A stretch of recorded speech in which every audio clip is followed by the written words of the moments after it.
Hello, everyone. Good morning, distinguished guests, colleagues, and friends. Thank you for joining us today to Arab Center, Washington, D.C.'s 9th annual conference. I am pleased to welcome you all for this timely and critical discussion, focusing on two of the most pressing issues shaping global affairs today: the U.S. presidential elections and the war on Gaza. This conference seeks to offer unique perspectives on the current state of U.S. foreign policy, the impact of the Gaza war on the elections, and the future of U.S. global standing and influence in light of its policy towards the war.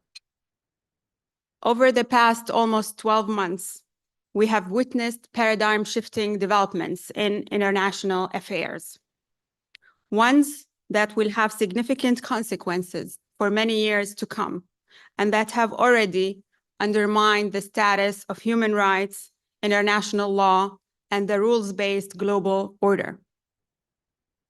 As of today, more than 42,000 Palestinians in Gaza have been killed, including at least 16,500 children. Almost 100,000 have been injured, and 10,000 are missing, while millions remain displaced and many face starvation, disease, destruction, arrest, and torture. Some experts even estimate the number of people killed at close to 350,000. As the war on Gaza continues and spreads to Lebanon, with continuing and ongoing indiscriminate attacks, and as the annexation and aggression against the Palestinians in the West Bank escalate, very little is being done to defend the post-World War II global order, the very order of which the United States was one of the main architects. The United Nations, the Geneva Conventions, and the international legal mechanisms have all failed to stop war crimes and the violations of international humanitarian law and to prevent genocide.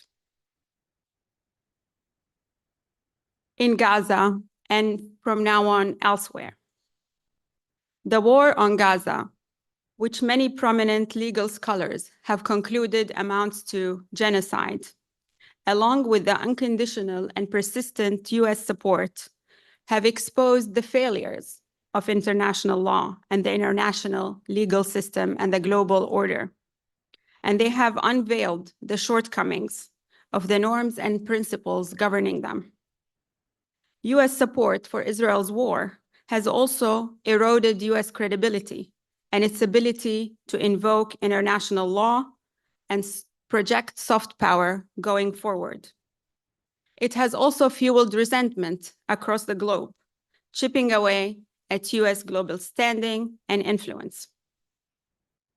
As we approach another pivotal presidential election, we are now at a critical juncture for US foreign policy. This election will have profound implications, not only for the United States and how it engages on the global stage, but also for the world at large, especially in the Middle East and North Africa region.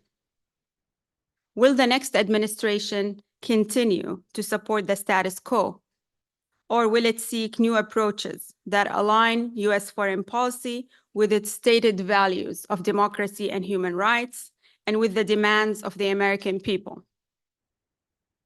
Are democracy and First Amendment rights here in the United States at risk? How significant is the Gaza war for American voters?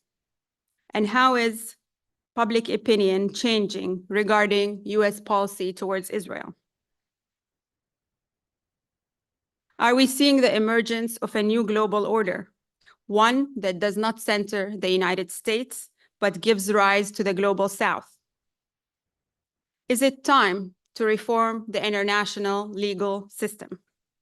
And how can the next US administration position itself and its role in the world in a way that underscores US commitments to human rights and just security, rather than short-term stability, the security of repressive regimes, and militarism. These are some of the questions that we will grapple with today throughout the day during the conference, as we hear from seasoned experts who have joined us from different places and disciplines. And I'd like to express special thanks to all the speakers for taking the time to be with us today. We are grateful for their participation, and I very much look forward to a thoughtful and robust discussion on these critical issues. Finally, thanks to all of you, the audience, for joining us. We have about 650 people, both here in person at the National Press Club and online via Zoom. I hope you will find the discussions of the day enriching and insightful. And now it is my pleasure to introduce the Executive Director of Arab Center, Washington, D.C., Khalil Jahshan, who will officially kick off the conference and chair the next opening keynote session. Thank you.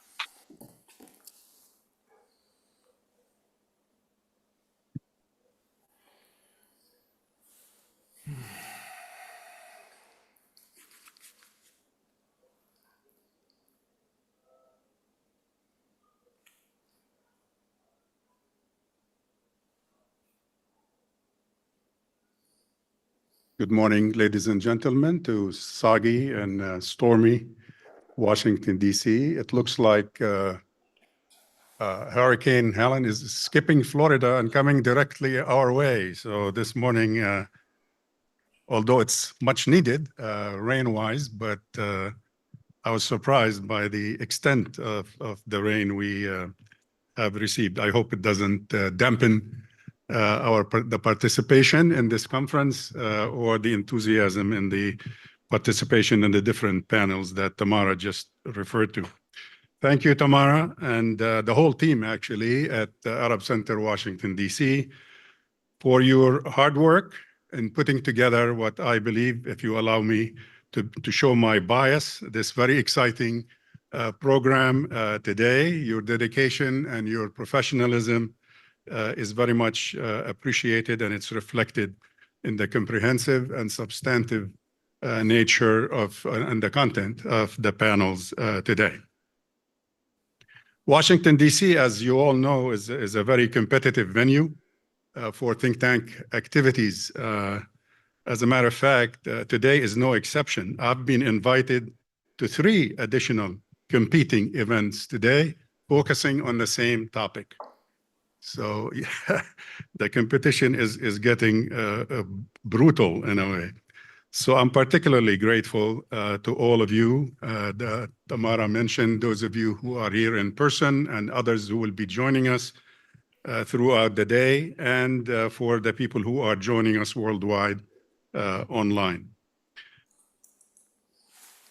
I'm delighted you have decided to join us today, whether, as Tamara said, whether in person here at the Press Club or online. And I am very honored to introduce this morning's keynote speaker, Dr. Jeffrey Sachs, who doesn't need introduction to most of you, but for the sake of formality, let me just remind you that Dr. Sachs is a world-renowned economist, a best-selling author, an innovative educator, and a global leader in sustainable development.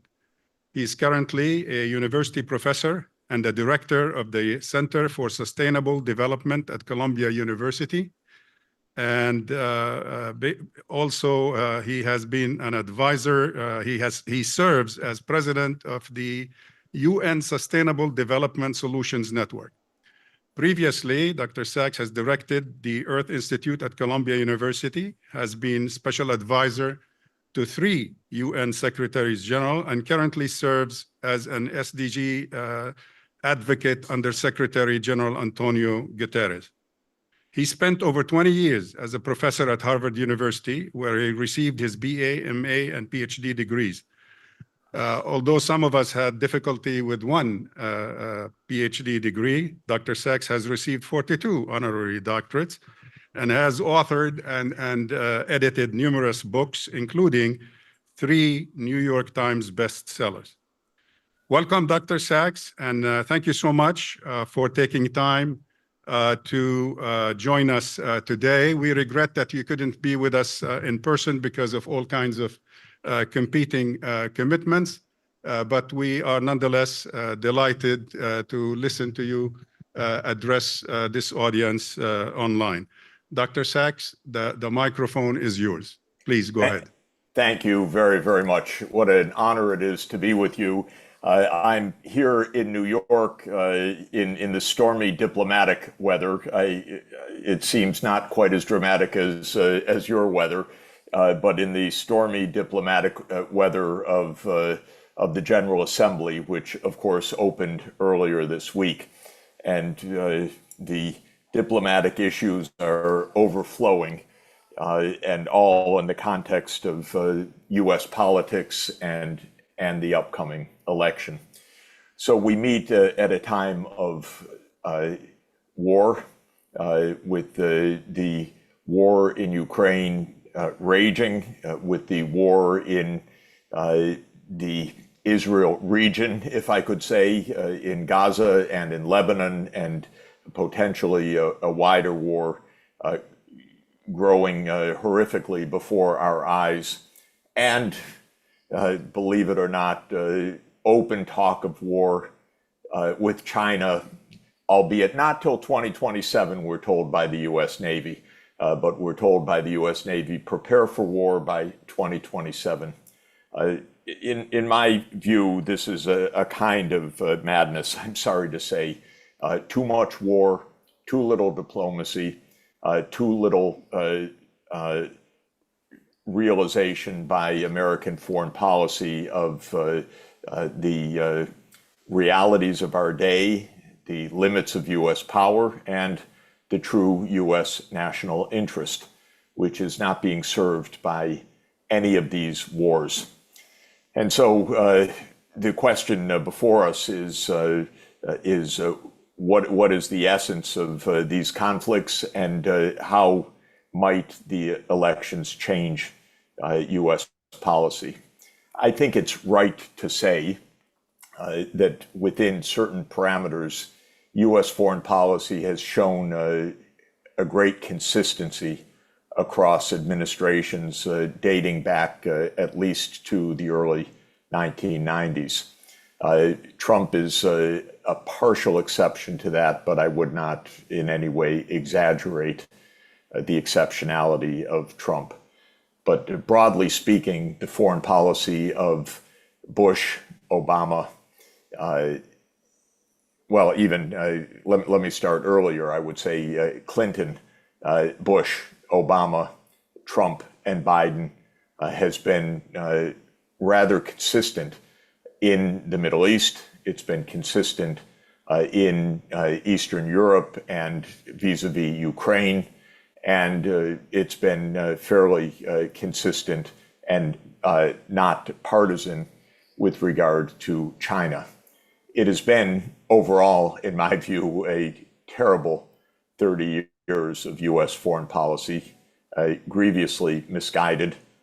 We have engaged in nonstop wars that made no sense, that cost trillions of dollars, that brought absolutely no security to the United States and no benefit, certainly to the places where these wars were conducted. And so it behooves us to ask what really is happening in all of this. I think the answer for me, which has a bit of a personal ring to it as well, because my work with the Soviet Union under Gorbachev, and then with President Yeltsin and President Kuchma of newly independent Ukraine, dates back more than 30 years.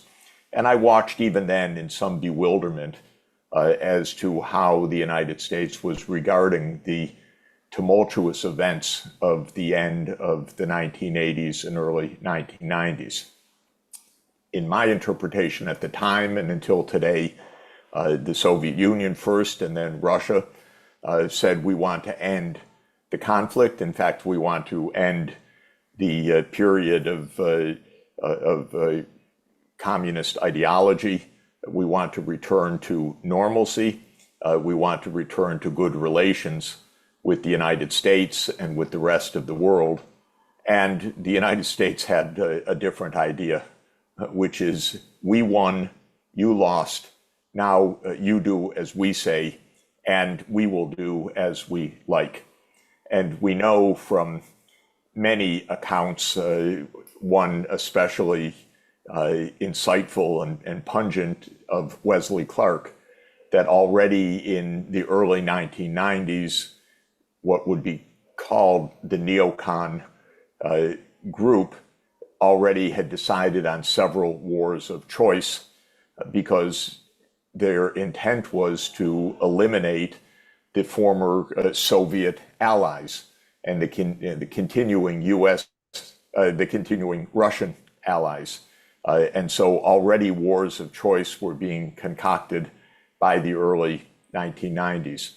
We also know that by 1994, a decision was taken in the Clinton administration to expand NATO all the way to Ukraine, completely contrary to the solemn promises repeated often to President Gorbachev that NATO would not move 1 inch eastward, which was, of course, the term that was used by Secretary of State James Baker in 1990, February 9, to President Gorbachev, and saying that the US would not take advantage of the Soviet Union or threaten its security in the context of German reunification and Gorbachev's disbandment of the Warsaw Pact military alliance.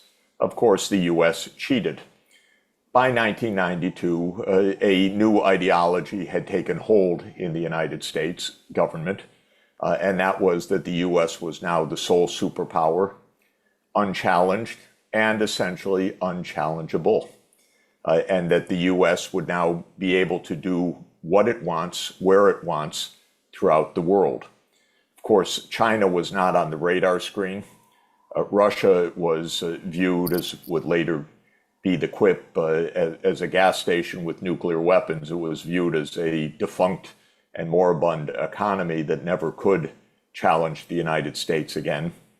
And unipolarity meant a global responsibility for the United States. And of course, the neocons immediately, in the context of peace, called for a massive military buildup for the purpose of being the world's colossus. And the most famous representation of this, of course, was the Project for a New American Century, and a document at the end of the 1990s called Rebuilding America's Defenses, which explicitly called for America's constabulary responsibilities. In other words, yes, we would be the policemen of the world. And that document already envisioned many wars and many conflicts in which the US would be involved, but this would be the price to pay for US unipolarity, and the benefits of US unipolarity would be vast for the United States and for the world. So to my mind, this is the basis of what we see in Ukraine, what we see in the Middle East, and what we see in East Asia. Foreign policy does not change very much administration to administration. Sometimes this is called America's grand strategy. For example, my former colleague at Harvard and then senior US diplomat Robert Blackwell has described America's grand strategy as global dominance or global hegemony. And he has been unabashed in saying that is the US strategy and should be the US strategy. And that means opposing any regional power that could threaten the United States' interests, even within their own respective regions. So in this doctrine of the neocons of global hegemony, or unipolarity, or what the Defense Department early on in this period called full spectrum dominance. It's the responsibility of the US to dominate every region of the world and to prevent any regional power from dominating its own respective region, whether that regional power does or does not threaten the United States directly. Well, the biggest foe in this point of view early on was still Russia, though it was weak and in financial crisis. The United States regarded it as large and worthy of dismemberment, or decolonization as the term went. And so the CIA and the other agencies of the US government worked on increasingly surrounding Russia with pro-US regimes, and on the NATO front, starting in 1994, surrounding Russia with an expanded NATO military system and alliance. This became especially threatening in 2002, when the United States unilaterally abandoned the anti-ballistic missile treaty and began placing anti-ballistic missile systems, the Aegis systems, in Eastern Europe close to Russia, starting in Poland and then in Romania.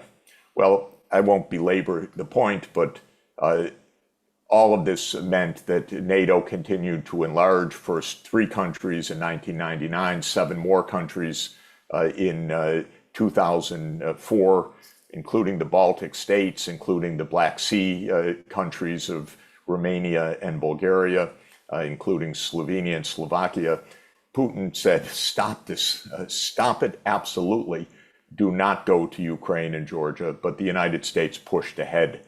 And to facilitate that, in February 2014, the United States overthrew or participated in the violent coup that brought down the government of Viktor Yanukovych and installed a Ukrainian regime intent on NATO expansion, and that has brought us to the present war.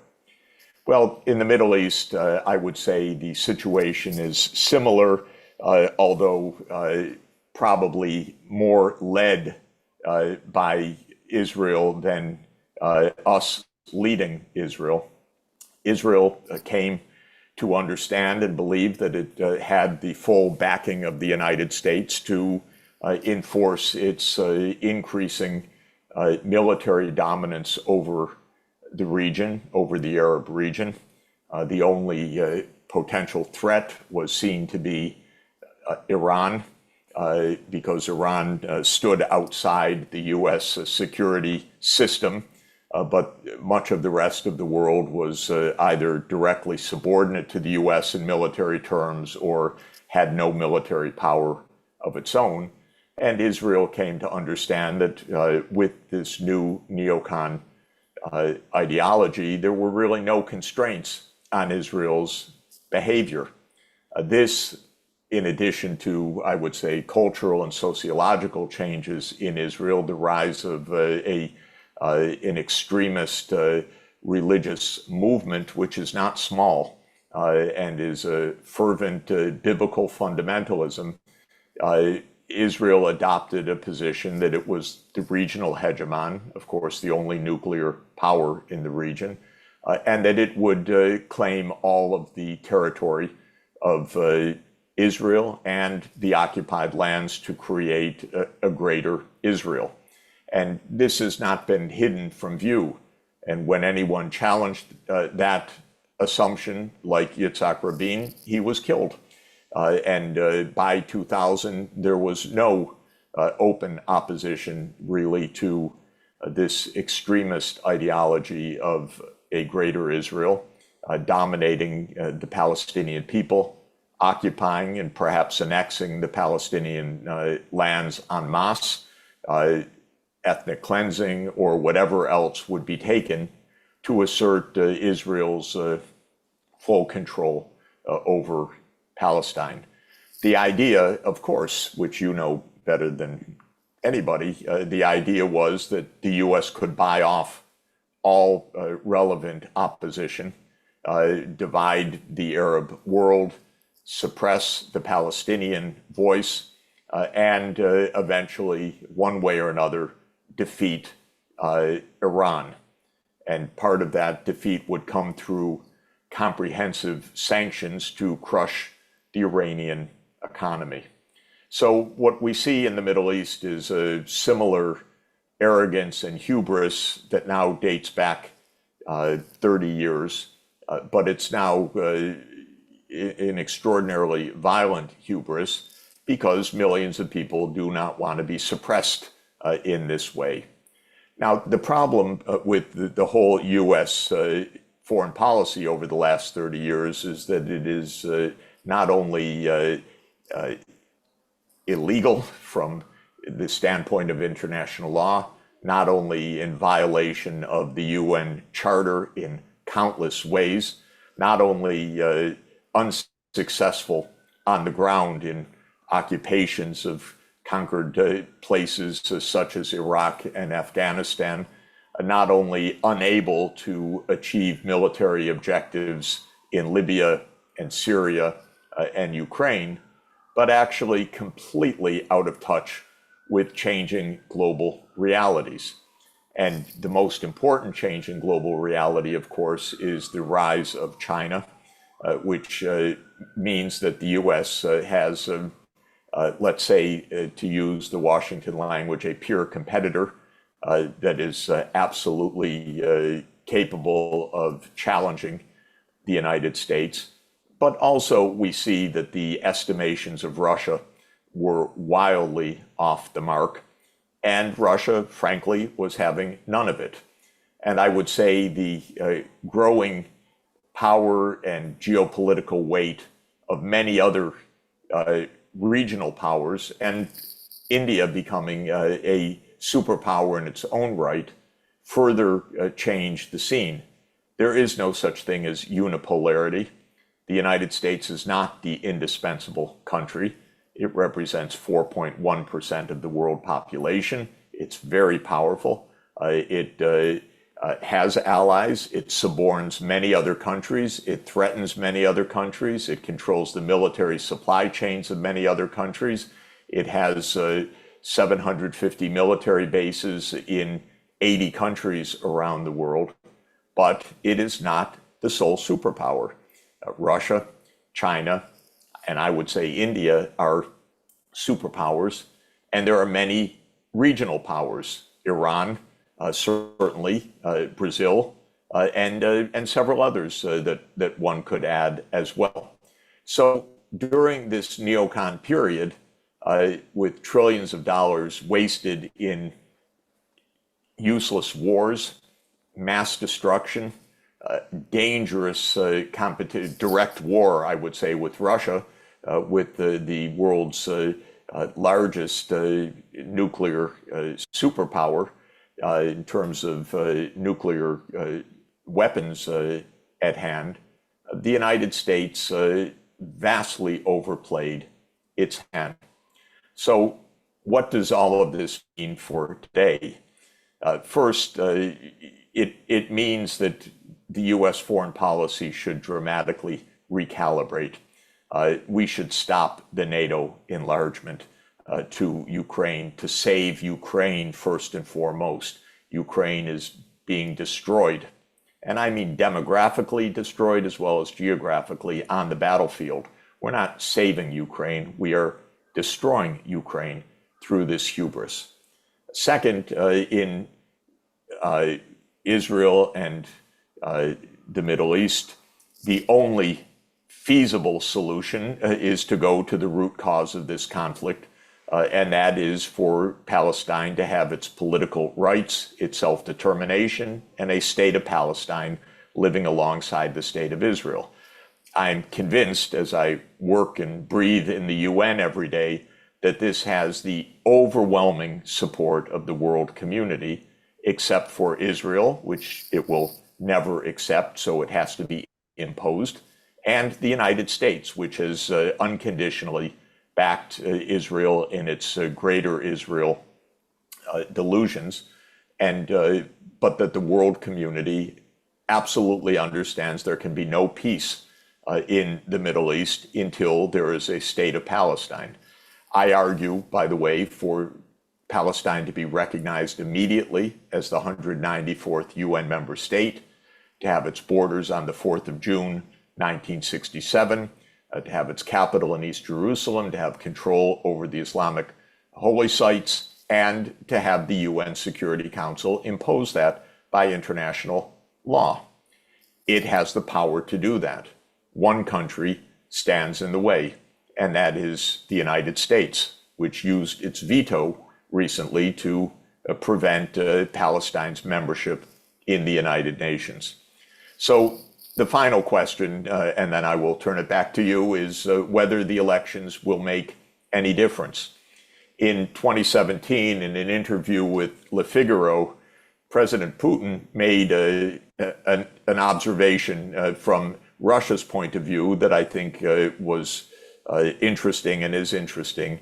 He said that he, by then, had dealt with 3 US presidents. He said they come into office with ideas, but then men in dark suits and blue ties come to tell them how the world is, and somehow those ideas disappear.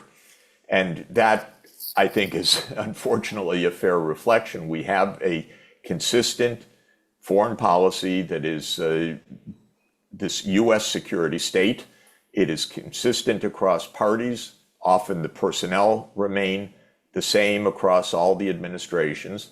Whether we break out of this doesn't depend so much on an election, in my view, but rather on a recognition that 30 years of American foreign policy have endangered us tremendously, brought the world to just 90 seconds to midnight in terms of nuclear war, according to the doomsday clock, have cost trillions of dollars, have helped to increase the debt of the United States to 100% of GDP, and are bringing the risk of World War III every day until this gets under control. So I'm hoping that whoever is elected can reflect on the fact that we have now had 30 years of foreign policy debacle, rather than using the cooperation of Russia in 1992 as an opportunity for a new era of peace and entering into peaceful and cooperative relations with China. Our foreign policy is still geared towards hegemony. It's delusional, it's anachronistic, and it's extraordinarily dangerous. In my view, the most important thing we can do for our own security in the new administration is to understand that it is diplomacy and cooperation that is our most urgent task. Thank you very much for letting me share these thoughts with you.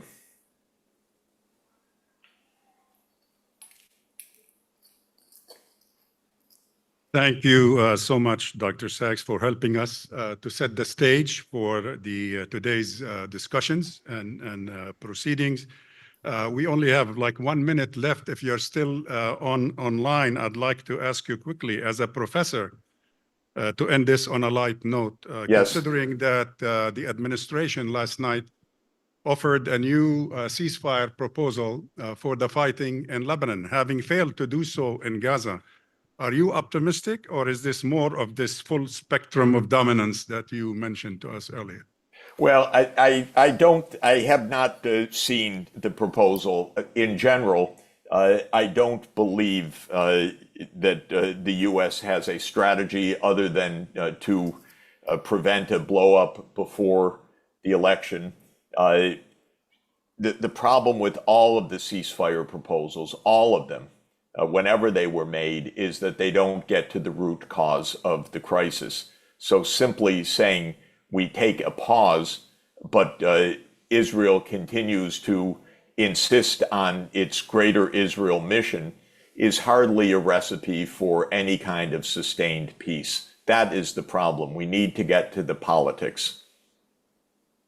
Thank you so much again for your contribution to this conference, and we wish you well in your busy schedule today. Thank Many you. meetings in New York. Thanks again. Thank you, everybody. Thanks to you. All right, ladies and gentlemen, go ahead.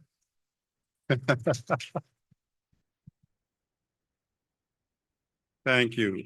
Ladies and gentlemen, please stay with us for the continuation of our program. Panel 1, as appears in your schedule, is next immediately. And I would like to ask the speakers in panel 1 to go ahead and join me at the head table here. And we will proceed immediately. If you want to grab a quick cup of coffee, do so. But we will be beginning immediately with panel 1.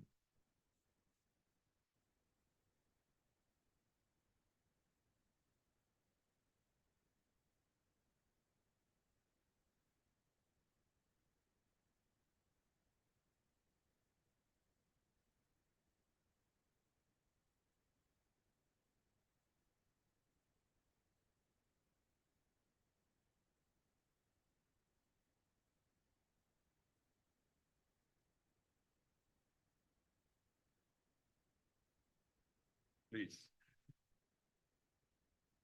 Hello, ladies. How are you? We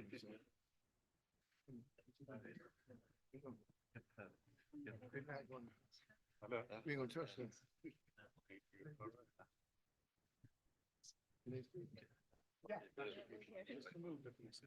Back. Yeah. Over here. How are you Yeah. feeling? It's okay now. James, how are you? Hi, James. I know that you were. Thank you.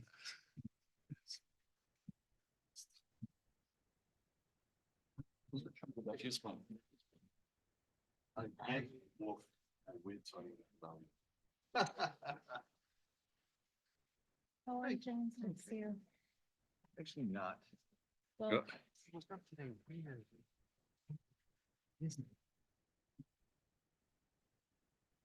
I think many of us have been totally okay for a year. Agreed. Oh. Did you get my bags?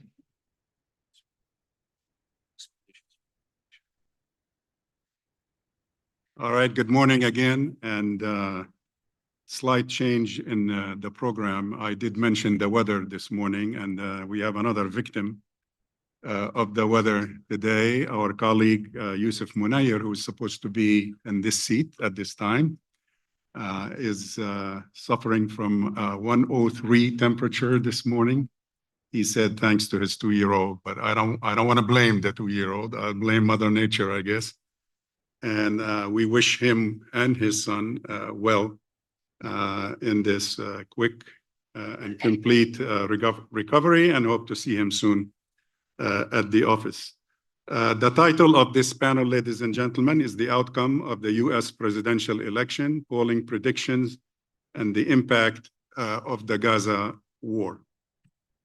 Again, my name is not Yusuf Munayyer, as in the program. This is Khalil Jahshan again, and I'm Executive Director of Arab Center, Washington, D.C. But unfortunately, I have to sub for Yusuf today because of what I just mentioned. Before I introduce this morning's speakers, I would like to encourage everyone in the audience, number one, to silence your cell phones, please.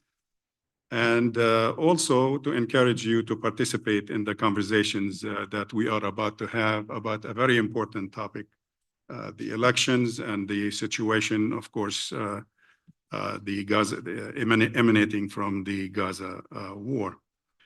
Those of you who are here in the room have cards in front of you on the tables. These are for Q&A. Feel free to fill those, and staff will collect them as we begin the Q&A session later and bring them up to here for me to read. Feel free to address your question to a specific panelist if you would like to, or to all panelists, that will be fine.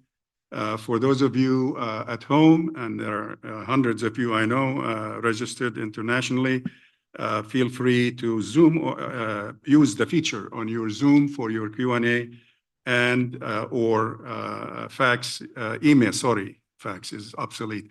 Email your questions to events@arabcenterdc.org. Again, events@arabcenterdc.org, and we will be more than glad to include your participation in this.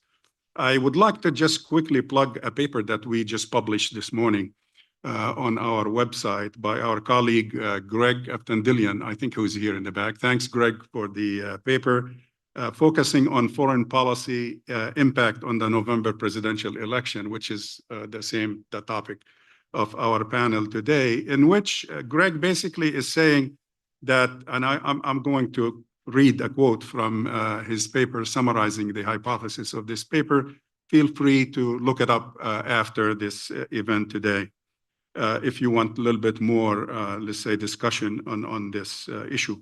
US presidential elections, says Gregory, are usually decided on domestic issues, especially the economy. A candidate's resting his or her presidential laurels on foreign policy triumph has often proved ephemeral, as when George H.W. Bush successfully ousted Iraqi forces from Kuwait in 1991, only to lose to Bill Clinton in 1992, as Americans grappled with a recession. Although there have been times in US history when foreign policy does influence an election, they have been scarce. Nonetheless, in very close races, such as this year's matchup between former President Donald Trump and Vice President Kamala Harris, foreign policy issues could tip the balance. In particular, voters' views of how the candidates would handle the Israel-Hamas, Hezbollah, and the Russia-Ukraine wars would be decisive in battleground states, and thus the election as a whole. And you will be hearing different perspectives on this issue throughout this panel. And let me briefly introduce the speakers. And first, Layla Al-Abed, who is a well-known organizer and has been very visible during the last few months in terms of her activities through We the People Action Fund, and being a campaign manager in that group. Listen to Michigan has been also part of her activities.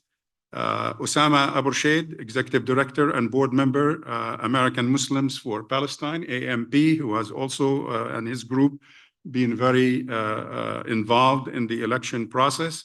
Dalia Mujahid, scholar, former Director of Research, Institute for Social Policy and Understanding, who is a well-known pollster and has been involved in tracking public opinion in the Muslim community and Arab American community for years. Last but not least, James Zoghbi. Jim is the co-founder and president, as you know, of Arab American Institute, AAI, and director of Zoghbi Research Services. He has been involved, again, in Arab American politics and polling Arab American votes since Adam and Eve. Jim. They split their vote. Yeah. We tried to trick him, but he resisted. All right. Fun telling. My understanding is, according to the arrangement that Yusuf worked out with you guys, Layla, you're supposed to go first, right? Go ahead. Hello, my name is Layla Al-Abed. I am a first-generation Palestinian American. I live in Dearborn, Michigan, and have organized locally within the Arab American and Muslim American community. I was the campaign manager for Listen to Michigan, Vote Uncommitted, which was the catalyst for the national movement. From there, I co-directed and co-founded the Uncommitted National Movement that earned, thank you.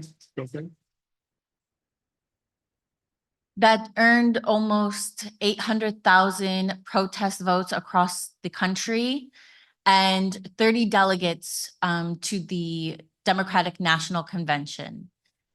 And the last time there was delegates who went to the convention not committed to a candidate was in 1964 under the leadership of Fannie Lou Hamer and the Mississippi Freedom Party. And we were very proud to represent our pro-Palestine anti-war movement at the convention, where we left with over 320 Harris delegates who are committed to seeing a arms embargo and interested in mobilizing within their state parties to continue growing our movement. These 30 delegates were from 7 states across the country, including the key swing state of Michigan.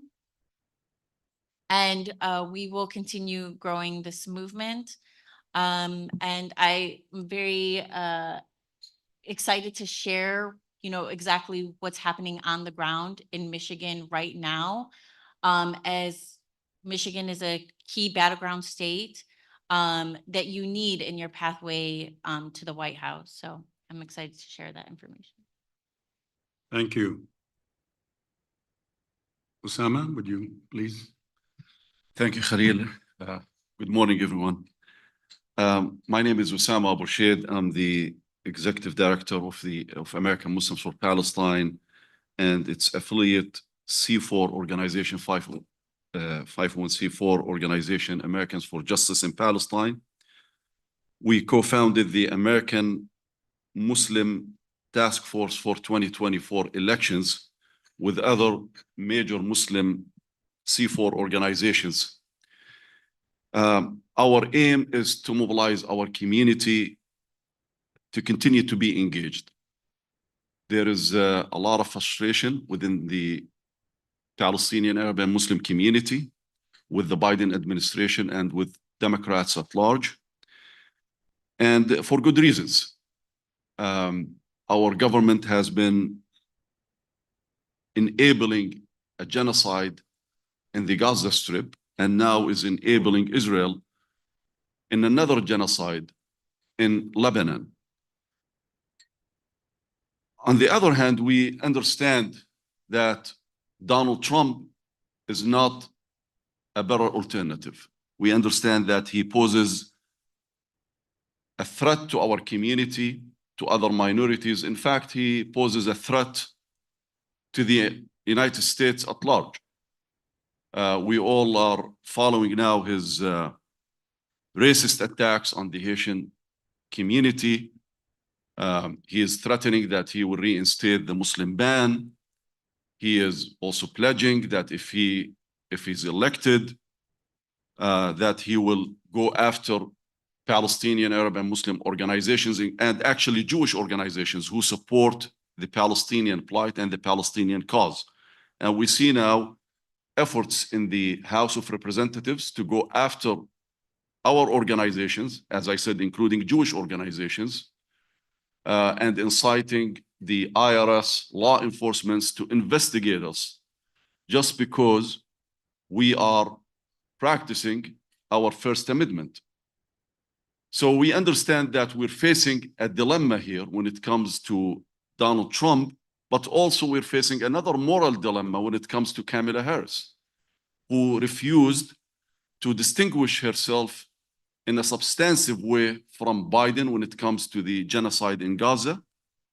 Other than rhetoric, we didn't see any concrete steps from her or concrete pledges.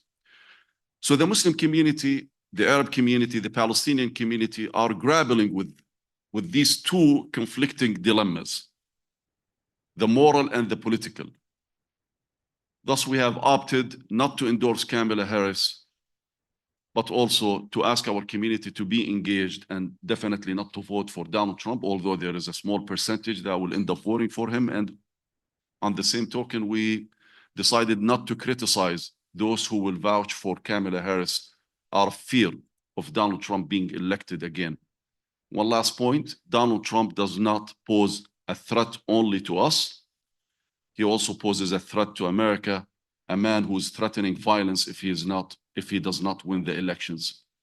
So we shouldn't be in a position as Americans to choose between bad and worse. In fact, there should be a better option for all Americans to choose. Thank you. Thank you, Osama. Dalia, could you take us, let's say, to the national picture at large by fitting what's the struggle that Osama just described in the Muslim and Arab American communities? Are they alone, or is there a kind of a national sentiment that they fit in with regards to their concerns? Thank you so much, and good morning, everyone. I am a scholar at ISPU and former director of research there, where we have been conducting national polls of Muslim Americans as well as Americans of other faiths and backgrounds for the past 8 years. What I'd like to share with you is just some top-line results from a poll that we just conducted very recently, but unfortunately, when Biden was still the candidate. I still think the data is quite relevant to our discussion today. So this survey was in 3 swing states, Michigan, Pennsylvania, and Georgia, among Muslim voters as well as the general public. So we had a control group for these 3 polls, and this was a representative sample of voters across these 3 states. And what we found in, shortly before Biden dropped out of the race was that his support among Muslim voters went from 65% in 2020. In fact, I would argue and can prove to you with numbers that Muslim voters gave him these 3 states. It was a very close election in these 3 swing states. So Muslims were among the most supportive of Biden. 65% said they voted for him in 2020. And that number in 2024, before he dropped out, went down to 12%. He has not suffered this kind of a loss in any other community or even close. So where did all these voters go? Are they all now Trump supporters? The answer is absolutely not. Whereas 18% in 2020 voted for Trump, that number inched up to 22%, almost within the margin of error, right? So we went from 18 to 22% supporting Trump. And the difference has gone to basically 3 categories. One is third party. They plan on voting for a third party. We didn't go further in asking exactly who, but a third party of some sort. Around 30% said that they would vote for a third party, which is the highest of any community by a lot, by far. 17% are undecided, and 13% say they don't plan to vote at all. And that is slightly higher than 2020, where it was 9%. So it's not that everyone's opting out. That has gone up a bit. So the danger of not being involved is quite relevant. We should deal with that. But 13% of Muslims saying they're not going to vote is pretty standard overall. Since 2016, we've had about 13% of Muslims just opt out. They don't want to vote. It's not that they can't vote. These are all eligible voters. They just don't feel like the system doesn't work for them. The reasons they give for not voting is mostly no candidate represents my interests. So, and then this is the category that I also wanted to make sure we touched on. 17% at that time said that they were undecided. Undecided who they were going to vote for, and perhaps undecided even if they were going to vote. Now, what explains this enormous drop? Now, we all intuitively think it's Gaza, but is it really? Do the numbers bear that out? And the answer is the numbers 100% bear that out. The number one policy issue that respondents gave us in an open-ended question, they could have chosen anything. When asked, how are you going to judge a candidate in this election, was the handling of the war in Gaza. Now, I want to just emphasize that this question we've been asking for years. What are the policy issues that you're voting based on?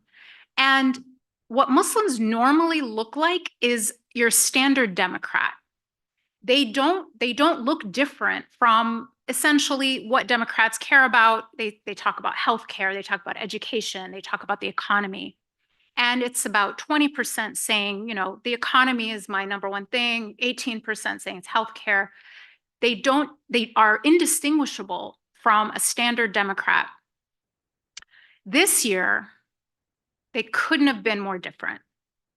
You had, in the first time I've ever seen it, one issue, one policy, win the majority of the respondents' vote, or the majority of the respondents' choice, we have 67% all agreeing and choosing the war in Gaza as a top 3 issue on which they will vote, with the second most frequent, so 67, the second most frequent, 22%. So a distant second.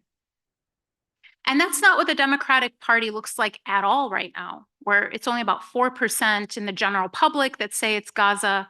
Among Democrats, it's also in the single digits, Democrats in the general public.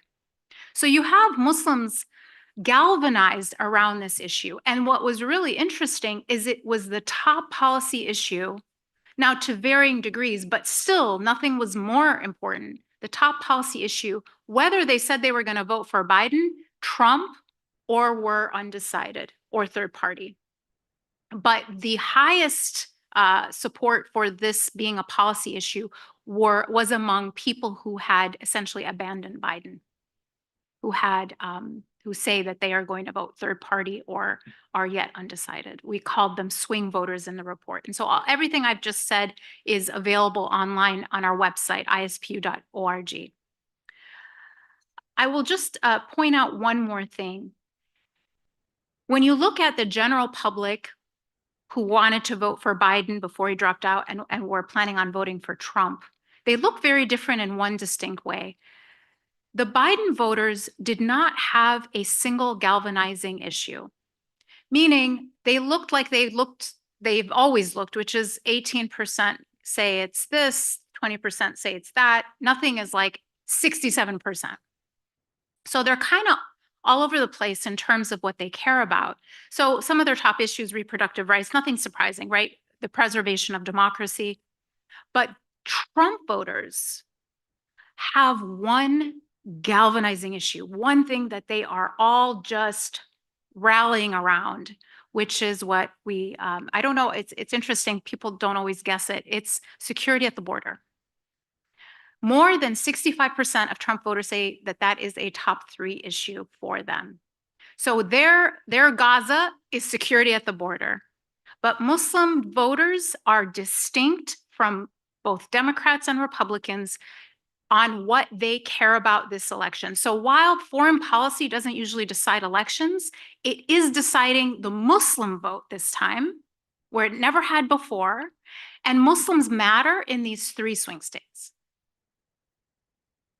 Thank you so much, Dalia. Appreciate it. Jim? Thanks, Khalil. And thanks to all of you. We've done more recent polling. We actually have a poll that will be coming out next week of Arab American voters. And we had a poll just about a month ago of US voters across the country. Let me make a couple points. The first is that Gaza does in fact loom large. In 2 ways, it impacts the Arab American vote. And we obviously have a difference here. Arab Americans, a majority of Arab Americans are not Muslim, and the majority of Muslims are not Arab. And so there are 2 distinct communities in many ways. But you'll see as I go down through some of the data that where the overlaps are. If the other 2 major component groups of Muslims are African American, African immigrant, and Asian immigrant. In the polling we do of US numbers, we find that the constituencies most impacted by Gaza are young people and non-white voters, Black, Asian, and Latino. In fact, if you pull their numbers out of the Democratic numbers, you get a very different that they are driving the Democratic Party on this, on many issues, but in particular on this. For example, if you ask about how they feel about what Israel's doing, 2/3 of young people and non-white voters are opposed, whereas other voters are in a very different camp on that. So when you look at Democrats overall, having a majority of them opposed to Israel, that majority is being driven by young voters and non-white voters.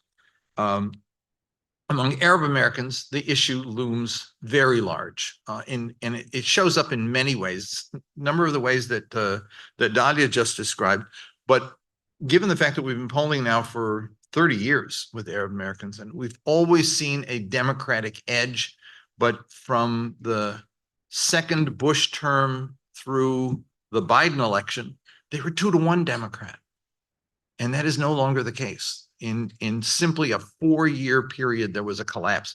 Now, why would there be that quick a collapse? Partly it's Gaza, but I think it's also that what you have is in America, a very weak party ID system right now.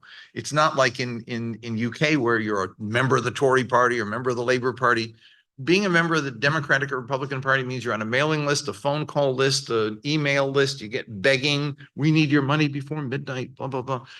There's no organizational structure, so party ID is weak. That translates in an interesting way so that older voters, for example, are Democrat or Republican. They're not going anywhere. When we look at the polling in Pennsylvania, for example, Arab Americans in Pennsylvania, Democrats win. When you look at the polling in Michigan, Democrats are in trouble because it's a more immigrant population in Michigan. In Pennsylvania, it's a more settled population, folks who've been there for generations, and they have a stronger identification with the Democrat. Come hell or high water, they're voting Democrat. They're union people, et cetera.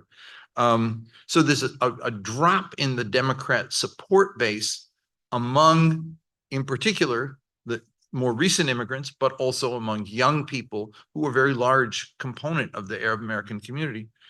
There's also a drop, as Dalia noted, in enthusiasm among voters. When we polled Arab Americans in June or July, we found almost half were saying, and that was when Biden was still in, that almost a half were saying they either weren't going to vote or they were going to vote for one or another of the third party candidates. Now, Harris's entry into the race has changed that for Democrats generally, but also for Arab Americans, so that her numbers have gone up from where Biden's were. People are more solidly around her than they were around Biden. Biden's numbers had fallen through the floor, collapsed. But what you also get is a sense of malaise about how enthusiastic are they about voting? Not as enthusiastic. So the support for her went up, but the interest in voting went down. And I think that's something that Democrats have to think about. I remember when you all were doing the uncommitted in Michigan, they were saying, well, they only got 100,000 votes. I say, yeah, but you got so little too. And actually, they had to work really hard to get those 100. It's hard. It's easy to get a loyal Democrat to turn out for the candidate. It's hard to get somebody to vote uncommitted. I mean, last time uncommitted did a rally, you know what I mean? It's like, it's not like a personal attachment. It's a principled cause. So your 800,000 votes translated to many more people because you had to work to get them. When people were telling me during the campaign, well, yeah, I know they're doing this now, but when November, when it's a binary choice, they'll choose. I said, no. The binary choice will be, do I vote or not vote at all? That's the binary choice. And that's the thing I think that has to be considered here. So enthusiasm is an issue.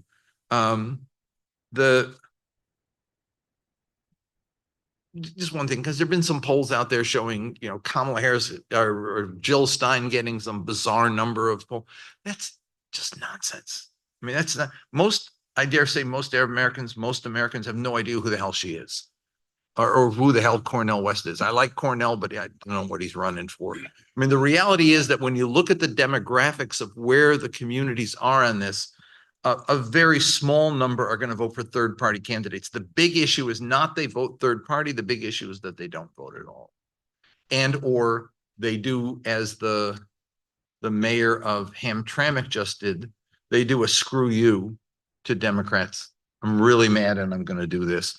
And look, the Hamtramck thing is interesting because what we have to consider is that, yeah, Gaza looms large. It does loom very large. For example, if you look at the numbers that we got are very similar to yours. Huge number of people saying Gaza was the important issue for them in this election, and how they're voting, just as Dalia noted, splits. Gaza will loom large, and so they'll vote Trump because they're telling Democrats, the hell with you. It'll loom large for Democrats because they'll say, yeah, it's like, maybe she's going to be better. I hope she's going to be better. Or it'll loom large for those who aren't going to vote at all because they'll say, I don't see a reason to do this right now. So it is a big issue, but it muddies up the water in a way that there's not, it's a soft vote. For example, we ask voters, it's a virtual tie between the two, Trump and Harris, and the numbers we get. But when we ask voters, if Harris were to demand an immediate ceasefire, and if Israel didn't do it, suspend diplomatic support and weapons, would it make you more or less likely to vote for her? Her numbers shot up, completely shot up. Went over 60%, went over better than Biden had done against Trump the last time. Now, and it came from literally everywhere. It took a third of Trump voters, literally wiped out the third-party candidates, and those who were unenthusiastic about voting all of a sudden got enthusiastic. So it's a soft rejection. It's not a hard rejection. Keep going, and it might get hard, but right now it's still soft. So I think that we're still in a very fluid place in this contest. Gaza is a deciding factor, and as I noted in the beginning, as Dahlia did too, it's not just among Arab Americans. It's young voters, Black voters in particular, Latino, Asian voters. It is impacting 10-15% of them, in some cases 20, among young Blacks. And these are voters you can't leave on the table. You got to do something with them because Democrats need to keep their coalition together to win. Trump doesn't have a lock on it. He can play the values card with the mayor of Hamtramck, the LGBTQ opposition thing. That might resonate for some, but I think that like I said, we've got a month or so to go, and it's a very fluid election, and a tilt or a nod can make a difference. We just have to see how this plays out. But right now, Gaza is a deciding factor. Lebanon soon may join it as, unfortunately, a deciding factor, in particular in Michigan. You don't say anything about Lebanon, and I tell you, just, you can kiss Michigan goodbye right now, because it is, I mean, after all, Dearborn is literally 2 towns from South Lebanon that emptied out after Israel's invasion. They feel very strongly about this, and it will take away any sense of doubt about. Now, what did they do? Do they stay home? Do they vote for Trump? I don't know, but I do know that Democrats have to worry about, how we respond and respond more effectively to these twin crises right now that we're facing. I'm done. Thank you. Thank you, Jim. Appreciate that. Thank you. Thank you to all 4 of you. Let me go back. First of all, let me encourage everybody again, the Q&A cards in front of you at the table. Feel free to join us in this discussion. Once you have a question or a remark, raise your hand with the card. Staff will pick it up and bring it over here for me to read. Let me begin first, a question to Layla. The standing situation right now in Michigan that you referred to, is that going, from your perspective and based on your constituency, is that going to last through election day, November 5th? And is it going to impact? So what's happening in Michigan, just to give some background and to kind of add on to what both of you have said, and as far as the data, there are 250,000 Muslims in Michigan. And in 2020, Biden won Michigan by 150,000 votes. What we demonstrated in Michigan with over 101,000 uncommitted votes was that Biden was a political liability to the Democratic Party when we were saying, you don't have the support you need in November to win a state like Michigan. And just to point out what that data in Michigan, those 101,000 votes, clearly shows that this is not just contained within the Arab American or Muslim American community. Uncommitted brought out young voters. It brought out Black voters, Latino voters. It was a multi-generational, multiracial campaign. And we were able to earn over 10% of uncommitted votes in 73 counties out of 83 counties in Michigan.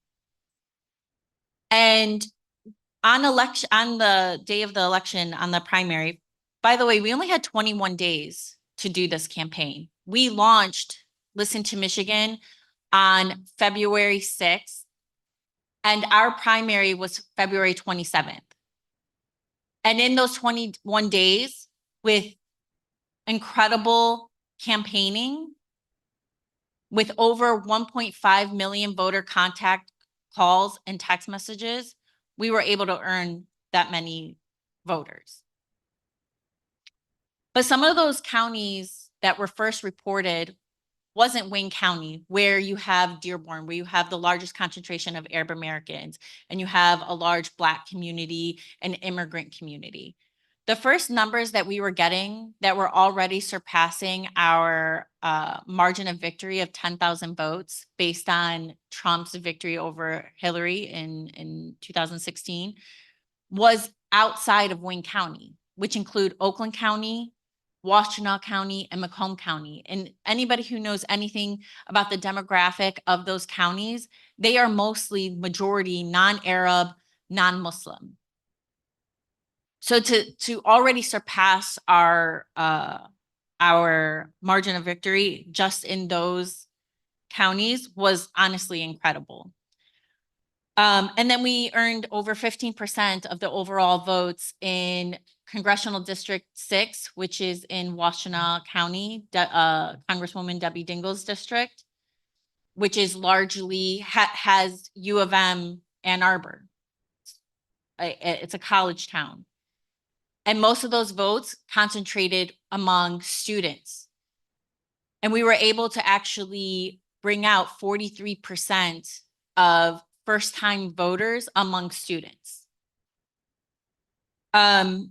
In the second congressional district where we won a delegate was Congresswoman Rashida Tlaib's district, where we won over 15% of the vote.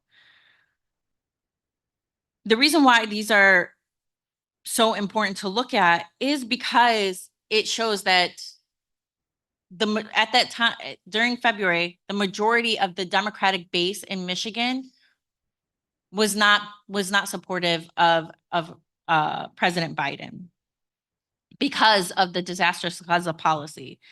But also, I think another piece that we need to look at is that I think it's very true. I think that most voters in Michigan among the Arab American and Muslim American community and young people are not going to go out and vote. Voter apathy is at an all-time high. Even when Palestine was on the ballot in Dearborn, Michigan, the epicenter of Arab America, it only earned 6,500 votes. When Palestine was on the ballot to vote uncommitted, we only earned 6,500 votes in Michigan, in Dearborn, where there are 80,000 registered voters. When you look at the primary in August in Michigan, and particularly in Dearborn and Hamtramck and other places where there's a high concentration of Arab Americans and Muslim Americans, voters just did not go out and vote. And I think that is the reality that we are going to see, particularly in Michigan, is that voters are not excited about either candidate. And I think exactly what you said, James, about third party. I think when you look at the activist class, yes, you see an excitement for voting third party. But I am talking about, I am on the ground as an organizer, talking to my community members, going door to door. The majority of our communities are not going to go out and vote in November. And that's just the reality of it. But yeah, I think we're going Thanks. to be in trouble. Appreciate it. There is a question for you, Osama. Many overtures have been made by both camps as of late to the Muslim American community or individuals within it, and to the Arab American community or individuals within it by both campaigns. Are they making any inroads? Are they connecting with anybody from your perspective? It's a very difficult question to answer because our community is not monolithic. So if we talk now, I'm talking now in reference to the Muslim community. Mhm. If we talk about the African American, they're overwhelmingly supportive of Kamala Harris. If we talk about the immigrant community, I think the majority, and I would disagree with Jim here, the majority want to vote for Jill Stein. So she might not be a viable option or that well known to the American public, but she is well known to the immigrant Muslim community. And if we will reference CARE's poll just last month, I think it shows clearly that a majority, mainly in swing states, in particular in Michigan, are going to vote for her.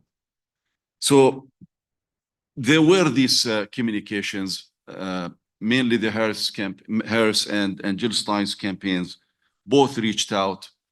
I know that the Trump campaign reached out to some Arabs in Michigan, but they didn't reach out to us. But I know that Kamala Harris or her campaign did reach out, but we didn't get anything from them.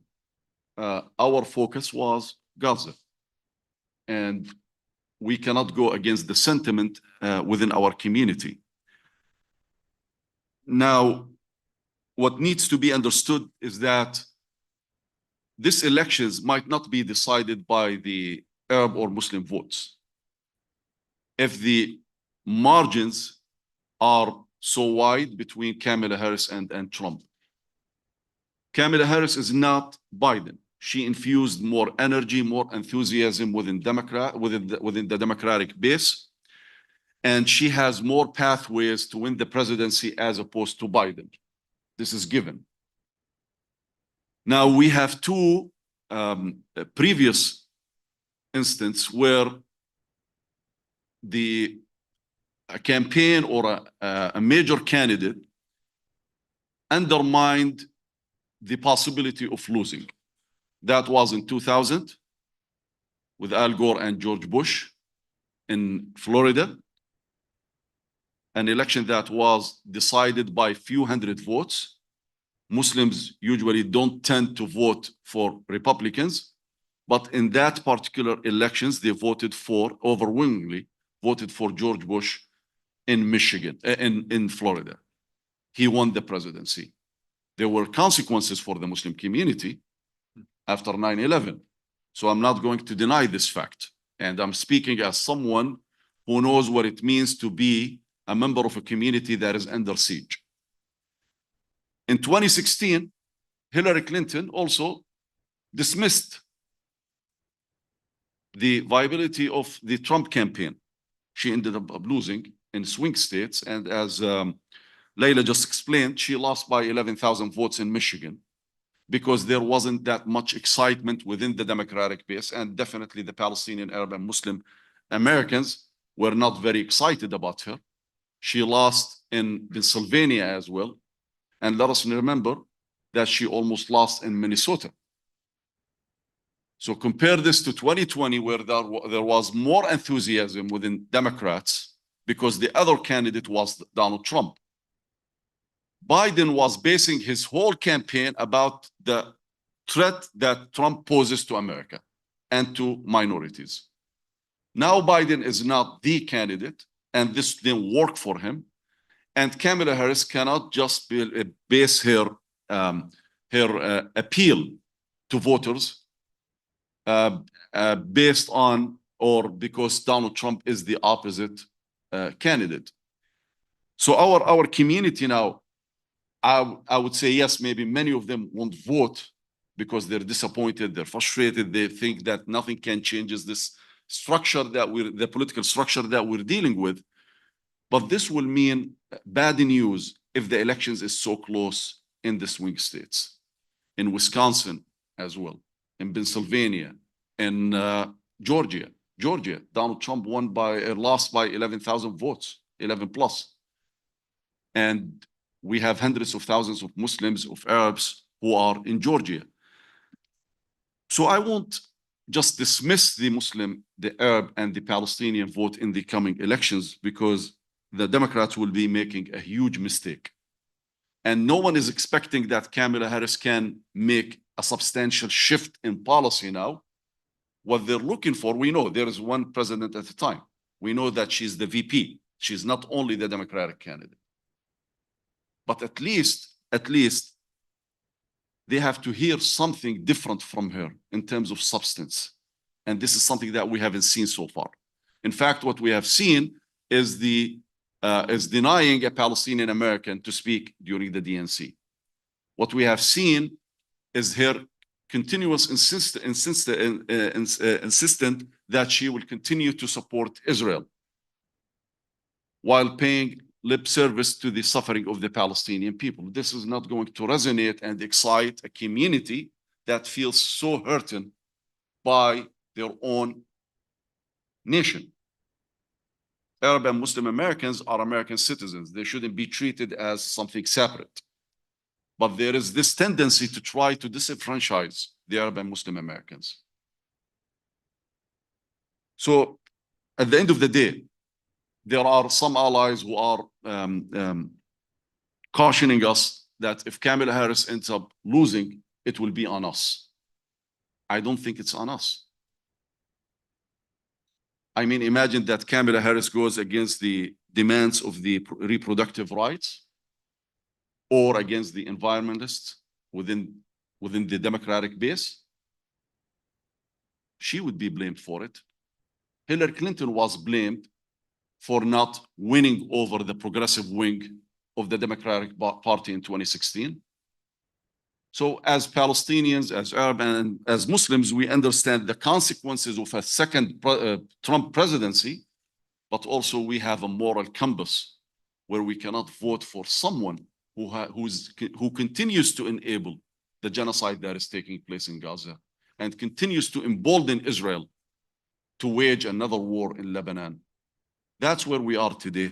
And we have just to deal with whatever consequences we will be faced of. It's not that we want Trump, but it's not a choice that we make. It's a choice that the candidates themselves make, mainly Kamala Harris in this case.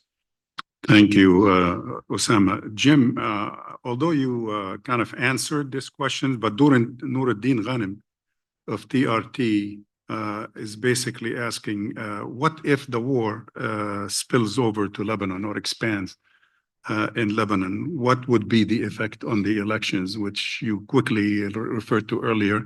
If you don't mind expanding a bit on that. And who's better for Gaza, Trump or Harris? And who's better for Israel? Maybe that last question should be addressed to AIPAC, not to us, but I would say the first part is legit. We would like to tackle that, if you don't mind, Jim. Yeah, listen, let me just say a couple things. First is our polling is on our website, aaiusa.org, aaiusa.org. And our most recent poll will be out next Wednesday. And if you listen to the Coffee and Column Zoom chat I do every Wednesday at 2 o'clock, my brother John will be on with me and we'll be talking about the poll. Your question. I've been just trying to talk about the numbers, but I'm going to sort of turn myself around and talk about politics if I can.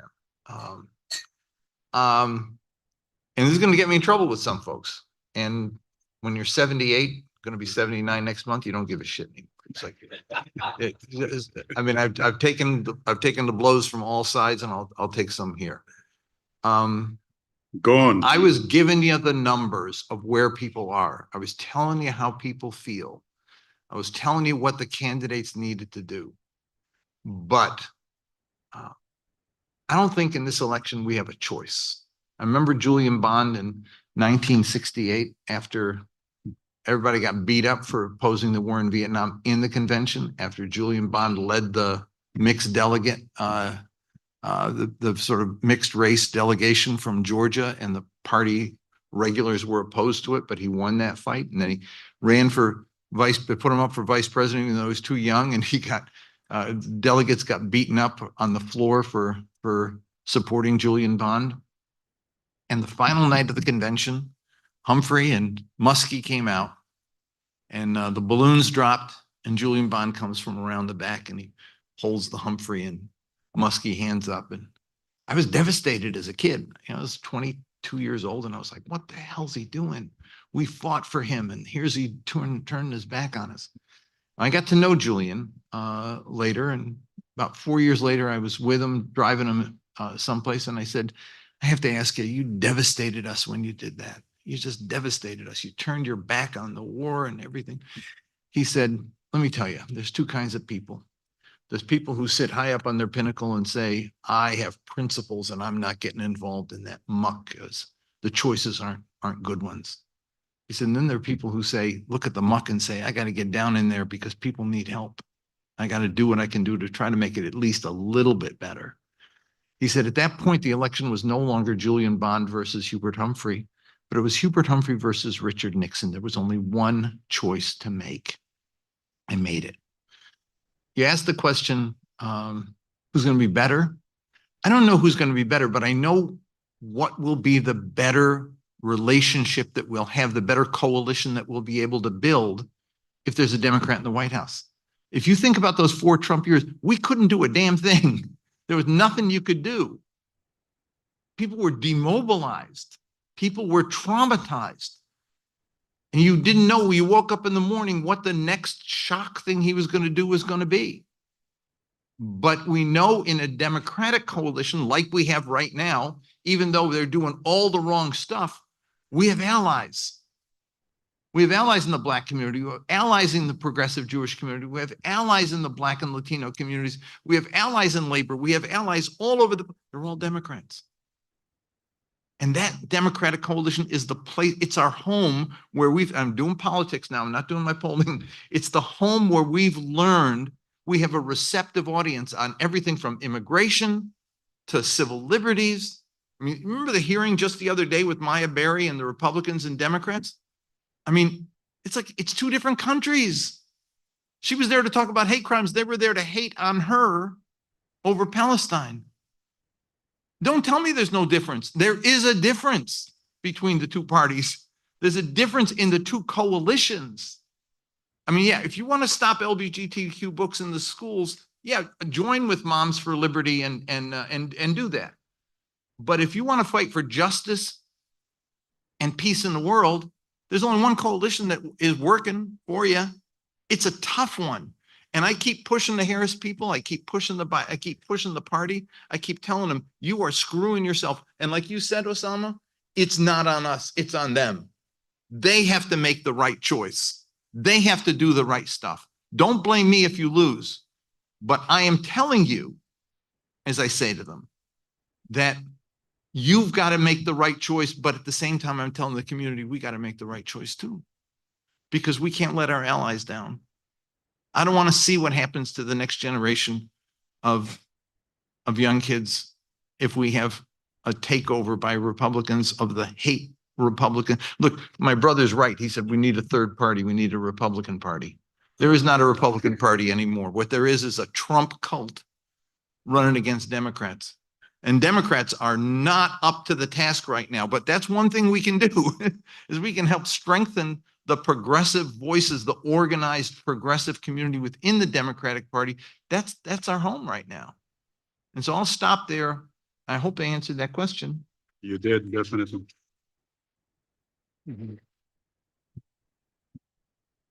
Thank you. There are several. Just one thing. I'm sorry. Joe Biden came to Washington. First time I testified in front of him was 1976.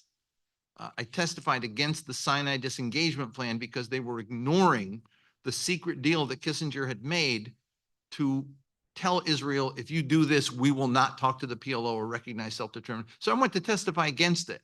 Joe Biden was on the committee.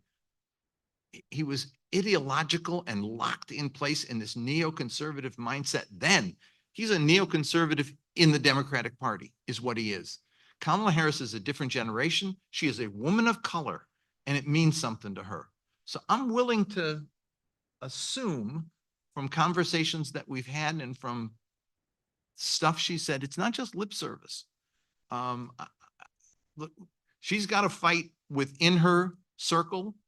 We have to help that fight by strengthening the progressive voices in the Democratic Party to make a difference.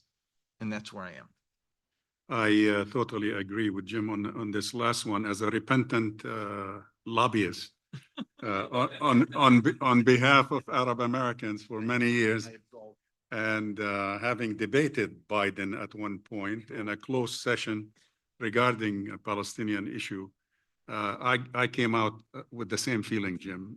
He was just totally adamant, and there's no way you could change his mind on any of these issues. And again, after 8 meetings with his advisors at the White House since this war started, I came out with the impression, as Jim has and other colleagues, you know, when the top advisor tells you the old man is determined to do, quote, this, and this, it's very difficult to give and take. So he's not your typical Democrat, let me put it this way. There were several questions, by the way, from the audience with regards to the issue of Arab Americans and Muslim Americans. It's not that they're trying to split the group, but they're confused in terms of, particularly for you two as pollsters, in terms of public opinion over the years. Have you detected, other than what Jim mentioned earlier, in general terms, are the opinions between the two communities or internally with other sub-communities, are they that distinct? Are there really differences that you can detect in numbers? So go ahead, Dalia, and Jim, if you'd like to comment on that too. Yeah, sure, I'll start. So Arab Americans make up 14% of Muslim Americans. And in our poll, we looked at the groups, you know, by the major ethnic and racial groups. So it's Arab, white, which was actually different from Arab, Black, and Asian were the 4 major groups. And Arab Americans and Asian Americans were the strongest in those 4 lineup in terms of their prioritization of Gaza. Not surprising. But I just want to emphasize this. All 4 groups, including Black Americans who are Muslim, did choose Gaza more often than any other policy issue. So it was the vast majority of Arab Americans and not the majority of Black Americans, but still the #1 choice. So I do want to emphasize, I just want to clarify that regardless of racial background, if you're a Muslim in these 3 states, Gaza is still more often chosen as a top issue than any other issue. But yes, there are variations across racial backgrounds. Now, are Muslim Americans as a whole distinctly different from Arab Americans? I actually think the answer is no. And the reason I say that is because Arab Americans, although they are more focused on Gaza, other Muslims, or I'm sorry, Arab Muslim Americans are more focused on Gaza. Other Muslim Americans are not far behind, especially Asians and even whites. And all 4 major racial groups within the Muslim American community do choose Gaza as their #1 policy issue. Jim, would you like? Yeah, look, as I noted in the polling we've done on Gaza, if you're just talking about Gaza, about Israel, Palestine, there is a convergence, and the convergence is largely due to the fact that we have among people of color, right, and a convergence of views with where Arab Americans are. Black, Latino, Asian feel strongly about this. There's especially the young community that have a global mindset as opposed to a more parochial mindset. I think that's important to consider. The one thing I'd say about the distinction is the respect for identity that is important. And this administration has failed miserably on that front. They have outreach. This is the first time we've had a White House, a Democratic White House in particular, that did not do Arab American outreach. They did Muslim outreach. Everything was subordinated. And when we say, but we want Arab American, they say, well, we could have a Christian meeting and invite some of the Christian groups and invite you. And I'm like, holy shit, that's what we formed an Arab American community precisely to get away from sectarian identity. Because remember, when we were in our formative period as building organizations, we were going through civil war in Lebanon, right? And it was like that, the walled divisions between Christian and Muslim. We wanted to erase that. Lebanese ambassador came to my office, said, how do you organize your staff? I said, organizing units here and the research units there. And he said, no, how do you organize your staff? I said, by function? He said, no. The guy out front, Rami, he's a Muslim, Shia, right? From South Lebanon. I said, I have no idea. It's not on the job application. We never asked them. We supported candidates regardless of religion because they were of Arab descent, and we wanted to empower a community and turn Arab, which had been, if you recall, 70s, whatever, it was like a slur. Like Palestinian is a slur now. It was a slur back then. The Arabs are giving money to this guy or whatever. And we wanted to turn it into an asset instead of a liability. And we did. And we succeeded in the Clinton years, and we did well in the Obama years. And then all of a sudden we have an administration that's like, Arabs don't exist. You're Christian and you're Muslim. And they divided us. They try to divide us on religion.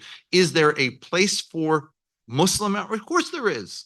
There is a distinct Muslim community that identifies itself on faith and on several other principles that bring them together as a community. But there's an Arab American community too. And it's this distinct one. And man, you can walk and chew gum at the same time if you run the White House, and they have not figured out how to do it. And one of the things I'm pleased with about Harris is that they hired a Muslim outreach person, then they hired an Arab American outreach person, and they're treating, and they actually go together to things, and they know how to do that, but they also have respected the integrity of this community and the integrity of that community. And I think it's important that we do that and we continue that. Thank you. Can I just add? Yeah, please. They're also dividing the Muslim community. There are the good Muslims and the bad Muslims. So if you're critical of the Biden administration, you don't get invited. And this is official. There's a criteria that they go by when they invite people into the White House or to the State Department. So Osama is a troublemaker, so you don't invite him. X is good, and you can swallow whatever comes from him or her. So I think they've done that with Arab Americans. Yeah. I mean, shame on us that we have allowed this to happen. So we understand that they want to do this now, whether to divide the community from within or to divide us based on sectarian lines, but also they're doing it based on political opinions and where do we stand in relation to the issues as well. Yeah, and what Osama is referring to is not history, by the way. We've faced both of these questions that Jim referred to and Osama just referred to in the recent meetings with regards to the war in Gaza by Biden at high-ranking officials. Yeah. I wanted to just add one thing. There was a question, I think, at some point, which candidate is better for Israel? And I think there was sort of some debate. I think that someone said maybe that's a question for AIPAC. It was actually a question posed to the Israeli public, which candidate would be better for Israel. And in that survey, the vast majority of Israelis said Trump. So if that matters to anybody, just wanted to throw that fact out there. All right, Lena addresses this question to Layla, if you don't mind. How would you address the concerns that the uncommitted vote may, although Jim has kind of answered that, but whether you agree or not, that the uncommitted vote may translate into votes for Trump or may cause him to win instead? Yeah, very similar to what James said. Voters who voted uncommitted or voters who don't vote in November or vote third party or decide to skip the top of the ticket shouldn't be blamed if Trump enters the White House. When has it ever been that we blame voters and not the candidate? It is the job of the candidate to earn voters. And, we've always said that the uncommitted campaign, the uncommitted vote was giving a gift to the Democratic Party to tell them early on, you do not have the support of your Democratic base in order to defeat Trump in November. That if you are serious about fighting fascism and authoritarianism on the ballot in November, that you also need to fight fascism and authoritarianism abroad.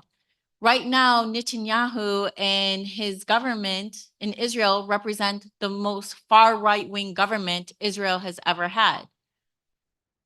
And so even with Harris moving to the top of the ticket, I think for a lot of us, especially leaders within the uncommitted national movement, it provided a window. You know, after we earned almost 800,000 votes, 30 delegates to the DNC, we were signaling to Biden and his campaign and his administration to meet with us, to talk about policy change, to talk about how do we bring a Democratic win in November.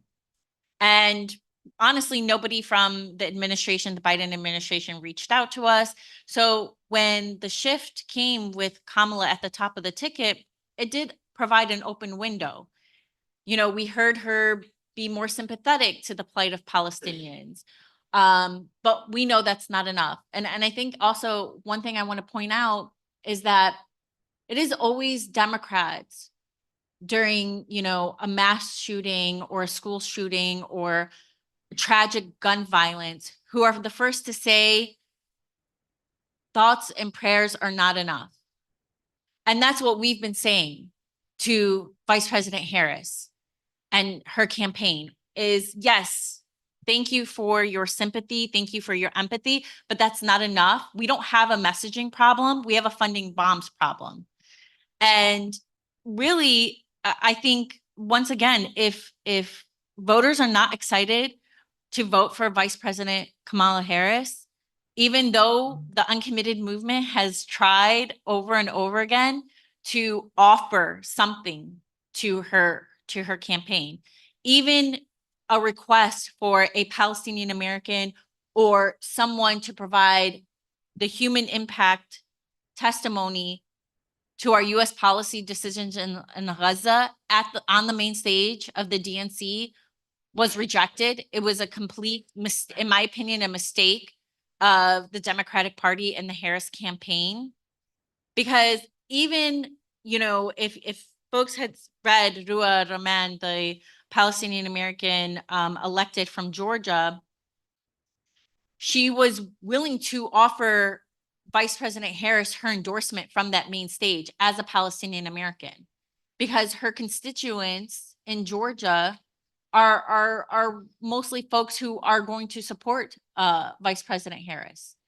And even that was rejected. So I think we've been showing that our demands and our requests are not, you know, they're not something that should be seen as like undoable. We're not asking for anything out of this world. We're asking that you adopt a policy that protects our families and our loved ones. We're asking you respect international and American law. We're asking you to signal to your base that you are adaptable, that you can change, that you can shift.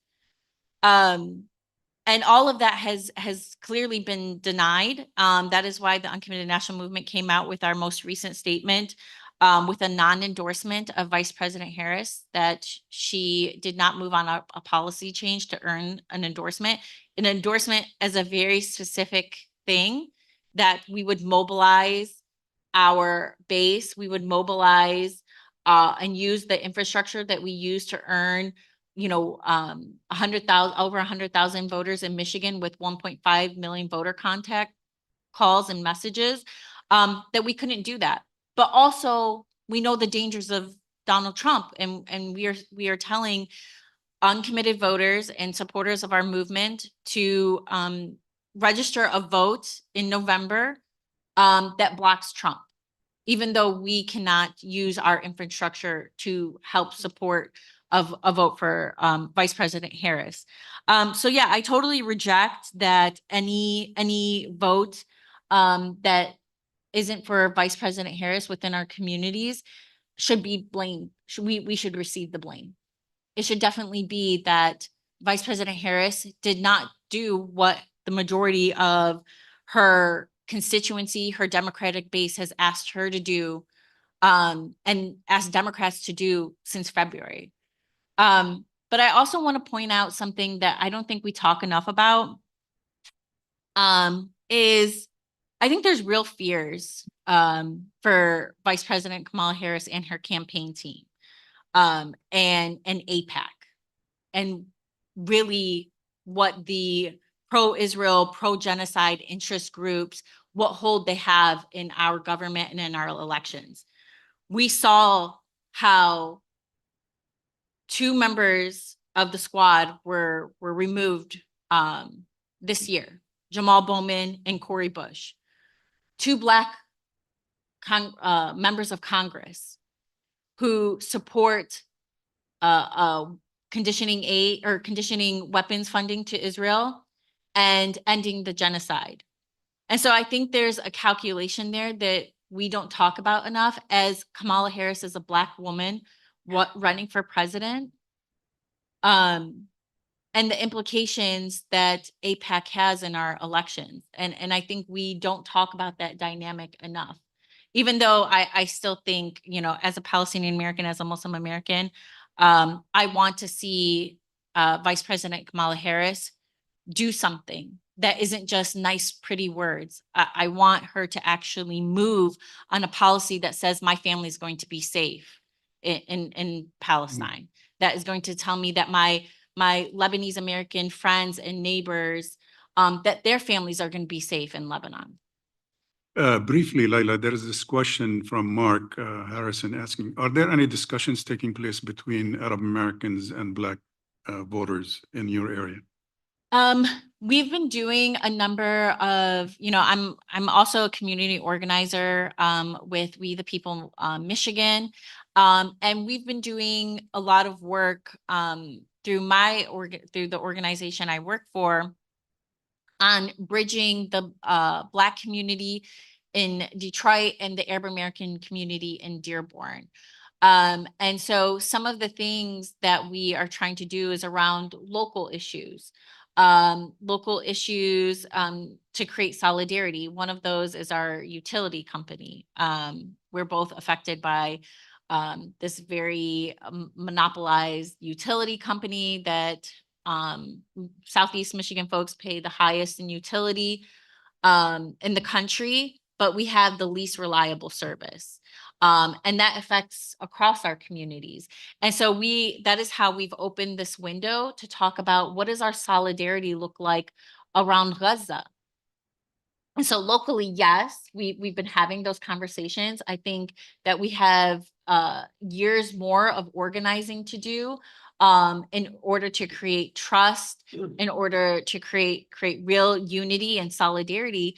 But outside of Michigan, the Uncommitted National Movement has built a coalition that includes Black movement leaders and Black civil rights leaders that, you know, are in this coalition to say, we support an immediate and permanent ceasefire. We support conditioning weapons funding to Israel. And we will include we will include that work in the work that we're already doing. And I think the biggest fear for us, for Uncommitted, is that through a Trump presidency, that coalition work is going to be a lot harder.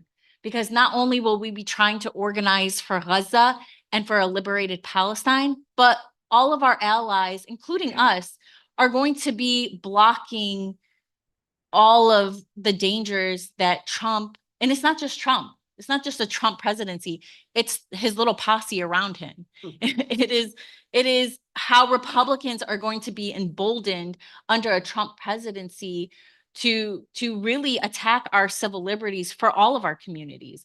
And so not just among civil rights leaders and Black movement leaders, but progressive organizations, you know, reproductive rights, climate justice leaders, this coalition that we built that is multi-generational and multicultural and includes, major union and labor, including the largest labor in the country, the UAW. When we were in Chicago for the DNC, we met with 8 labor unions to talk about how we can work together to include ceasefire work, arms embargo work, and messaging in all that we do. All of that is under attack to continue under a Trump presidency. So it's not so much about what happens on November 5th. It's really what can we do after November 6th and what the fertile political landscape could look like. Voting is not just one day. It has implications. Can I just say something? Yes, please.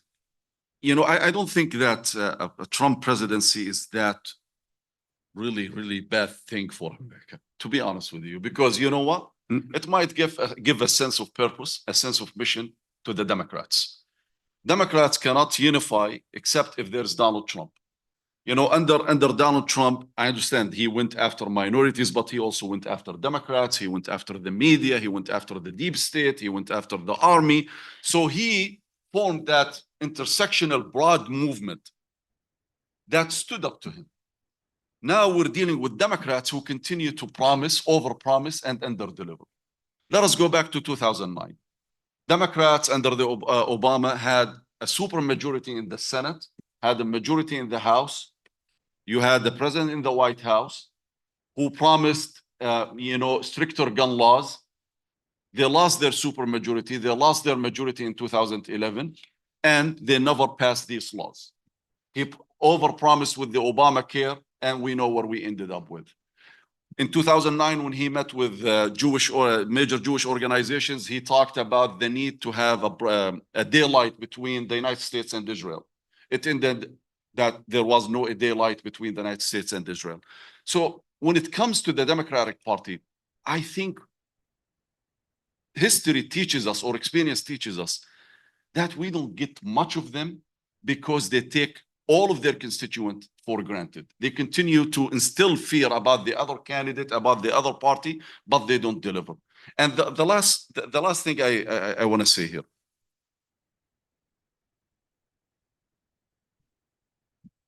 In 2000, under Trump, I myself have been targeted by the government since 2006. I never found any support from a wider movement here in America. But in 2017, suddenly I became the darling of that movement because they needed addresses to show Trump's suppression. So they were looking for these addresses. I think now it's not that we want Donald Trump to win, but again, it is on Kamala Harris. It's not that we are going to be necessarily the decisive factor here. But if he wins, we have to be prepared because he poses an American problem, a threat to America, not only to one community. And America has to own it because they have allowed this to happen. Okay, quick question regarding polling addressed to Dalia and Jim. How do these polls that you guys do affect the campaigns? Can they really make a difference to the candidates, in your opinion? Dalia and Jim, go ahead. I mean, I can't say how much the candidates care about the polling, but I can say that, 2 campaigns, not Trump, but 2 other campaigns have reached out and have been briefed on our polling. So I think there's varying degrees of interest in what polls say. I did want to just mention one thing that I think is important. We did another poll just on the support for a ceasefire in January, where we polled American Muslims, American Jews, and the general public nationally. And what we found is that the majority of Democrats support a permanent ceasefire, and that includes the majority of Jewish Democrats. Jim? Yeah, they do reach out, they do call, they want to know what the numbers are. Does it make an impact, or does it help them shape the sense of what the contours of where the voters are? I think it does the latter more than anything. We operate oftentimes on anecdote. The 5 guys I had coffee with last night, they're all voting this way. That's not helpful. It's better to have That's why I don't like SMS polls. That's why I don't like, sending an email to your members and then coming back with 47% are supporting Jill Stein. That's your members are doing that. The more rational thing to do is, regardless of the outcome, do what we do, which is a scientifically based poll. You get results you don't always like, right? But at the same time, it tells you what people are really thinking. So yeah, it does make a difference and helps us. It also helps, I think, the campaigns, and it gives them a clearer sense of what the battlefield is. Look, just want to say one thing. Anybody tells me it doesn't matter, go talk to Springfield, Ohio fathers, their kids in school. Go talk to people who've been victims of this before and know what kind of hatred is out there. Talk to Maya Berry, who just finished testifying on Capitol Hill and got just the most brutal treatment imaginable. Incitement to violence that sure enough was followed with death threats. It makes a difference. And as Layla noted, these are our allies. This is where they all are. This is our coalition. They may make the wrong choice, but we can't make the wrong choice because we have allies who depend on us. And I'm thinking of those fathers in Springfield, Ohio. Makes a difference, man.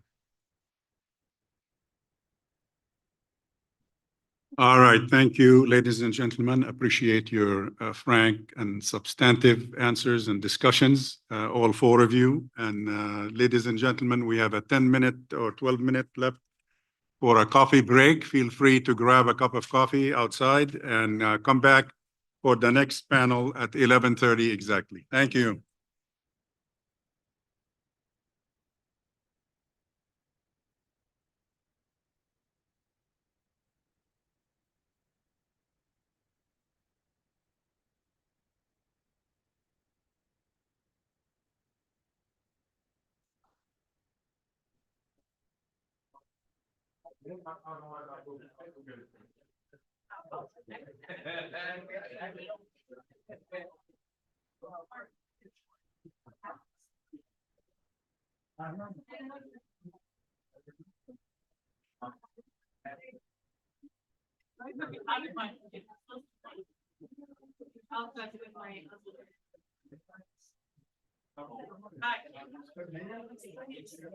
This is my daughter.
Going off.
Ladies and gentlemen, please take your seats. We are about to begin the next panel.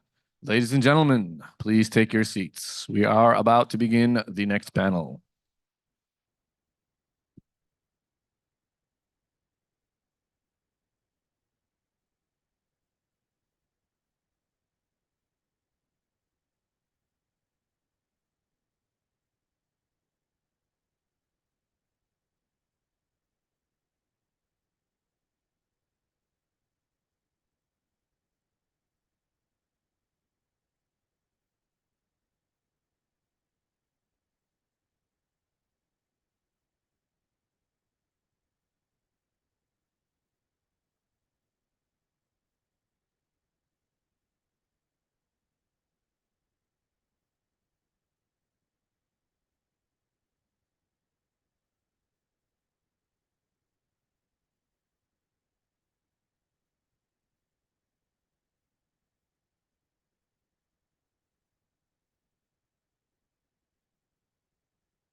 Well, look halfway decent on me. You know, I just saw Ian last week. You know, somebody else was telling me that she, I forget where I it was. sent you the picture, I think. Ian Scobie? No, no, a different He Ian. was keynote speaker at Josh's call. Oh, okay. Interfaith. Ladies and gentlemen, please take your seats. The panel is beginning.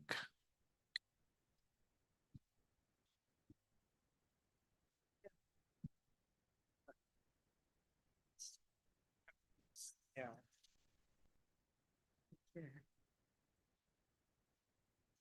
You know what's working there?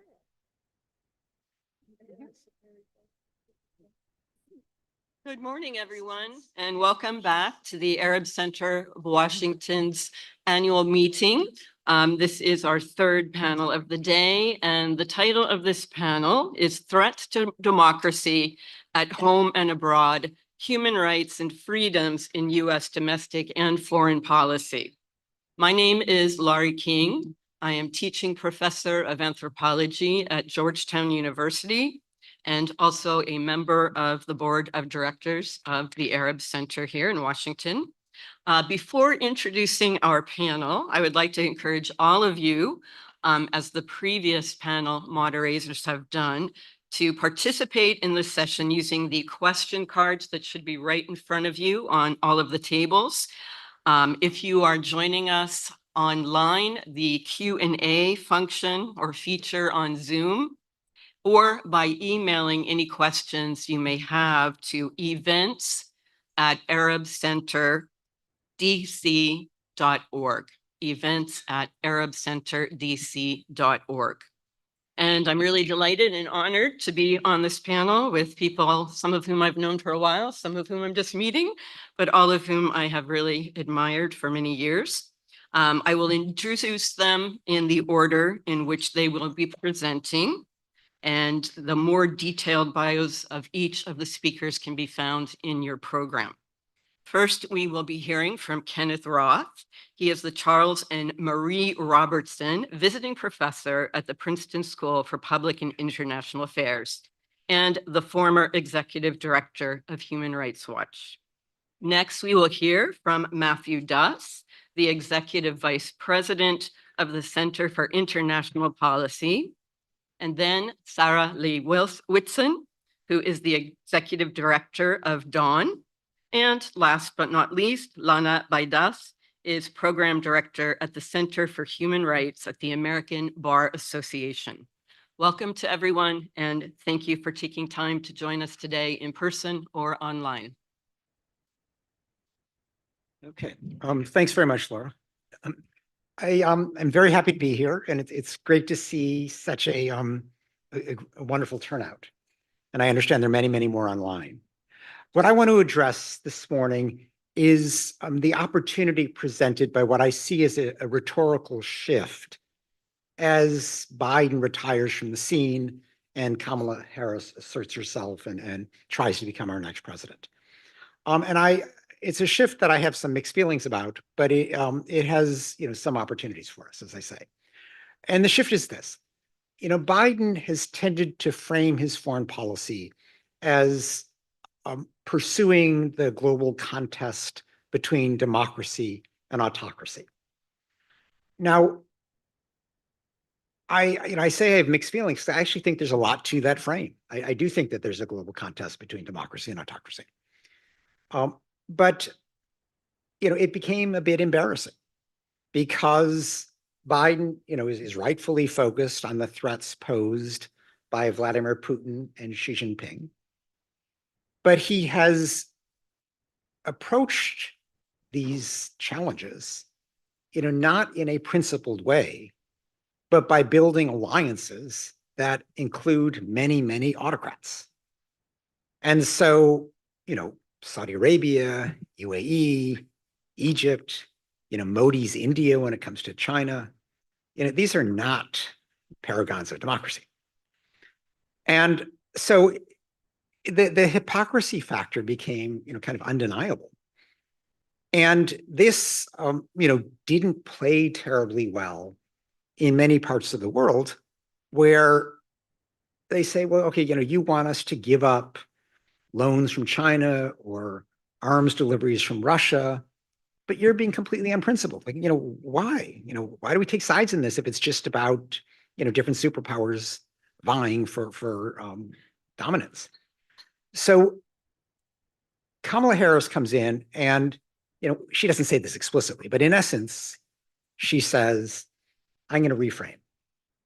And I'm going to talk about the rules-based order. Now, this is not, novel language. I mean, we've heard about this for a while, but she seems to have dropped democracy versus autocracy in favor of the rules-based order.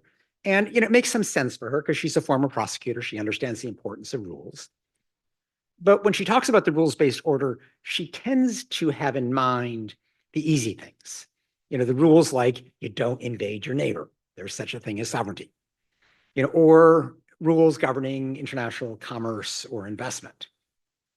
What she doesn't like to talk about is that part of those rules are international human rights and humanitarian law. And this, presents the same kind of hypocrisy problem because again, Egypt, Saudi Arabia, UAE when it's, underwriting yet again a genocide in Darfur, Ethiopia and Tigray. I mean, you can go on and on, governments that are not only undemocratic, but are also flouting basic human rights and humanitarian law norms. And of course, I don't need to tell anybody here, the most glaring example of the rules being violated is what Israel is doing in Gaza, in the West Bank, and now, from what we can tell, Lebanon. And, I won't recite where things go wrong, but, you can go through war crime after war crime, whether it's the, indiscriminate bombardment that just levels neighborhoods in Gaza, the attacks that have a disproportionate harm on civilians, dropping 2,000-pound bombs just to go after Hamas tunnel, or bombing, school after school after school, or going after Hamas fighters in the middle of a displaced persons camp, shutting down the hospitals when there's an acute need for them. I can go on endlessly. And of course, the International Court of Justice has, found that Palestinian rights under the Genocide Convention are probably in jeopardy and therefore has issued a series of provisional measure orders. And, just a quick aside, I won't dwell on this, but, ironically, the best defense Israel has to the charge of genocide, and this is a defense only because of the incredibly conservative jurisprudence of the International Court of Justice, is to say that the only possible inference from our conduct in Gaza is not genocide because there's an alternative inference, which is the war crime of mass expulsion. And under the ridiculous jurisprudence of the ICJ, that's a defense right now. We have to push them to change their jurisprudence, but, that's where we are. And of course, the other, rule that now we have to deal with is that the ICJ has come out and said the occupation is not, the classic kind of temporary occupation that is going to be over with quickly, but that the prolonged occupation is a de facto forced annexation. And although they didn't use the term, in essence, they said this is an act of aggression. It is no different from what Russia is doing in Ukraine. So these are, among the international rules that Kamala Harris has to pay attention to if she wants to be promoting the rules-based order. There are also domestic rules. We often talk about the Leahy law. And, I think most of you are familiar, it prohibits sending US arms to a unit of a military that is abusive. I am not a big fan of the Leahy law because it cheapens what US law actually is. There's a separate law, 502B of the Foreign Assistance Act, which says there can be no security assistance, meaning arms sales or military aid, to any force, not just unit, but force that systematically violates international human rights or humanitarian law, which describes Israel. So you don't have to play these games of saying, oh, what about this little unit? And, is it reformed, or was, a soldier in that unit taken into account? You look at the big picture, which is what you should do. We've tended to forget about 502B and focus on Leahy. Leahy is supposed to be easier to implement. It's more, incremental, but it's a mistake. And I think we should go back to 502B and apply it in the case of Israel and Gaza. But, of course, that's a rule that Kamala Harris doesn't want to focus on. And, beyond that, there are the rules that the International Criminal Court is trying to uphold. And, as you all know, the US government's reaction to the prosecutor's request for arrest warrants for Netanyahu and Gallant, along with 3 senior Hamas officials, was to say the court doesn't have jurisdiction. Palestine's not enough of a state to be able to join the ICC and confer jurisdiction, even though, the UN General Assembly has found Palestine to be a non-member observer state, even though 146 of the 193 member states of the UN have fully recognized Palestine. Even though the only reason why there is not a full-fledged Palestinian state is the US veto in the Security Council, even though the International Court of Justice had said that governments are precluded now from giving legal recognition to the occupation, which is the only reason, of course, that Palestine is not a state. So, these are all rules that are kind of inconvenient if the aim is to promote the rules-based order. Now, the panel just before us I found very interesting. And, I think we have to recognize that, first of all, Trump would be a disaster. And I think we just have to say that up front. Trump's, priority when in power was, the Abraham Accords, basically getting governments to normalize relations with Israel while throwing the Palestinians under the bus. The idea that today we have to look to Mohammed bin Salman to resurrect the idea of a Palestinian state as a prelude to normalization of relations with Israel shows, how utterly indifferent the US government has become. MBS, this is not a guy who could care less about the Palestinians. He's just reflecting Saudi public opinion. Trump essentially greenlights anything that Netanyahu wants to do.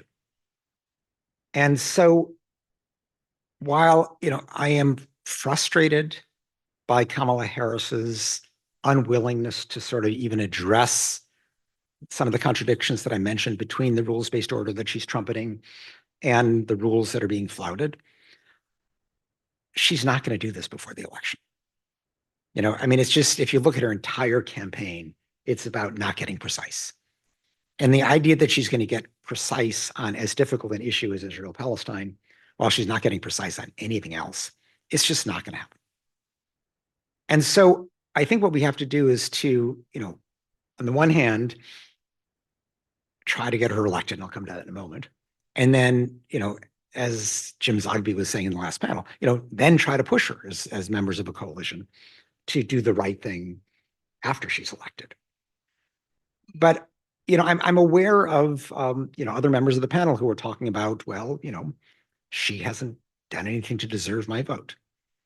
And, and I recognize that, and I don't believe in blaming voters. I actually think the uncommitted effort was very important during the primary because it was a statement. It was sending a message. It didn't actually have consequences. But in the general election, obviously voting for Trump, I think mostly is not going to happen among people who care about this issue. But voting for Jill Stein or abstaining is effectively a vote for Trump, or at least half a vote for Trump. And I don't think we can be oblivious to the consequences, to say, well, I'm making a statement. I feel that, we shouldn't be doing that. And what I worry about a little bit is that, the uncommitted kind of message that we rightfully were sending at the primary stage, I think to kind of continue that message now and to continue to say they're not hearing me, and so therefore why should I vote for her? To do that now is to encourage people to be oblivious to the consequence of their votes when those consequences are enormous. And so, I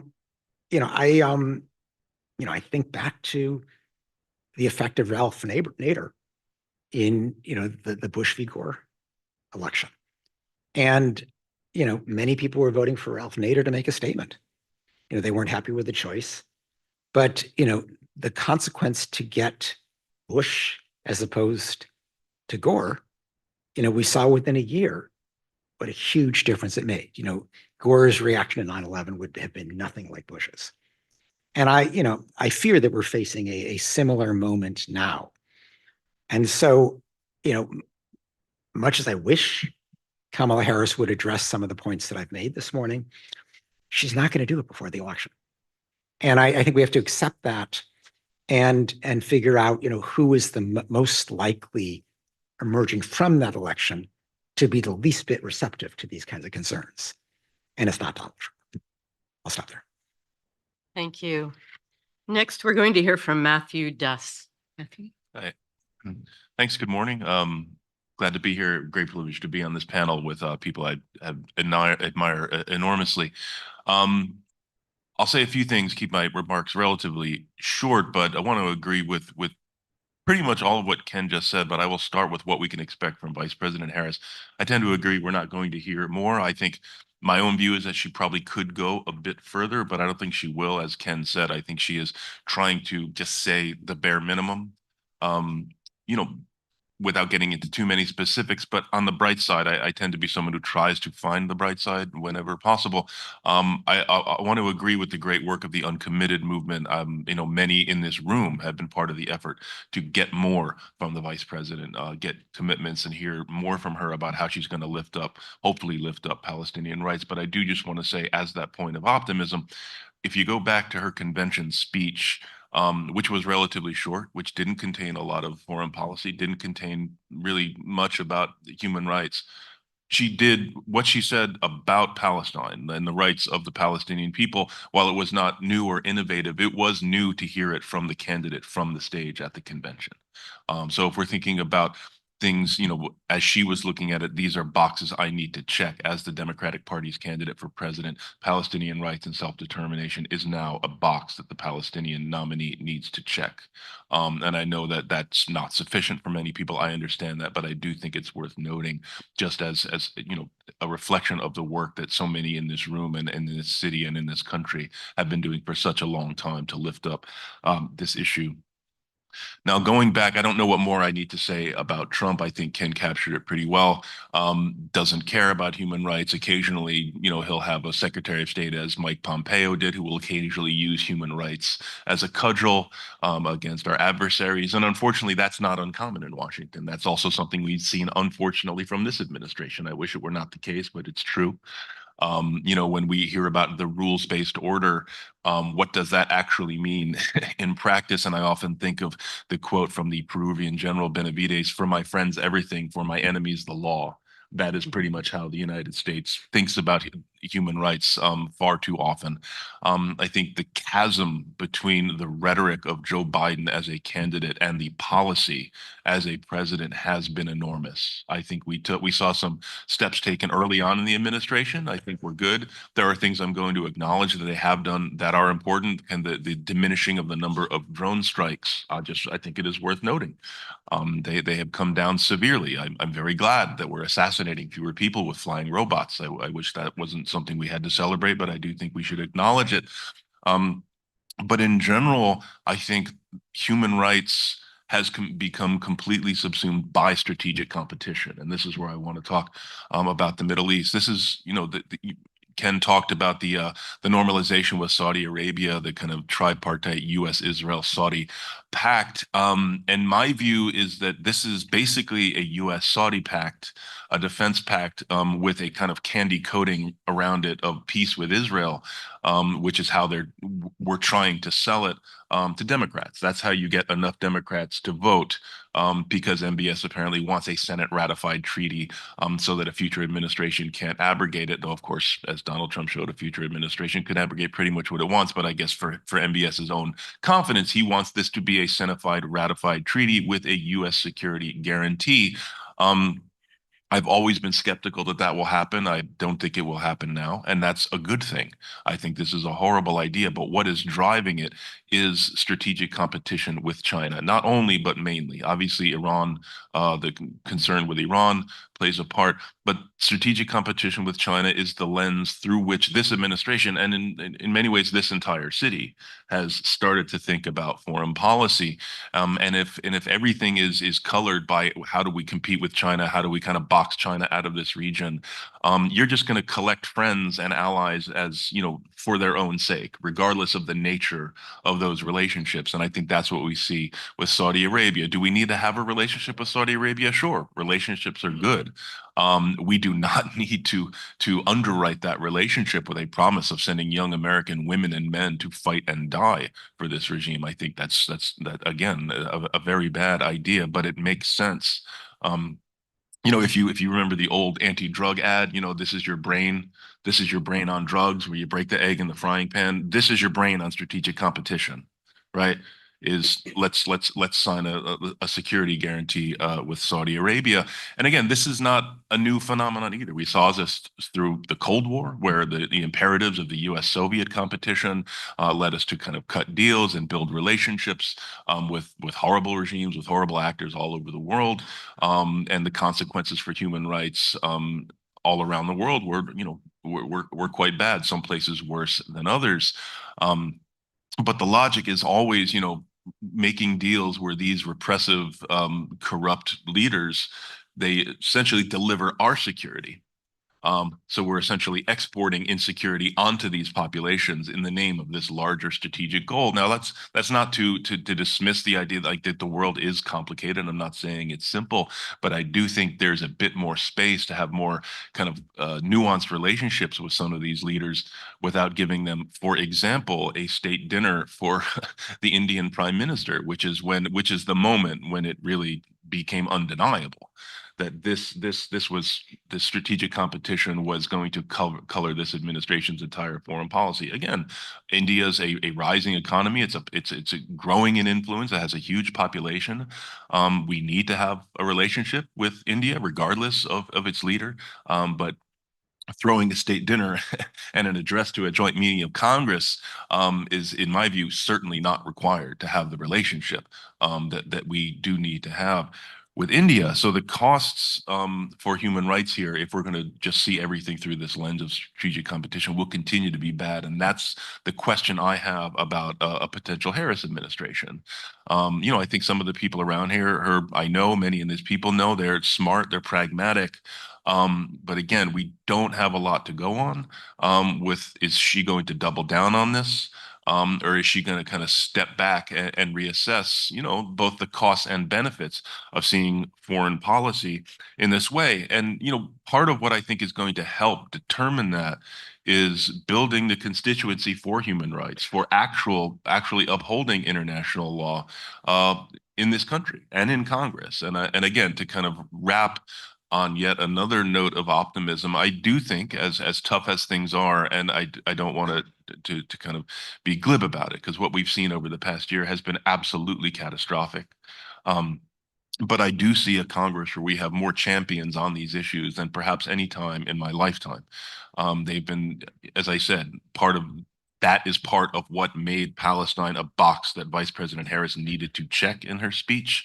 But I think continuing to build that constituency, continuing to use the tools of the law, one of which Ken mentioned the 502B provision, there are others, to really press a future administration on these issues, which is to say, this is not some kind of new idea. This is upholding the law. The problem is we simply have not been doing that.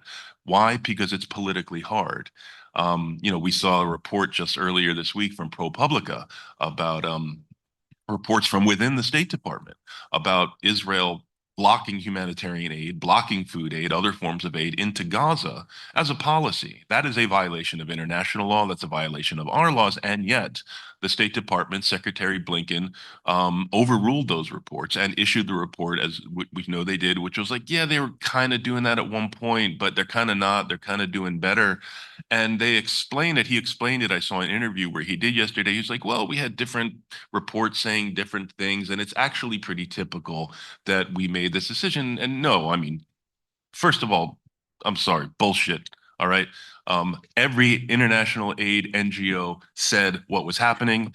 The U.S. aid agencies themselves said what's happening. This administration knew what was happening. What is actually pretty typical is an administration deciding that they were going to take the politically easy route, which was to kind of fudge it. That is what is typical about it, and that is what we need to build a bigger and more powerful constituency to change.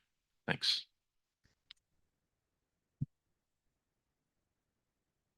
Thank you, Matthew. Next, we will hear from Sarah Leigh Whitson. Thanks, and so good to see so many friends here today. Our Arab Center, thank you for this great gathering, because it's not just an opportunity to hear so many interesting viewpoints, but also to have in-person, real-life connections, which become increasingly precious in the post-COVID era. I want to focus my remarks quite specifically today on how I see a Trump versus Harris presidency playing out in the Middle East. And I don't share and I don't see any grounds for optimism, I'm afraid. This is, in fact, the topic of an article I have coming out tomorrow in the American Prospect, but you're going to get an advanced preview here today. I think despite the admittedly widely divergent outcomes on domestic matters, particularly on civil rights and civil liberties, which will impact all of us as members of civil society, some of the loudest activists in civil society, I think there's far less uncertainty about the foreign policy outcomes under either a Harris or Trump presidency in the Middle East. Like the Biden administration before it, a Harris administration may be softer around the edges with its rhetoric, but with no policies to back them. And so my prediction is that the outcome, sadly, will mostly be more of the same. There are, I think, two main reasons for this. First of all, the global worldviews of Harris and Trump are actually pretty similar, grounded in an article of faith that has undergirded all of America's post-World War II foreign policy, and that is maintaining U.S. hegemony and supremacy. You know, the flavors may change from decade to decade: competition with China, competition with Japan, competition with Russia, but really it's all about U.S. primacy and maintaining that. And there is full agreement on this, as Kamala Harris recently declared, that the U.S. must have the most lethal military in the world. She went out of her way to declare this twice, not once. So while Trump may have a more openly mercantile or even mercenary approach to U.S. forces abroad, demanding that the beneficiaries may pay more for protection, he is a unilateralist, not an isolationist. So at bottom, I don't see either candidate revisiting U.S. primacy, and as Matt pointed out, this is what will guide and poison U.S. foreign policy in the Middle East under either administration. Second, both Harris and Trump are subject to the overwhelming incentive structure that rewards administrations that continue to spend more on defense and sell more weapons abroad than any other country in the world. We have the double whammy of the military-industrial complex and foreign government purses, which means that all of the upside comes from more spending and selling of weapons. There is no countervailing economic pressure and very little political pressure. Foreign policy remains largely the province of an elite clique of decision makers, and none but sadly the tiniest segment of the electorate, as we heard earlier, prioritizes foreign policy issues in their voting. In the Middle East, this incentive structure is at its most powerful, combining not only the influence of the defense industry and the seemingly bottomless wealth of Gulf states, but two additional factors: the influence and control of the pro-Israel lobby, which was, as pointed out, has the resources to eliminate candidates who threaten its positions, and Arab control over oil that determines the prices Americans pay for fuel. Within these confines, I anticipate some marginal but not very consequential differences. Let's start with Israel. The Democratic Party has become increasingly divided over the Biden administration's unconditional support for Israel in the face of the war in Gaza. And we know that a strong majority of Democratic voters now opposes military aid to Israel and supports Palestinian rights. Candidate Harris no doubt feels the pressure to promise some recalibration of Biden's policies, particularly as swing state uncommitted Democratic voters could toss the election to Trump. But she has largely confined this to expressions of sympathy for Palestinian suffering. She has, however, reiterated Biden's pleas for a ceasefire, but refused to support conditioning aid to Israel. She will feel the sway of her pro-Israel donors much more than her voters once she's elected, and so it's unlikely that her policies will consequentially shift away from Israel. Her own advisors have said there will be no daylight between her and the Biden administration when it comes to Israel, and so there's no reason to believe, for example, that she's going to walk back Trump's recognition of Jerusalem as Israel's capital or Israel's annexation of the Golan, just as Biden has failed to do. Whether Harris will prioritize securing more Abraham Accords for Israel, as Biden has done in lockstep with Trump, this is not a Republican plan or proposal or agenda. It has been the Biden administration's #1 foreign policy agenda in the Middle East. But Kamala's own support for this, Vice President Harris's support for this, remains to be seen, but neither she nor her national security advisor, Phil Gordon, have said anything to suggest moving away from this. The Biden team has already agreed to Saudi Arabia's two outstanding demands, the bilateral security agreement and construction of a civilian nuclear plant. But without tying them to Israeli normalization, it's doubtful the Senate will approve these terms. And it's conceivable that Trump will actually take a tougher line with Netanyahu, forcing him to accept a ceasefire, if not any pathway to Palestinian statehood, to secure Saudi normalization, something he very much wants to deliver. But it's just as conceivable that he pushes for a separate standalone deal with Saudi Arabia, which Saudi Arabia has proposed. The most important issue where Harris and Trump are likely to have different takes, in my opinion, is a move by Israel to annex most or all of the West Bank. Now, Ambassador David Friedman, who served as Trump's ambassador to Israel, has openly endorsed Israeli apartheid and proposed annexation of the West Bank, minus voting or political rights for Palestinians, and he has said he's consulting with Trump on the matter. Trump delivered everything else on Friedman's wish list when he was president. He also made clear that he sees Israel and Palestine not as a struggle to end apartheid and occupation or to establish Palestinian self-determination, but as a real estate dispute between Jews and Arabs. So it stands to reason that he would ultimately support Israeli annexation of the West Bank, as well as Israeli demands that the other Arabs take the Palestinian population and give them some of their own land. A Harris administration, in I think classic Democratic fashion, would wring its hands and rump up rhetorical condemnation for Israel to move on annexation, but it's very doubtful that it would take stronger measures, such as suspending arms transfers or supporting sanctions. If a genocide in Gaza hasn't been enough to persuade candidate Harris to demand even a suspension of weapons, it's doubtful that annexation would persuade a President Harris to do so. Sadly, the legal grounds, namely the international law prohibition on acquiring territory by force to prevent such an annexation, are now greatly eroded, thanks in no small part to the United States itself. The Trump administration led the way in breaking the taboo, recognizing not only Israel's Golan annexation, but also Morocco's annexation of Western Sahara.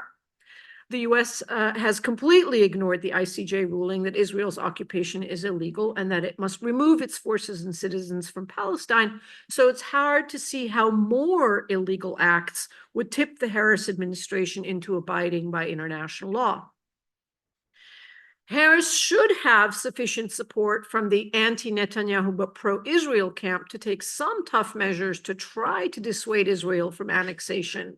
But whether they'll be sufficient to persuade Israel remains to be seen. I think Netanyahu may calculate that he can afford to be in the Harris doghouse until annexation becomes old news and the forced displacement of Palestinians alongside the accompanying humanitarian catastrophe becomes the new news. It's much easier to remedy humanitarian harms with aid, as Harris would likely do, than it is to fight and punish violations of a severely eroded law. I think Harris and Trump will also have different strategies to deal with the ICC's ongoing prosecution of war crimes in Gaza, which has indicted both Netanyahu and Defense Minister Gallant, but has delayed issuing the arrest warrants against them.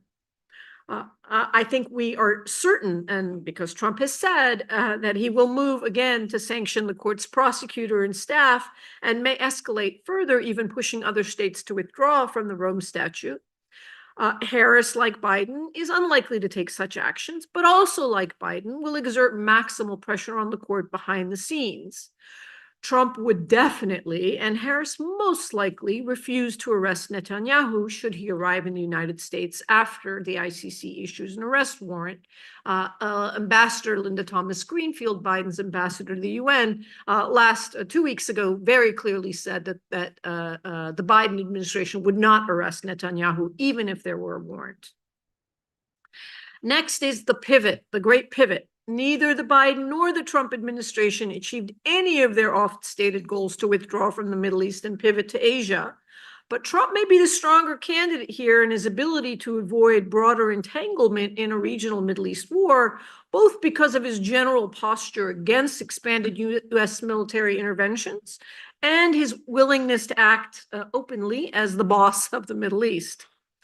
While Biden notably ended the war in Afghanistan and has finally secured an agreement to remove U.S. forces from Iraq, he has entered into a new war footing in Yemen without congressional authorization and massively expanded the deployment of American military forces to the region. He's also worked to reassure the UAE and Saudi Arabia using U.S. forces to deploy Patriot missiles on their behalf. And of course, it is the Biden team who's put the finishing touches on the security agreement for the Saudi regime. Where both administrations will converge is continued massive arms sales to the region. Biden initially promised to halt weapons sales to Saudi Arabia, but he caved to the built-in incentive system. While Trump has made clear his enthusiasm of maximal weapons for maximal profit, the Harris team, like the Biden team before it, will speak more softly but deliver the same results. Biden promised no more blank checks for Sisi. He indeed has delivered several billion-dollar blank checks to Egypt, removing any of the remaining pretend conditions on human rights reforms, going further than any administration before him. Such weapon sales and support for abusive regimes in the region are built in as a cost worth paying in the Harris-Trump shared worldview that prioritizes U.S. military domination of the Middle East. What remains a toss-up is policy on Iran. Harris's lead national security advisor, Phil Gordon, played a leading role in supporting the JCPOA nuclear deal with Iran under Obama. Harris supported the JCPOA and would likely want to pursue a renewed nuclear deal with Iran. If there is a significant change in U.S. foreign policy toward Iran, it's unlikely, however, to happen under Harris, because any rapprochement with Iran, including a nuclear deal, would face intense scrutiny, extreme anti-Iran sentiment among both Republicans and pro-Israel Democrats, which shackle her from moving forward, particularly if the conflict between Israel and Iran continues to flare up. For now, at least, candidate Harris is treating any endorsement of a less pugilistic policy on Iran as an opening for a political attack. This month, she criticized Trump for suggesting that he would consider lifting sanctions on Iran. He reasoned that sanctions hurt the U.S. economy, encouraging de-dollarization. So assuming Trump remains guided by anti-Iran extremists, he will also continue to oppose renewing the JCPOA and likely support further surprise attacks on Iranian facilities and targets, and even a low-level state of war. But if he frees himself from extremists like John Bolton, he may well be interested in reaching an agreement with Iran, if only to prove he's the president who can deliver the best deal for the U.S. The reason Iran policy will remain a toss-up, however, is that it may not be up to either Trump or Harris to choose a course of action if Israel's efforts to escalate war with Iran succeed. If Israel continues its attacks on Iran and tensions in the region spiral, there won't be any room for a new nuclear deal. And the only question will be whether or not the U.S. steps in to fully back Israel in a war with Iran. Changing course to normalizing America's very abnormal policies in the Middle East, Republican and Democrat, it isn't impossible. We need legislative reforms that can and should tackle the malign influence and infiltration of the defense industry, foreign states, lobbyists acting on behalf of open states, just as open debate can reform outdated and harmful ideological commitments. If there's any good news here, it's that public opinion is clearly desirous of a new approach. And the only challenge that remains is forcing our own government to comply with the will of the people. Thank you.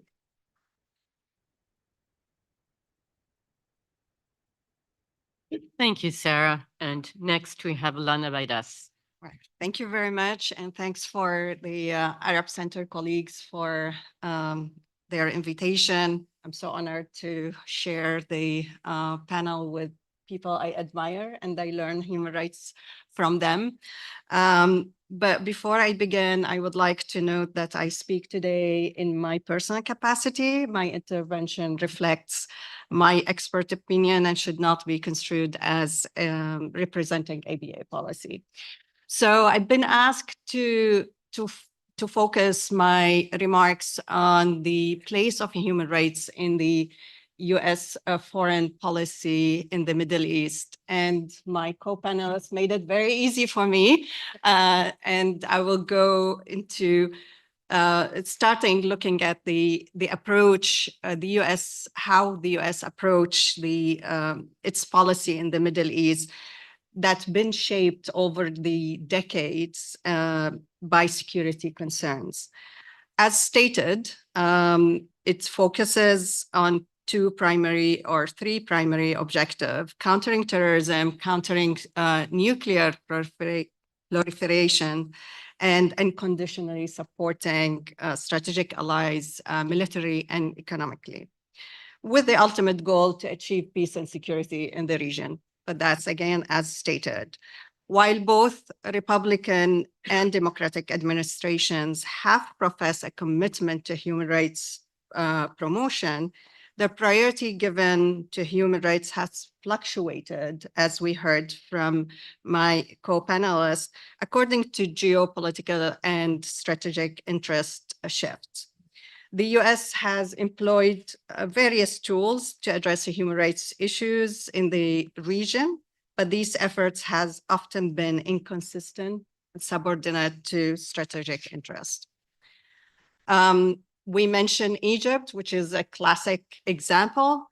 It has been receiving economic and military aid from the United States since 1947, totaling more than $79 billion. Egypt has always been perceived as a strategic ally of the United States in the region and continue to be seen as a peace broker and a balancing power in the region. The allocation of foreign aid has been influenced by both the domestic and international political, economic, and security environment. Little consideration has been paid to Egypt's human rights record. This has emboldened successive governments in Egypt while withering away human rights protection. In the name of countering terrorism and a key issue that determined US aid to Egypt, the Egyptian authority have carried out massive arrest of human rights defenders, lawyers, journalists, a political opponent, dissident for exercising their rights to freedom of expression, association, and assembly. The 2023 State Department country report on human rights practices indicated a large number of enforced disappearance cases as systematic in Egypt. However, as Sarah Lee mentioned, a few weeks ago, the Biden administration announced that it is moving to provide $1.3 billion in military aid to Egypt, despite the reported grave human rights situation in the country. And this all despite the empirical research that has demonstrated that human rights abuses are one of the main pull factors for radicalization. According to Human Rights First, torture and inhumane treatment in Egypt prisons, and I quote here, is fueling ISIS growth as the group recruits supporter in Egypt prison at an accelerating rate. And this is the point that this approach is failing one of the key objectives of the US foreign policy. Another example is Saudi Arabia, and we heard US-Saudi relations are based on mutual interest, countering terrorism, and containing the expansion of Iranian influence in the region. From 2015 to 2019, Saudi Arabia was the world's largest importer of arms, mostly from the United States. According to 2022 US Government Accountability Office reports, the US Department of Defense administered military support worth at least $54.6 billion to Saudi Arabia and the UAE, primarily for defense articles and defense services. The arms sale to these two countries continue despite the finding of the UN and civil society organization that Saudi-led coalition airstrike on Yemen have been indiscriminate and amount to war crimes. This was also despite legal opinions that the ongoing sales of weapons to Saudi Arabia in the face of the misuse of such equipments in Yemen violated Section 502B of the Foreign Assistance Act, Section 3 of the Arms Export Control Act, which prohibit the provision of weapons to country engaged in a consistent pattern of gross human rights violations. On the domestic front, Saudi Arabia crack down on critical voices, dissent, abusing counterterrorism measures. CSO's report documented how the Saudi Specialized Criminal Court, which is an anti-terror court, and counterterrorism and counter-terror financing laws were used to target human rights defenders, several of whom face life imprisonment and long-term travel bans.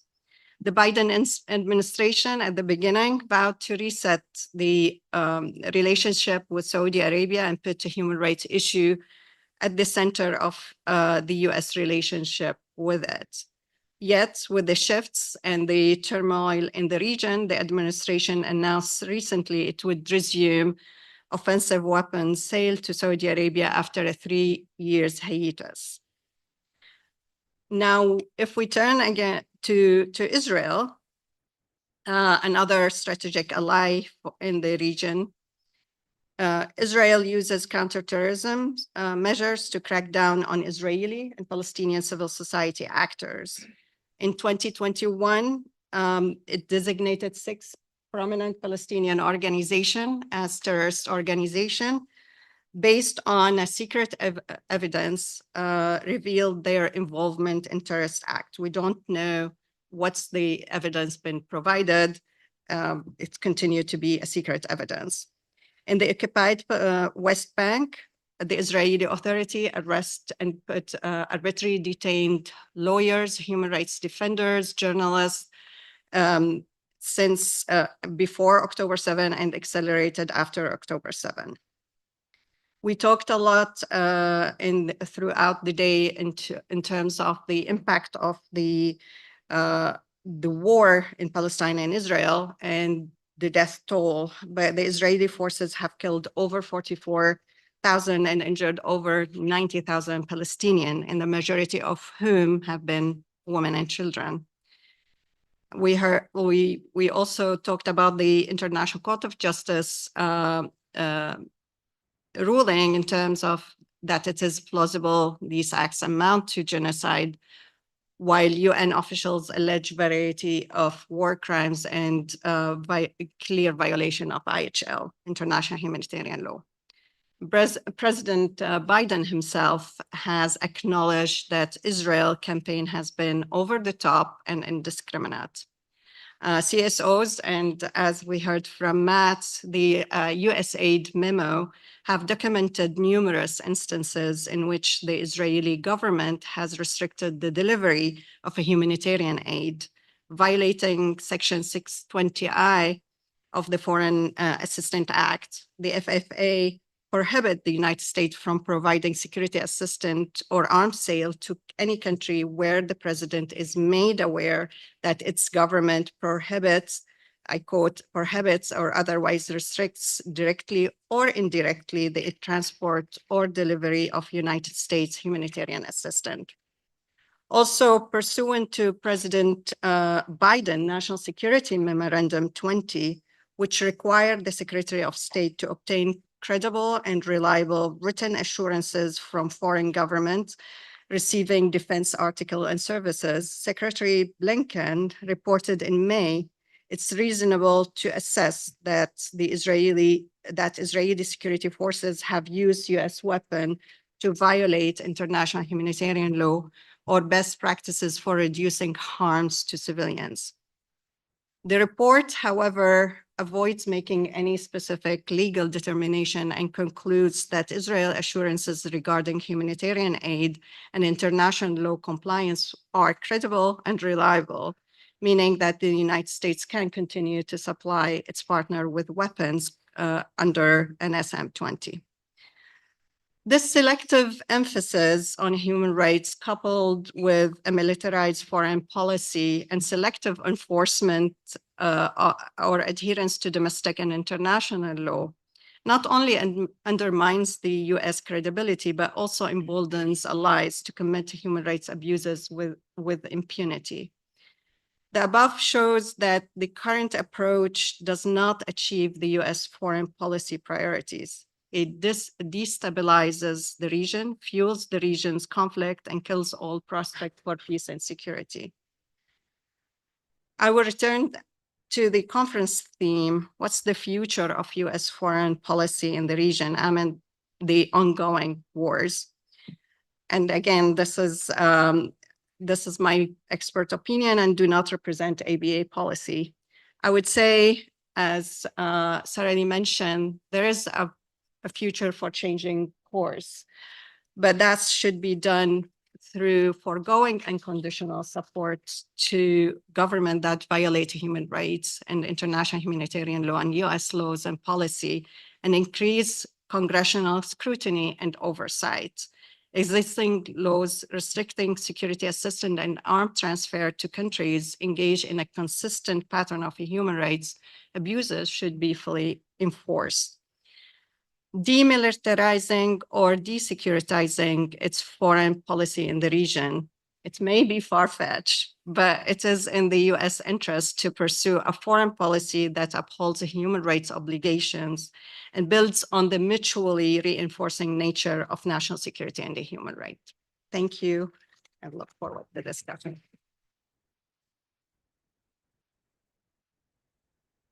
Thank you to all of our panelists. Before we begin the question and answer session, I just want to remind you to send in your questions using those Q&A cards. And also, if you're joining us by Zoom or YouTube, to email events@arabcenterdc.org or use the Q&A function on Zoom. We have a couple of questions that have come in online. Let's see. Oh, thank you. Thank you so much. I know this might be a good question for Matt. What would objective media coverage of the war in Gaza highlighting human rights violations result in better US policy, or maybe even impact the elections? You know, it's hard to say. I mean, I do think, at least as I observe, you know, what I'll call, I guess, the democratization of media, or just the fact that we have far more media outlets, and far more ways for people to see images and news, than we did in the past, has definitely led to a greater awareness of the reality. Our major media, you know, the CNNs, the MSNBCs, for the most part, still, you know, stay in a very conservative frame. But I do, if people want to find it, they can get that information. But I do think, yes, if you had more, you know, major news anchors or figures in some of those big media outlets who were willing to take I call it a more reality-based approach, or at least a somewhat more objective approach. I think that would, you know, and not just to bring the news to people, but actually be willing to push leaders on these questions. Because, you know, I referenced, you know, the appearance by Secretary Blinken, where he was asked the question about the report, and the thing I noticed about that is there was no follow-up. I mean, we need journalists who are equipped with the knowledge to respond when they get that kind of, you know, those kind of shenanigans in response to those questions. Yeah, it's not just objective journalism, it's journalists who are really willing to do the job. Who have the information and are willing to put that information to people in power, yes. Yes. Here's a question that anybody could answer. What's preventing the Harris campaign from calling for an immediate ceasefire? Which is not, I guess, going as far as to call for other things. What is the political calculus of not calling for this? And will it be favorable given that the race between Trump and Harris seems to be getting closer and closer? I don't know who would like to take that. I think she has called for a ceasefire, you know, and repeatedly sort of parroted the Biden administration language, which is embarrassing, that we've been working 10 months for a ceasefire, you know, that they don't see that that's an embarrassing admission. And she has parroted that. She does not have a strong background in foreign policy. This has never been a priority for her, and she seems perfectly content parroting what the Biden administration has said. I don't know if the key word here is immediate ceasefire. What that means after 10 months is up for debate. All right, a question from our audience here. If anybody would like to comment on Rabia Aghbari's detailed Columbia Law Review article, Toward Nakba as a Legal Concept. I don't know if any of you would like to take that on, since we have legal specialists galore here. Well, I'm not an expert on the subject, but I do know Rabia, and I have discussed his proposal. We actually published, we at Dawn in our publication Democracy Exile, published the article that was banned from publication from, was it Columbia or Harvard Law Review? I don't even remember. Columbia Law Review. So we did publish the whole thing in full. I think it's certainly a proposal worth considering to designate a crime like the Nakba as a unique crime that needs to be criminalized under international law for some of the reasons that Ken touched on in the gap between something that is mass expulsion versus something that is genocide. I think these kinds of crimes would take at least a decade to make its way into a treaty or a defined law concept. But, you know, the problem that we have isn't an absence of laws. The problem we have is that international law is weaker and more meaningless now and today, thanks in very large part to the United States and its undermining of international law for the sole purpose of protecting Israel from accountability. That's the problem. So I don't know that a new law is going to get us much further. We have the most important international courts, the International Court of Justice and the International Criminal Court using the legal mechanisms. And now we have the United States out and out openly trying to decimate the courts. All right, here's a question for Kenneth Roth. We saw yet another political theater at the UN Security Council yesterday. When it comes to protecting human rights, has the United Nations become a relic instead of a remedy for global crises? Well, yeah, I'm very careful to treat the term United Nations as if it's, a single entity. I mean, first of all, we have to understand that there, broadly speaking, are two United Nations. There's, the United Nations, which are, certain officials like Antonio Guterres, Secretary General, or Volker Turk, the UN High Commissioner for Human Rights. And then there's the United Nations as a conference room where governments convene. Now, we're talking about one of the conference rooms, the most important, but I think we all know that the Security Council is completely stymied by the veto. The US veto blocks action on Israel-Palestine. The Russian veto blocks action on Ukraine. The Chinese veto blocks action on Myanmar. I mean, the Security Council has not been working for quite some time now. And because the veto wielders hold the key to any reform effort, it's not going to get fixed soon. But to go from there to say the UN, therefore needs to be jettisoned, I think is a big mistake. There is already a movement toward using the General Assembly much more regularly. The US actively did this in the case of Ukraine and, pushed through a number of very useful resolutions. We did this with Syria when referral to the International Criminal Court was blocked by the Russian and Chinese vetoes. We got the General Assembly to create basically a special prosecutor for Syria. Now, when governments go to the General Assembly and try to get positive action on Israel, Palestine, the US says, oh, that's non-binding, and that's just the General Assembly. But the General Assembly matters a lot. And of course, the other body that matters a lot is the UN Human Rights Council, where governments fight tooth and nail to avoid condemnation. And the Human Rights Council has actually been quite good at documenting and reporting and criticizing what has been going on, not just in Gaza, but in the West Bank and East Jerusalem. So, I still find the UN, a very useful institution.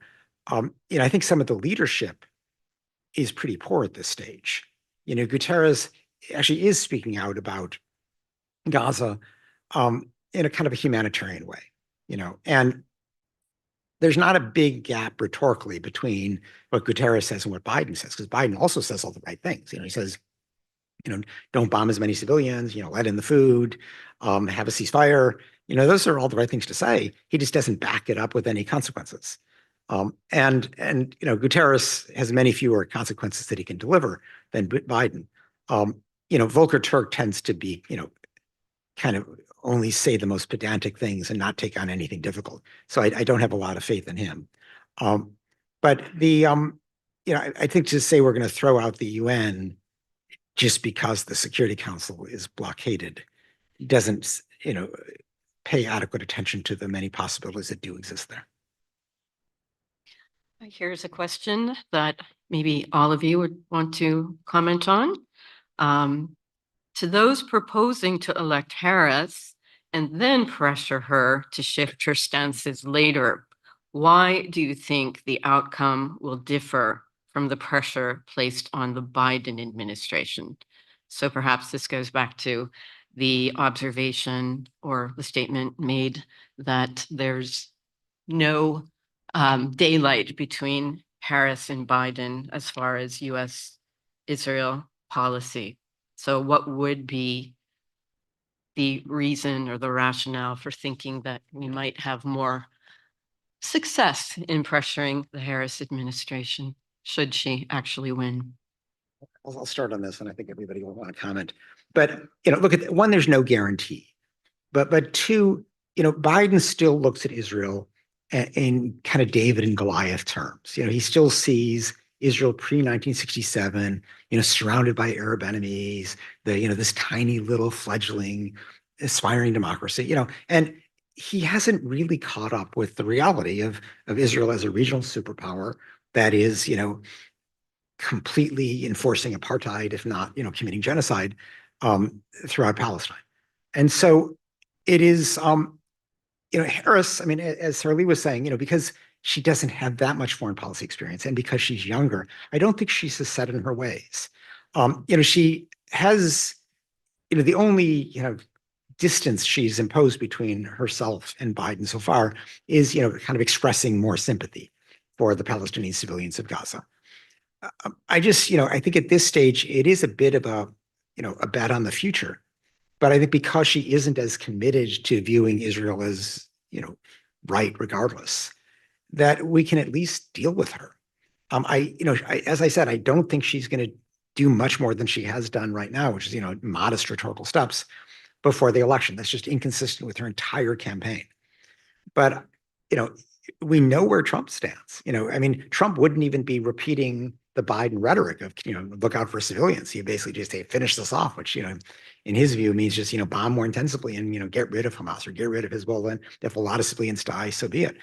So there would be zero restraint exerted by Trump on Netanyahu. Harris is a bit of an open book right now. And I think, we have possibilities with her that don't exist with Biden because he is so set in his ways from a different era. Sure, I'll just speak briefly. Yeah, I mean, first of all, I mean, I don't agree that there is no daylight between Harris and Trump. I think there's not enough, or yet.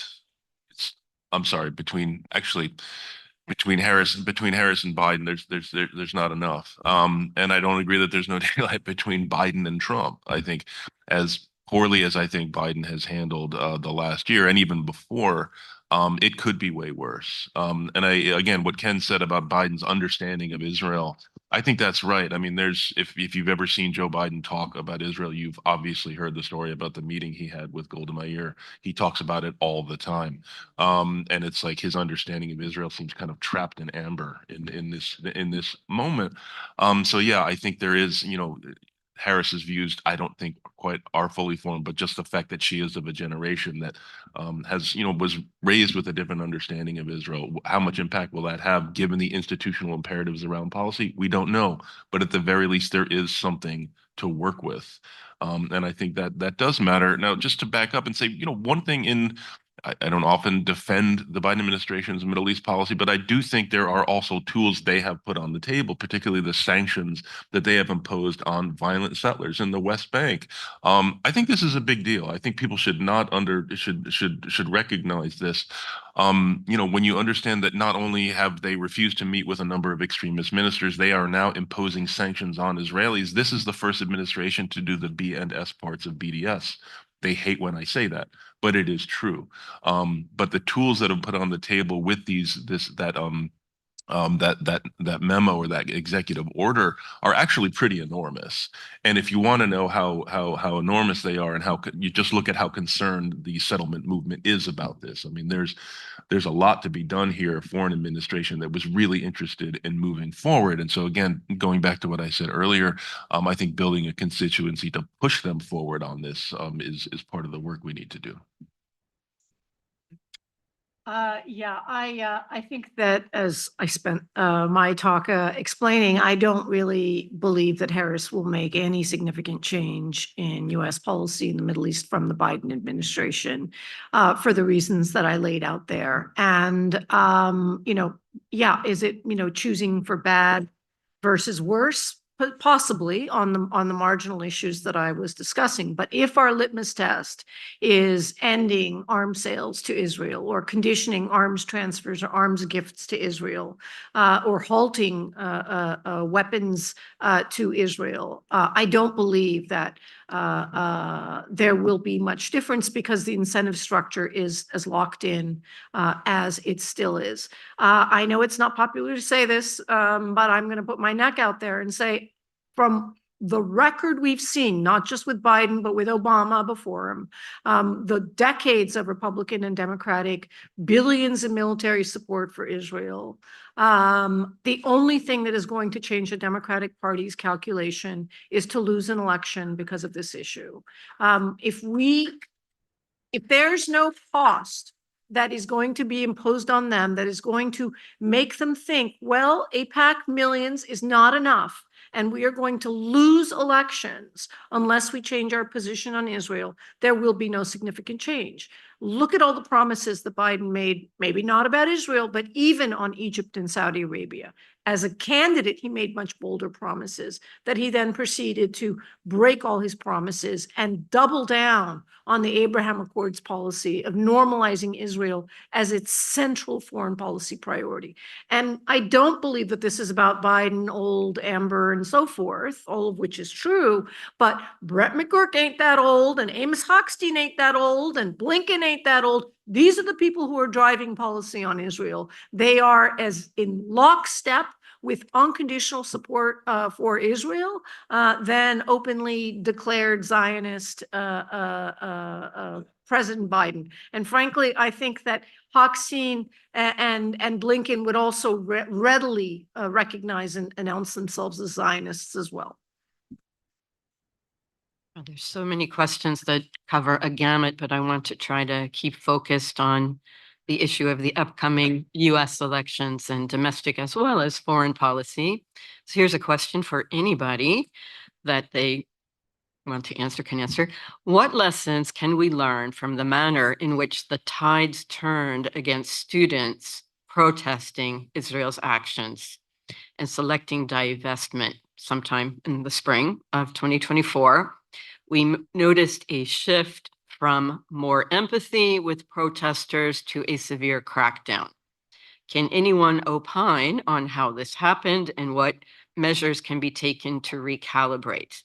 And the questioner notes that the Washington Post reported today that New York City Mayor Adams, now indicted, about his conversations with wealthy corporate leaders. That maybe had something to do with his changing narrative and crackdown on the protesters last April. To call on someone, I'm sure he's going to want to comment on that. I mean, in that it's dealing with domestic policy. I can start. I mean, Okay, start. And it is a complicated thing. I mean, I think, first of all, we have to recognize that there were mistakes that some of the students made. I mean, I think, whoever the student was who broke into Hamilton Hall and banged through a window with a hammer, it was a completely stupid thing. It completely changed the narrative because, of course, the pro-Israel crowd showed that video over and over again. And suddenly, it went from a peaceful protest for the people of Gaza into a violent protest, and so, things like that, or when, when there were acts of anti-Semitism or acts of, violence that were not policed by the demonstrators and, clearly distanced themselves from that, that created problems. But, most of these protests were completely peaceful. And the university leadership, has been abysmal. I think that, one step they're taking, which is good, is I think universities are moving away from opining on the world and recognizing that their top priority should be defending academic freedom. That's a positive step if they actually defend academic freedom. I think one huge problem that almost all the universities have is these rules against encampments, which I think is just silly. An encampment is just a kind of a more permanent protest. And, to do this for the safety of the students or for public health reasons is just silly. It's easy to have a time, place, and manner restriction that nonetheless permit encampments for an important issue like Gaza. So, I think there really has been a lack of leadership from universities. Of course, they are worried about donor pressure. And I would love to see somebody, particularly some of these super rich universities, which could afford to do this, to say, if you are a donor, your first priority to a university should be to uphold academic freedom. I'm not going to take money from somebody who wants to undermine the core principle of my institution just because they have particular views on Israel-Palestine. Nobody has done that, but I'm waiting for that sort of leadership. Final point just on the divestment issue. I think the students or the protesters would benefit from a more focused understanding of divestment, because you can actually now cite, the World Court, the world's highest court, the International Court of Justice, for the duty not to invest or have commercial relations with anything that supports the occupation. Now that's, different from all of Israel. It's more focused, but if you win that, which is actually what the law should be right now since that decision, that's a big step. So I think, getting a bit more refined about what the demands are could also be useful. I think our time is up, so I'll just be quickly to say that this is unfortunately something we didn't focus on and we should have focused on. But I see the attacks against student protesters, and not just student protesters, but activists, and not just activists, but NGOs that are critical of Israel. A very naked effort of the pro-Israel community to strip our civil liberties, tear up our Constitution, completely emaciate our First Amendment rights with, as you know, dozens of anti-BDS laws. Now, the IHRA definition of anti-Semitism to preclude criticism of Israel as a racist state, and so on and so forth, will burn down our civil liberties if it means protecting Israel from criticism. So I am deeply disappointed that the civil rights community in the United States has not been vocal in expressing outrage on this. I am not surprised that the pro-Israel billionaire cabal has now managed to persuade 2 city mayors to deploy city police forces to invade our college campuses to silence student protesters. I think that's shocking. And if, as I keep telling people, hoping they'll wake up, if you think they're going to stop by silencing pro-Palestine speech, you've got another surprise coming very, very soon.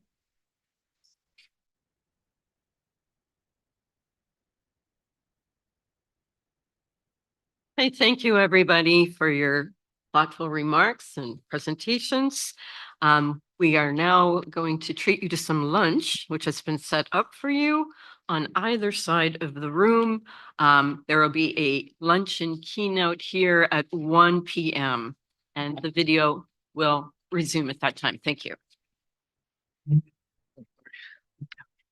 Some of the questions.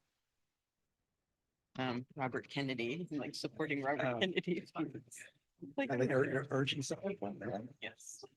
And I'm just thinking. Why not just vote for Trump? Exactly. Yeah. I thank you. It's so nice to meet you. I admire your work very much.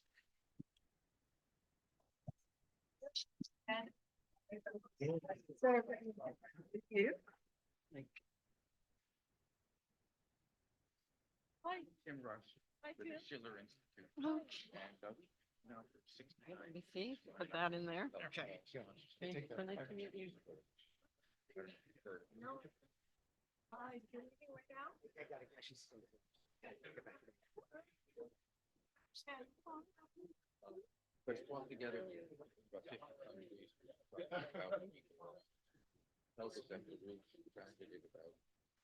Oh, wow. Are you familiar with it? I'm not. I'd love to learn more. I'll give you my card. Great. How are you? Oh, wonderful. Great. I'll be for dinner next. Oh, great. The gala. I wanted to get the. Hi. I was gonna look for you to say, are you coming to our gala on Wednesday? I know it's the first night of Rosh Hashanah, but you know, I think it's really connected to the fact that we're leaving it.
Ladies and gentlemen, as you enjoy your lunch, we kindly ask you to return to the ballroom to your seats, for the panel is about to begin. Thank you very much.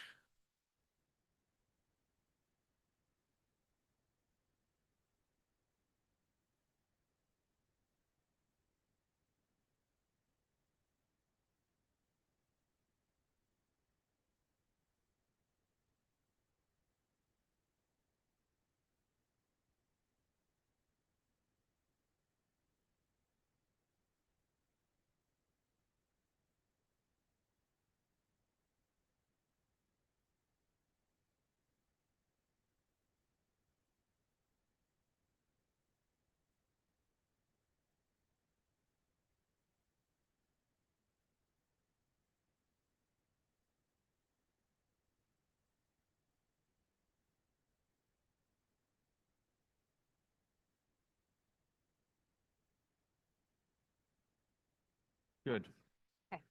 Good afternoon, everyone, and welcome. I know that you've just been served lunch and it's a busy, dynamic time, but I really want to get to our keynote speaker because I know he has a lot of information that will be very both intriguing and despairing, but very informative for the conference. So welcome again to the Arab Center, Washington, D.C.'s 9th annual conference and to this luncheon keynote conversation. This conversation is titled The Gaza War and the Role of the International Community, Global, Political, Legal, and Humanitarian Implications. So a very light topic for lunch.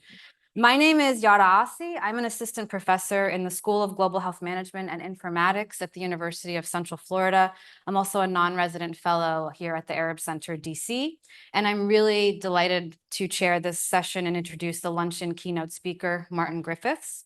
Mr. Griffiths is a skilled diplomat, humanitarian, and mediator who until recently served as the Undersecretary General for Humanitarian Affairs and Emergency Relief Coordinator for OCHA, which is the Office for the Coordination of Humanitarian Affairs at the United Nations.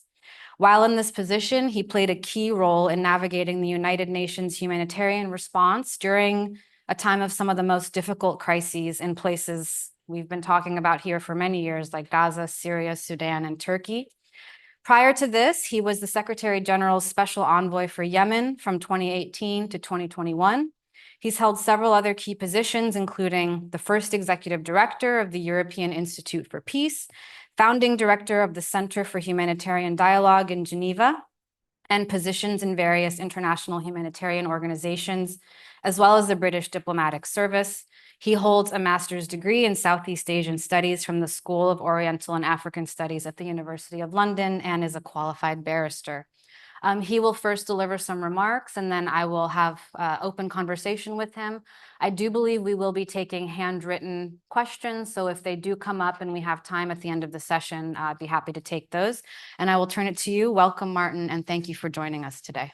Yara, thanks a lot. Thank you very much. Thank you for everybody for being here and lunching together on this occasion. And listening to you recount my life, I realize it has been a long time, hasn't it? That's not to think about that too yeah, much. okay. Yeah. I'm very, very glad to have this invitation. I'm very grateful to the Arab Center, to you for this opportunity. It's a subject which is growing in importance, not diminishing. It is growing in its danger, not diminishing. I want to say a few words, but not too much, on the humanitarian situation in Gaza, but I think we know pretty much the outlines of that, and then make 2 or 3 points that come out of that, which are relevant, I think, to the topic, which is looking at what does this mean for change of international behavior and for the prospects of that change. Mm-hmm. So on the humanitarian situation, it has never been as limited an aid program, aid delivery as now in Gaza. And that's saying a lot. And the reasons are very clear. There are very few convoys allowed through by the Israeli Defense Forces. The deconfliction system, which operates in all countries in crisis, in which humanitarian agencies say where they're going to go tomorrow and to serve who, so that they're not attacked on the way by the warring parties. It doesn't work with the IDF, and we've seen it by aid workers being killed, by convoys very, very normally. The great majority of convoys being stopped and sent back. And a complete disrespect. I mean, this is a kind way of putting it, a complete disrespect for international humanitarian legal obligations, as the panels have said. So the reasons are clear. If you don't get aid to people, they start getting sick, they die. We know that over 11,000, I think it's a huge underestimate, children are among the dead. As we heard at the beginning of this morning, the estimate of the dead, 40,000 or more, is almost certainly an underestimate. Most of Gaza is under rubble, and that rubble hasn't been taken away, and God knows the scenes when it will be. So a couple of quick facts. In Gaza, people receive from humanitarian agencies under 5 liters of water a day when the normal minimum is 20. I've worked on water distribution in big operations, and it sounds like an optional extra. It absolutely isn't. There's no sewerage, sanitation, and there's no safety. People have been displaced up to 10 times, and so on and so forth. So Gaza is a horror. I've myself, many years ago, been a frontline aid worker. I was working with the Khmer Rouge and in Cambodia and Thailand back in the 70s. So I can see the comparison then and now. What I found devastating and unsurprising is talking to a lot of my colleagues and my community working in Gaza. Nothing like the suffering for them that there is for the people. It is the worst experience most of them have had in long lives of frontline humanitarian aid workers. We will see a generation of trauma just from them, let alone the extraordinary trauma for the Palestinian people. So it's a disaster. And man-made, no question about it. There's no hurricanes there. It's man-made. And it is conducted entirely in breach of international law. Very good. I don't think that's very controversial. Points that I want to make is that this is not a surprise. Gaza is a horror, but it is not a surprise. We have a world at war, as we've heard today, more wars now, I think, than at any time since 1945, before the founders of the UN got together to try to save successive generations from the scourge of war. More war is going on now, and it is doing so for a reason. It is because there is complete unaccountability. I'm not surprised that generals or leaders in countries across the world decide to go to war. Why wouldn't you? When you're not going to go to jail, you may have a chance of winning the war after mass deaths and killings, disruption of your state, and we see this in so many countries. But it's a fair choice. It's a terrible choice, and that impunity, that unaccountability, has also been a feature, obviously, of Gaza. Why not go on? And for those who say, are we going to have a war in Lebanon? I think we've been having a war in Lebanon for some time. This is a progressive, dangerous, willful, violent war, in my view. And of course, it has desperate implications for the rest of the region. The way in which the war might become a global conflict in some way is not off the table. Now, so I want to make 2 or 3 points about the consequences of this background, of this context. First of all, Gaza's consequence, which we have seen is a consequence of this world at war and impunity, doesn't only have an effect on Gaza. The world is looking at Gaza thanks to very comprehensive, but not completely comprehensive, media coverage and discussion. But it will be seen very clearly by other parts of the world who will say, well, I think we can do that too. Why don't we just knock off that community or that group or whatnot? We're not going to suffer from it. And we may succeed. So the Gaza situation is a global problem. primarily a problem for the Palestinian people, which of course is our focus today, and it's why the title of this day is so good, because it's a problem for the American people, given the US behavior in this context. So that's the first thing. Gaza has consequences beyond its borders, and we are an interconnected world. Number two, the humanitarian community, of which I was a part, decided, I think it was in November, that we decided, and I think we issued a statement, complete consensus across that community, opposing the war and demanding an immediate ceasefire. And the reason we did this, and the advocacy that I did later, which is that, in some ways the easiest advocacy I've ever been involved in, is because it was blindingly obvious. Why do we wait 6 months, 7 months, 8 months, now 11 months, to say what is absolutely certainly needed? Why are the humanitarians doing that ahead of it? I mean, of course, the Palestinian community, the activist community here, yourselves are right in there. But governments have taken so long across the world. And it's a shameful, shameful thing. And there are reasons for that. As I think I've said elsewhere, the balance between expenditure, say, on humanitarian aid globally and on military assistance is between 25 billion for humanitarian aid, half of what was needed, and $2.4 trillion, this is dollars, for military aid. I mean, what kind of a world is that? Very telling. It's appalling, and it's statistical, you know. So that's, I think, the first thing. Gaza has an impact beyond its borders. Number two, Gaza is an extraordinary place in terms of international attention, unlike, say, Sudan.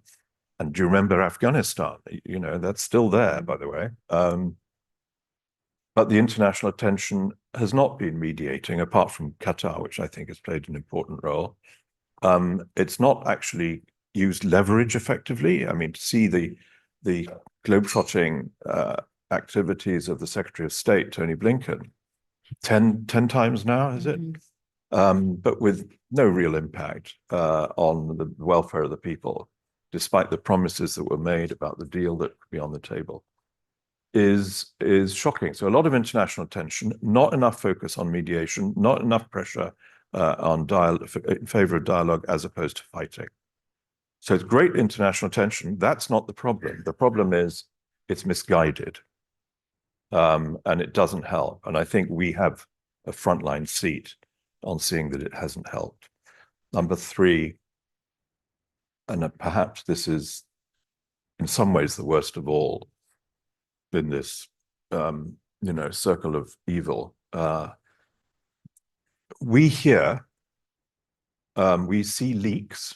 There is no official confirmation of any of this about the plans for post-war Gaza. We were talking about this just now. Plans for governance and security for post-war Gaza that, as we all understand it, the US and Israel and maybe some others are discussing in private. First of all, in private is not the place to discuss plans for future governance arrangements of peoples who have global support for their desire for, and many years of promises for the desire for a state. We know that from the leaks and from discussions and all the points of contact, that it gives Israel's security a prime role, where I think we would all say regional security, including Palestinian security, as well as Israel's, should be the prime focus, and that giving Israel a lift, if you like, into that position will only cause more suffering and more conflict and more fighting. It provides for humanitarian aid only to go to certain groups and not the population. That's against everything we believe. And the consequence of this botched planning, inappropriate planning, I believe, and I've spent these 50 years in wars, all this sad life, is that you deprive all of us, but especially the people of Palestine, of hope.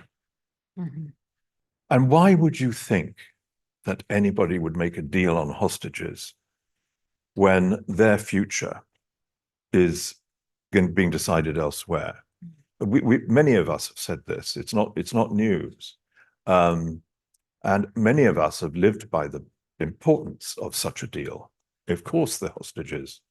I've seen the awful film of that terrible, terrible day. There's no question about it. There's no comparative sense of wickedness and evil. But if you have a plan which deprives the people involved of hope, they die. Hope is the necessary fuel which keeps you alive, gives you a sense of the future for you, your family, and God knows that people of Gaza are under such stress for that anyway. So it risks becoming another confirmation of poor international practice, of misguided international ambition, and of another round of defeat for the legitimate rights of the people of Palestine. Over. Thank you. Thank you very much. So I want to touch on a lot of what you just said, but let's first, I think, turn to the role of the humanitarian sector. Obviously, in any setting like this, there are going to be significant humanitarian needs. People need food, people need water, people need electricity, they need medical care. And this isn't a new argument. There has been concerns, specifically in the Palestinian context, but broadly speaking, that humanitarianism, largely funded and directed by the global North, the US, provides almost a kind of cover for what those same countries and entities themselves are enabling and supplying. I mean, you yourself just noted the disparity in arms versus aid. And so, for example, I look at this polio campaign that we saw several weeks ago in the Gaza Strip, which undeniably necessary. We can't have a polio outbreak, first for the Palestinians, then for the region.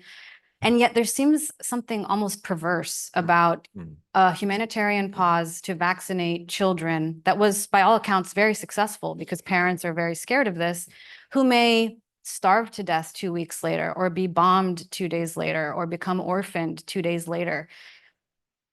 How do we make sense of this desperate need to fill humanitarian needs with the fact that in many ways we are ignoring the root causes? I mean, the reason there's a polio outbreak, the same reason there was a polio outbreak in Syria in the last decade, is because of fragility, insecurity, overcrowding. If we're not addressing any of those factors, what does it say to those children that we're willing to vaccinate them but do nothing else for their survival?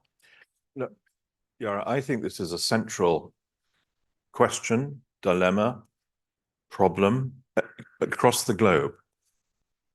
You will see this from any of the humanitarian workers across the agencies, United Nations and others, that I had a chance to work with, of the anger of those people, the humanitarian workers. They would be the first to agree with it, by the way, in which they're the last man standing.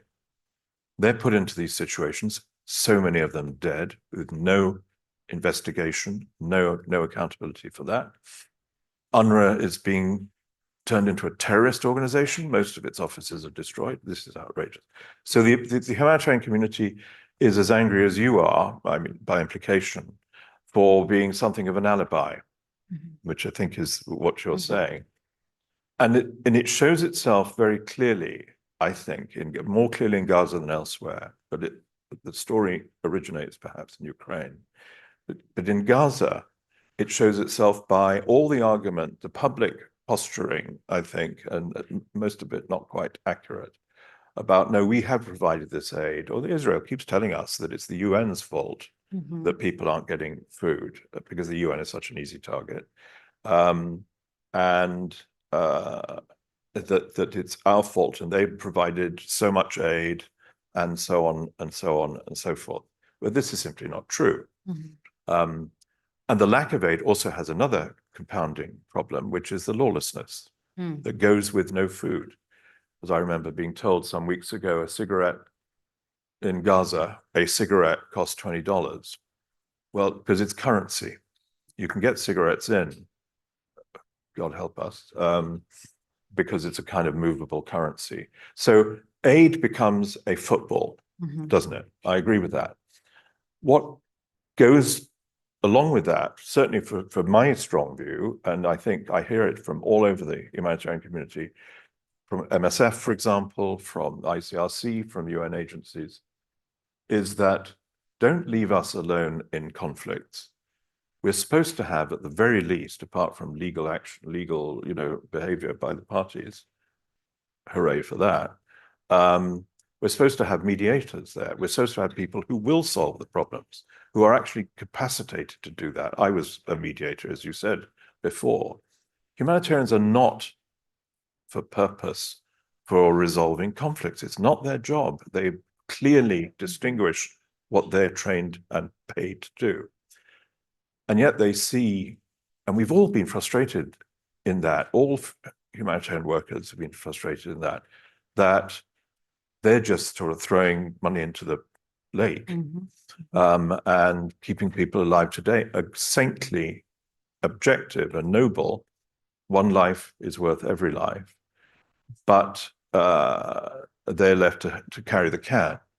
And one aspect of this, just as an illustration, which I became quite annoyed about in the last 3 years, was in the Security Council, as Ken said, it's riven, it's not fit for purpose, particularly in these places, is that the Security Council often retreated, if you like, into humanitarian discussions. By the way, anathema to some of the key old humanitarian organizations. And I remember one member of the council saying to me, "What can we do to help you?" And I said, "You could do your job. You could stop the war, and I'll do my job. But, start with yours." And of course, it's factually correct that the council isn't meeting its responsibilities because of all the wars. And I have one quick last point, which is about Ukraine as part of this problem. As you know, and as we think we all know, there's a huge resentment across the global south, across the non-West and North governments and states about the way in which money is poured in to Ukraine. I mean, this is nothing to do with the appalling criminal responsibility of the Russian state and the incredible bravery of the Ukrainian people. It's not about that. But they get more both aid and, of course, weapons than, as it were, we do here in the South. And this has been described as double standards. It's not quite double standards. It's worse than that. It's the fact is that aid to end is helping our neighbors, whereas the international law on humanitarian aid is that it must be proportionate to suffering anywhere. That's not happening. No, it's certainly not. I think this brings to mind the entire question of supposedly decades of apolitical humanitarianism that has been anything but, and we're seeing that brought to bear. I think so. I think that's right. It's an inflection point now for the humanitarian enterprise. Money's down anyway. We're getting half of what we need, and needs are going up and so on. But it is this crucial moment where the humanitarian community, and many, many people have rightly argued this, have got to switch business models, if you like. The first element is to start listening to communities properly. We've all been trying to get that right. It's difficult. It's not something that we are good at, but it's obvious. It's necessary. They should be our program priority setters. Centered in any communities, and by the way, these people, the communities, the displaced people, they have the same depth of humanity now that they always have. It's the leaders who've lost the plot. But the other part of it is, of course, it's changing that end of the business model, but the other part of it is looking at the funding. And funding anyway is going down significantly from the West, the traditional donors. And we, the humanitarian community, need to find ways to adapt ourselves, to listen again to the global South and others and the new donors, to find out what do they think, and also to maybe remind them of what our principles are. So we've got to flip away from our usual suspects. It's imperative and it's urgent. Yeah, and you brought up the humanitarian community, and I want to turn to something you said a few minutes ago. You referenced the attacks on UNRWA. And I think one horrific feature of what we're seeing in Gaza today has been both direct attacks on humanitarians, as in hundreds have been killed, especially many of whom are local staff. Whenever it's foreign national, it makes news. When it's Palestinians, it's less so. But also these kind of rhetorical attacks on UNRWA as, Hamas, everything is Hamas, but, especially pointing to UNRWA. And you've seen even the official Israeli social media, as you noted, directly attacking the UN, posting pictures and saying, we're doing our job. Where's the UN? And that seems very new to me. That is new. So what does that do to the sector, and how is that at least not a target of criticism? I mean, that a nation state is quite openly in racist terms, maligning an entire organizations because some of the staff are Palestinian or because the staff support Palestinians. Look, I think the UNRWA case, and Philippe Lazzarini, the Commissioner General, is an old friend of mine, and we've talked about this a lot when I was in the job in the UN. The UNRWA case is unprecedented. The idea of a member state designating a UN agency as a terrorist organization, not in my lifetime. Number two, and he's argued this, and Secretary General's argued this, and all the rest of us have argued this, there's no evidence adduced that UNRWA staff are Hamas operatives. I mean, they're living in Gaza. They certainly had a lot to do with Hamas. That's very clear. But when those accusations were made about the 10 or 19 UNRWA staff, UN did 2 big investigations. I remember I was involved, and neither of them came up with any evidence. There was, there's circumstantial evidence about some of them, but there was no evidence that would go to any court, and there has been no court as a result. So UNRWA has been condemned, including in this country. Right, the US this full town. funding, yeah. On the basis of no evidence. There's no due process about that, as well as the heinous nature of the way it's gone about. I'm glad finally the United Kingdom started refunding. I mean, it should never have stopped. So I think this is unprecedented.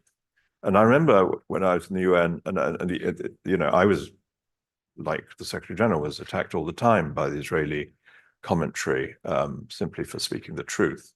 And it's a new part of, I think, that pattern that we discussed earlier of unaccountable behavior. Why not make UNRWA a terrorist organization? I got lambasted because I said Hamas is not a terrorist organization, which factually it isn't in the UN because the Security Council has not so listed it. So it's a whole new area of struggle, and it will be struggled about by actors who have no interest in public welfare or global commons.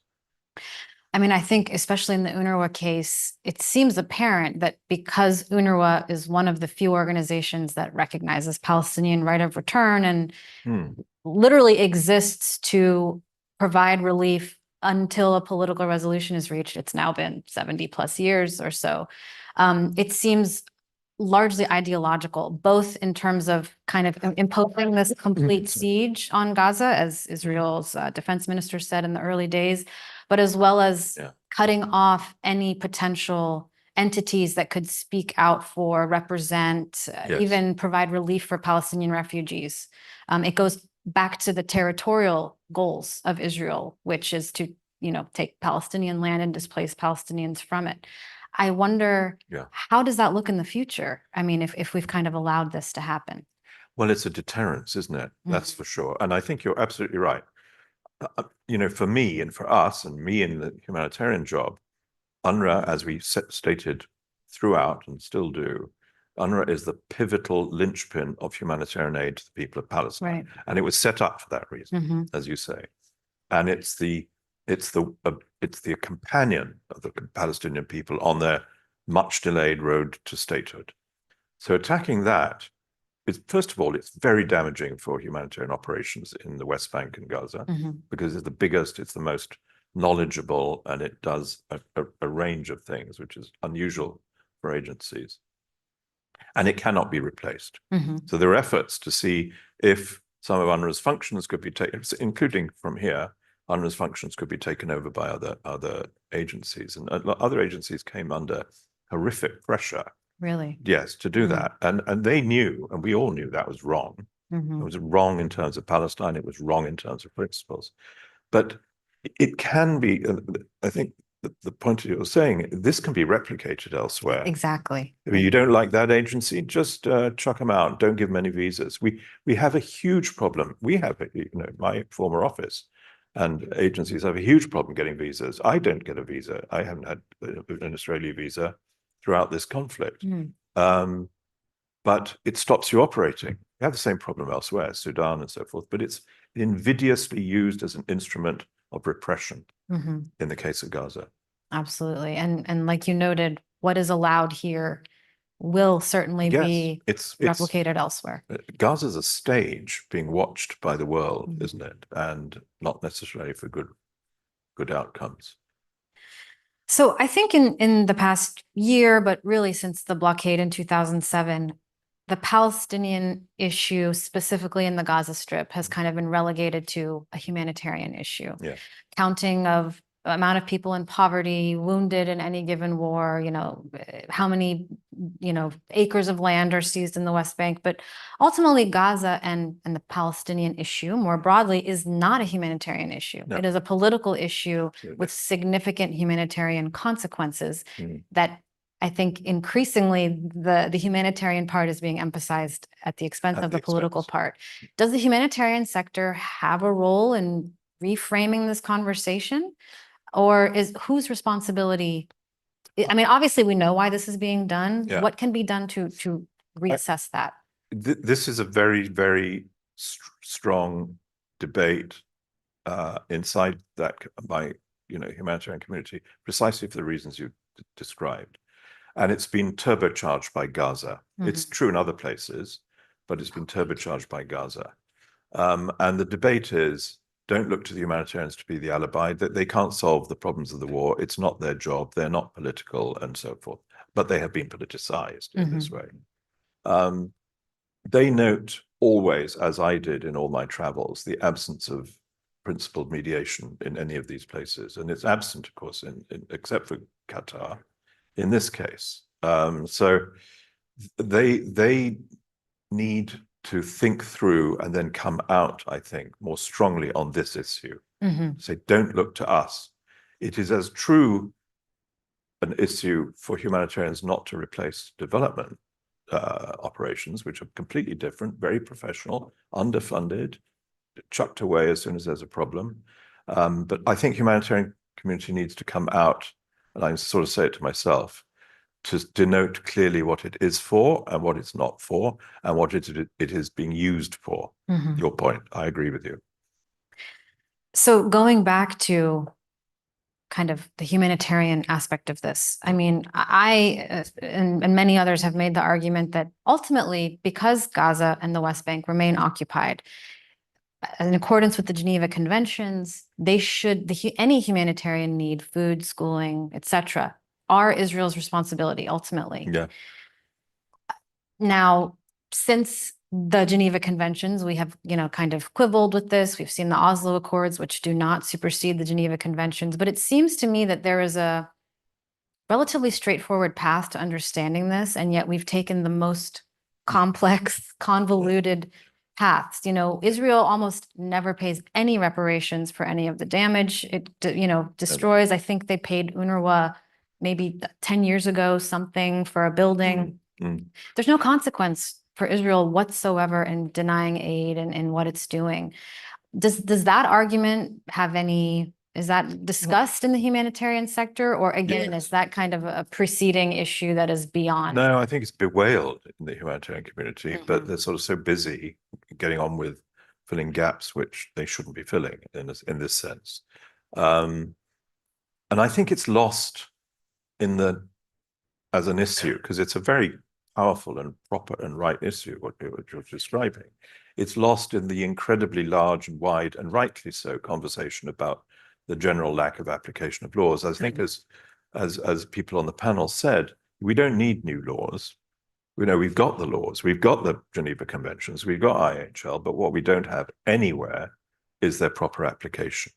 And that is as true for the occupation responsibilities of Israel as it is true for, the illegality of Russia invading Ukraine and so forth. So there's this overarching discussion about the abysmal nature of leadership in the world today, principally West and North, I suppose. But the specifics of where the humanitarian community needs to stay back or speak out on these issues is kind of lost in translation. There's a huge tradition, as you know, Yara, in the humanitarian community of not speaking out on political issues. Right. I'm also very careful about that. I don't judge, but that's why, we speak to everybody. But there's a growing understanding between the human rights agencies and humanitarian that this can't go on indefinitely, that the humanitarians have a voice and they should use it to describe themselves better, but also to describe the need for cooperation with others. Member states, I'm not a believer in big meetings in which civil society is excluded. And this is the week of those big meetings, not in this town, of course, but in New York. So there is no, except for the General Assembly, as Ken said, which I think is a real bright light in this dark world. There's no place in which real accountability is agreed among member states. It's a lottery, isn't it? It's a negotiation based on interests behind the scenes. And we saw this in the Summit of the Future, the Summit of the Future, and its pact. We can't look to those places to get justice and reparations. The ICJ decision is still a provisional order, which is an extraordinary thing. The ICC has not yet got its warrants out, which is, shameful. Not their shame, our shame. And we need to be clearer on my side about describing what we need to see from others. In our few remaining minutes before I turn to audience questions, I want to just quickly end with, based on your extensive experience across contexts, so not just looking at Palestine and the Gaza Strip, we're past the point where a ceasefire would really end much of the suffering of many people. So many lost, so many injured, starvation, famine, disease, homes destroyed. People would have nowhere to go even if there was a ceasefire. When you look at such a comprehensive level of destruction and mass atrocity, what do you see as I'm constantly asked what comes next, the day after. I think these conversations are very premature. But when you look at a humanitarian catastrophe at this scale, what are you thinking in terms of where do we start? What is needed?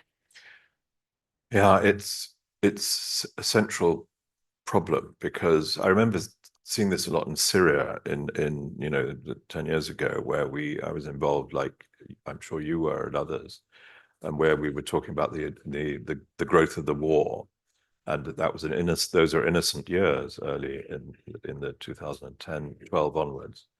And one of the things we said, which is one of the answers to your question, is how is this going to be healed? I personally witnessed a mass killing in Syria, 120 women and children killed one Friday night by their neighbors, different sects, shocking, government supported. And this is Gaza. Gaza is that in spades. So the discussion should not be, even now, simply about reconstruction. And I understand one of the plans that may be being mooted in these private smoke-filled rooms is about raising part of Gaza to improve the buffer with Israel. That's people's land and homes and history that's just being, switched off. It's not just about reconstruction. And I know there's a huge fight about who's going to do it, who's going to pay for it, who's going to make a profit out of it, and so forth.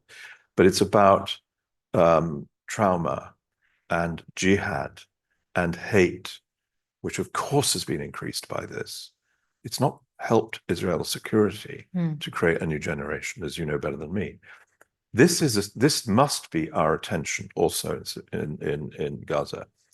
And it's it's not really a humanitarian issue, but it's a really important issue for all of us as human beings in families and communities and states to do this. There's, as far as I know, and there's little discussion about reconstruction, but there's almost no discussion about this. And where's the land? Mhm. And we know Egypt has drawn a line on people going into Egypt. I understand that. But where are they going to go? Mhm. They're very packed in. Makeshift Yeah, tents and makeshift tents with structures the and- water and all the rest of it. So yeah, I think it's important. And I think that's actually a very important thing to take forward from this discussion, is that there should be serious, professional, global, diverse attention to the well-being of the Gazan people. Mm. I want to, before we end, I'll take one question based on your extensive experience in Yemen. And the question starts very broadly. Are there prospects for peace in Yemen? And I think just your general thoughts on where Yemen is today and what you see for the foreseeable future in our last few minutes. Yes, Yemen. And we thought that was going really well. Another failure in my life.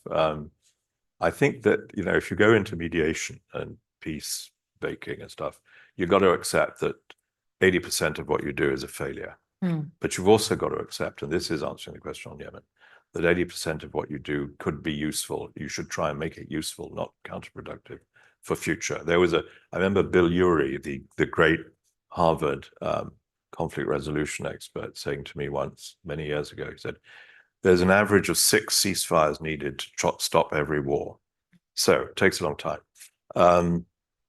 Yemen is in a desperate place at the moment, as we know. The Houthis, who I know well, of course, I knew well, have decided to take their geographic privilege seriously, and are not really being deterred. And it risks overthrowing the incredibly important effort that was, with Saudi leadership, as well as my successor, Hans Grunberg, the UN Special Envoy, and others, the US very helpful on this, and so forth.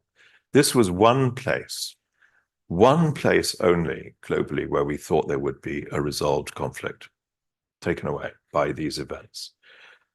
So I think it's imperiled hugely. And I would be saying that what's important for Yemen is to go back to the agreement that was there, bitterly produced, fought out over these many years. That was, that Hans Grunberg was received and worked with the Kingdom of Saudi Arabia, as well as obviously the Yemeni parties on it. Go back to that. Don't try to make a new one. Go back to what that was agreed. Go back to reintroducing that. And that means, of course, stopping and having penalties for continuing to attack the shipping in the Red Sea, which is affecting all of us, not just the people of Yemen. Get back to that momentary, hopeful point where we might see, for the first time for many years, a conflict resolved. It was a fair deal. It was an end of war first, and then there would be a much more difficult political process. It's got to be a plural government. We knew that. It's not easy to get to that, but you start with not killing people and allowing them to live. It's not a bad place to start.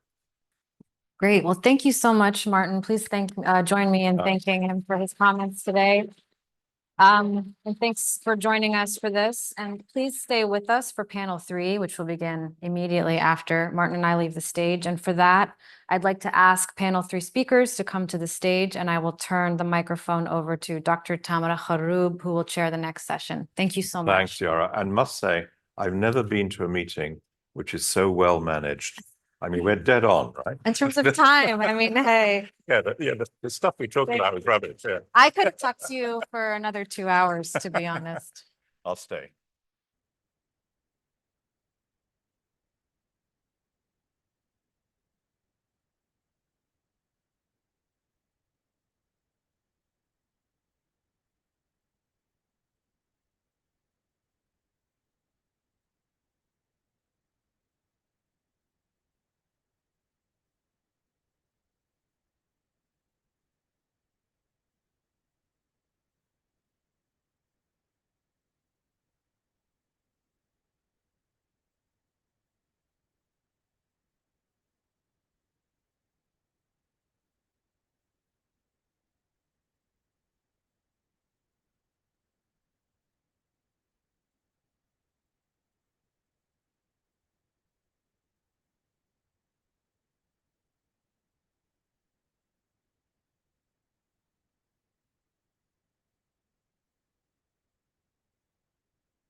How are you doing with it? Okay, thanks. How How are are you? you? University of Colorado, the law school. Really? Yeah. And that's where you were. Yeah. That's it's in Denver though. Boulder. Yeah, yeah.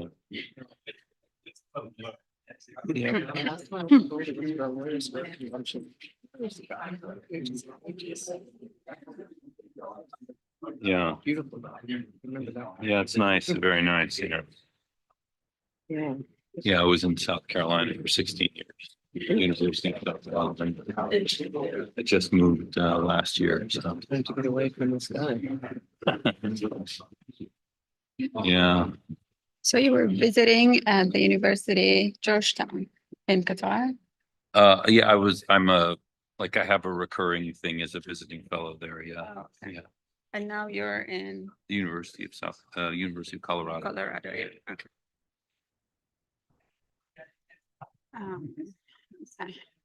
Yeah, the lights are kind of crazy. They are, yeah. I mean, we tried.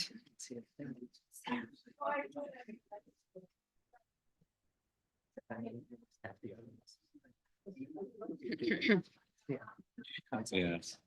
All right, Sarah's here. There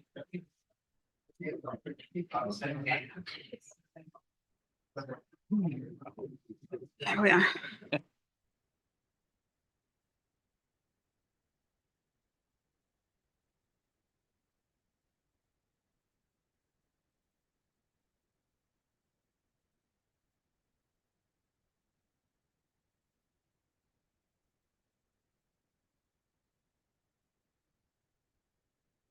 You were just. Sorry, what person?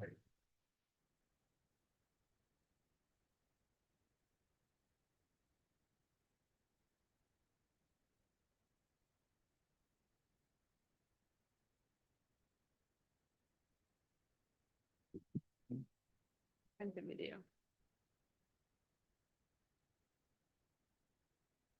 All right, let's get started. Good afternoon, and thanks to all of you for staying with us until this final session of the conference. My name is Tamara Kharroub. I'm the Deputy Executive Director and Senior Fellow at Arab Center, Washington, D.C. I'm pleased to be chairing this panel discussion looking at U.S. global influence amidst the Gaza war, implications for U.S. foreign policy, and the international law-based order. As many of you know, the wars in Gaza and Ukraine have exposed the hypocrisy and double standards of Western nations, especially the United States. For several months after October 7, the US defied the international community and violated its own laws and obligations by blocking 3 ceasefire resolutions at the UN Security Council, by obstructing the work of the ICJ and the ICC in preventing genocide and the violations of international humanitarian law, and by continuing to fund and militarily supply Israel's war on Gaza.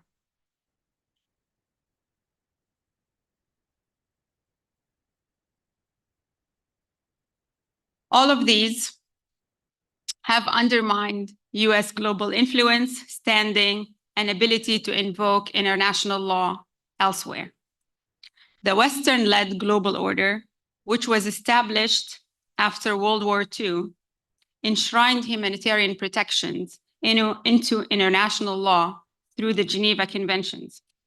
But the double standards and the failure to uphold international law in Gaza are promoting the erosion of this order and will have wider, lasting implications for justice efforts around the world. But this international system has already been broken, as it was rooted in systematic inequality, has been applied selectively, and is controlled by the global North to serve the interests of the North and shield its allies from accountability. And yet, this stark moment today, that of the Gaza war, will have lasting and harmful consequences for the world and for the global governing principles far beyond Gaza and well after this war. This last session of the conference will discuss the impact of American policy towards the Gaza war on its global influence and standing, implications for the rules-based order and for international law, and explore some recommendations for a constructive US policy under the next administration. Have the Gaza war and the West's reaction to it produced a new global order? Is the global North losing influence to small and medium states in the global South, who now have the capacity to organize and influence globally? Is this the emergence of a plural and decentralized order and the breakdown of Western supremacy and monopoly over it? How can we reform the international legal system?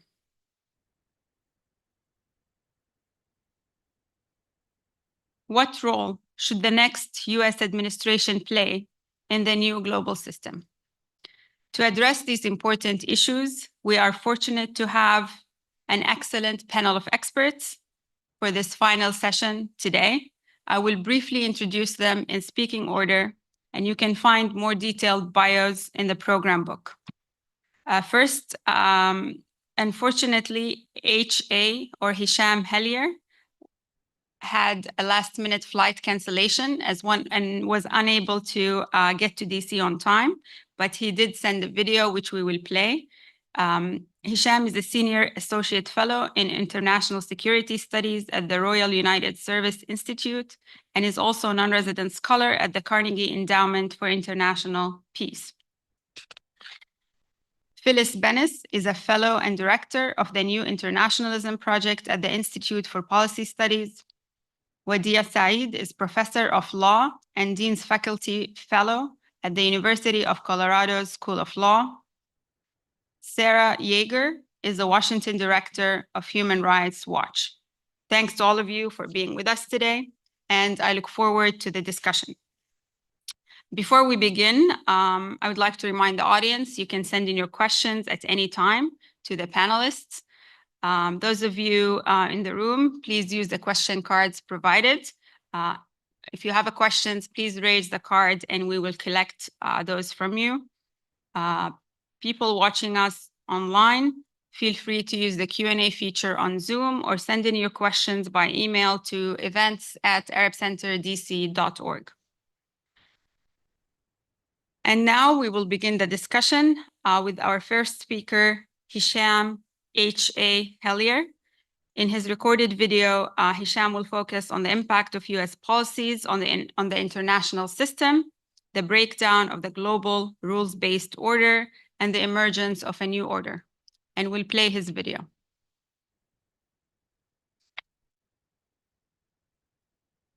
From the outset, I want to thank Dr. Tamara Kharoub, the moderator for this panel, to Khalil Jahshan for the kind invitation, to Lena Kattan for all the logistical assistance that she gave me, and to Marvin Perry for the help that he provided. I have to say I wanted very much to be with all of you in Washington, D.C. at the National Press Club today, but as a result of flight cancellations and extreme delays, it turned out to be a challenge that just wasn't to be surmounted. But I've no doubt you have had an excellent conference already, as the engagement I received already with the Arab Center showed them to be a deeply professional institution. And I look forward to the next opportunity. The panel this afternoon is entitled U.S. Global Influence Amidst the Gaza War, Implications for U.S. Foreign Policy and International Law-Based Order. As a brief introduction to my own frame of reference, I offer my comments as somebody who's been in 3 different think tanks in Washington, D.C. over the last 17 years. And so I hope have something of a familiarity with the policy arena in that regard. But I spend much of my time between Europe, the Middle East, and Southeast Asia, hopefully providing in my comments today something of a more globally reflective perspective, as much as that might be possible. In the Beltway, as is so often within the Beltway, the discussion about US global influence amidst the Gaza war is very little about Gaza and very little about global influence, and it's mostly about the United States and most particularly within the Beltway. And therein, I find few are particularly concerned about the breakdown of US global influence due to the Gaza war for two main reasons. One reason is that within this small policy community, opinion on Gaza is split between those who are vocally in opposition to Israel's war in Gaza, those who are silently also opposed, and those who are vocally in support of Israel's war. This last group is the largest one in the Beltway and probably the majority. The second reason is that there continues to be an impression that the US just doesn't need the world anyway, which leads directly into our discussion. I remember some months ago being asked to engage with a senior policymaker from another DC think tank. And when I raised the issue of the global South being rather of a different mind to the Beltway on Gaza, the response was, what has the global South done for us lately anyway? It speaks volumes to have senior voices in the Beltway reflect that kind of sentiment, which I think is unfortunately rather widespread. Going beyond the Beltway, however, consider this, because I think we often forget. All of these discussions in Washington, D.C. are incredibly isolated. They're frankly exotic and not in an eye-catching sort of way. If you go beyond Washington and you look at public opinion polls in the US, opposition to the Gaza war is in the majority. If you look across the West, public opinion is opposed to Israel's war in Gaza. If you look even across Western governments, a vast majority wants the war to end. When we look at South America, when we look at Asia, Africa, all the signs are very clear. This portion of opinion in the Beltway that supports Israel in its war is at odds with pretty much everywhere else, save some, not all, but some conservative opinion in Western Europe and, of course, Israel. Look at the United Nations, where the General Assembly overwhelmingly, more than 2/3, demanded that Israel end its unlawful presence in occupied Palestinian territory, and less than 8% opposed that demand. Look at the International Court of Justice, which issued the advisory opinion that confirmed the basis of that demand, but also found the accusation of genocide being carried out in Gaza by Israel to be plausible enough to warrant a case.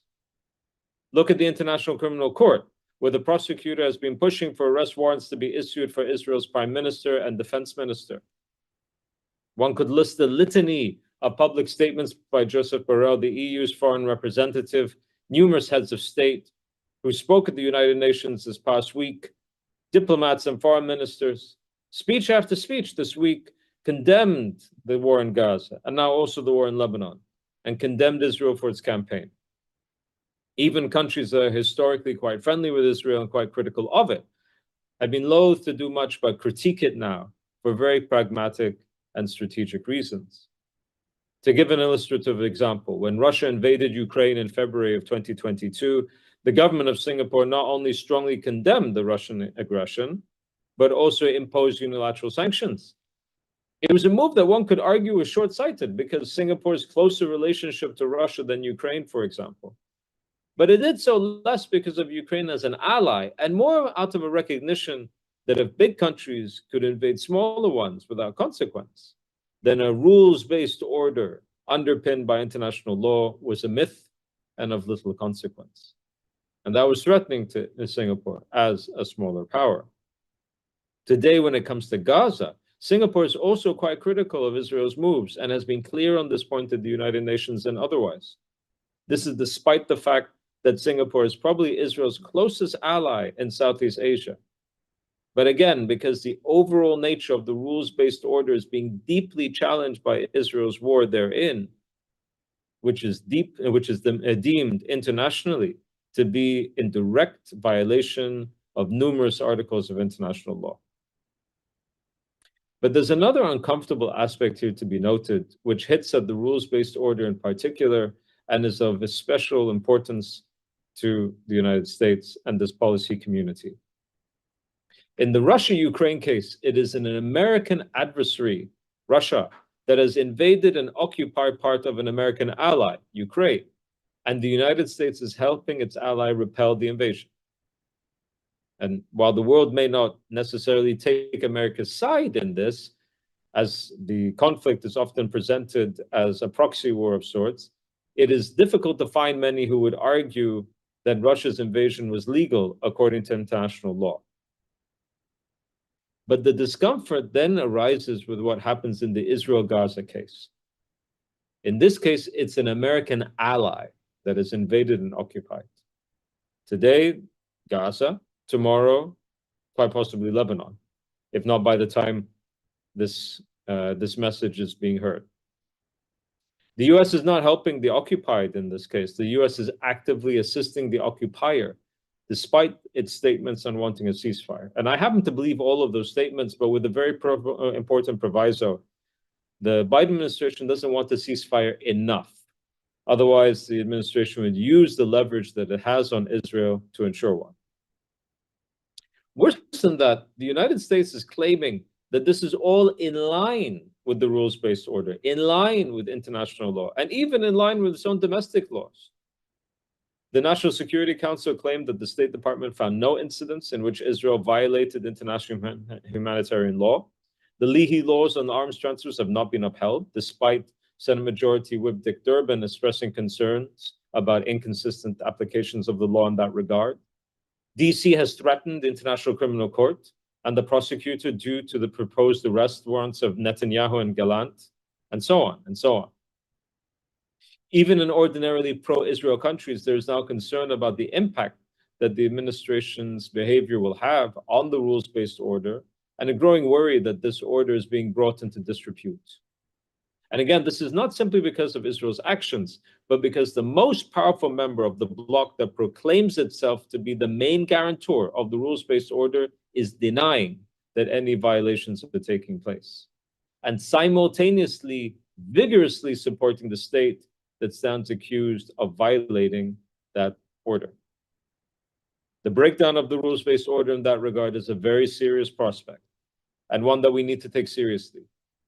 What we see in the global south is the beginning of a recognition that it cannot wait for the United States to get its proverbial act together.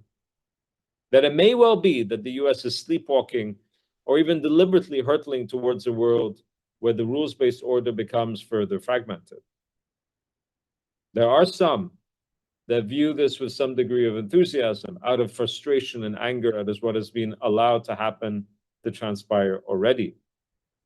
Ask the people of Bosnia about the rules-based order following the genocide of the 90s, or the invasion of Iraq in 2003, or the tyranny of the Assad regime in Syria, and of course the decades-long occupation of the Palestinians, and quite a number of other atrocities that have taken place over recent decades. There's likely to be a lot of cynicism. But the path ahead is very unclear and deeply concerning. There are unanswered questions about what parts of the rules-based order would survive in a new phase. What parts would be replaced, and by what? If certain parts are likely to be more based on law, while other parts simply on might is right, with the might coming simply from somewhere else than Washington, D.C. It's not as simple as declaring that South Africa's path in relying on the International Court of Justice will suddenly form the basis of the entirety of a new global order. Even if it ought to, it won't do so simply by chance or by default. It would have to be as the result of a much more direct and impressive engagement. Rather, what we are likely to see is that if the US continues to allow the current rules-based order to fragment further, by failing to hold its own ally accountable when it comes to the Palestinians and the wider Arab world region, other, far more unpredictable power arrangements for particularly middling powers in the global south will take hold. The medium to long-term impact of that is unpredictable. At some point, there will be another crisis in the Middle East or somewhere else, about territory, the climate crisis, or other issues. When those crises hit, we will all need more, not fewer mechanisms for de-escalation and mediation, because the alternatives are likely to be even worse than we can imagine.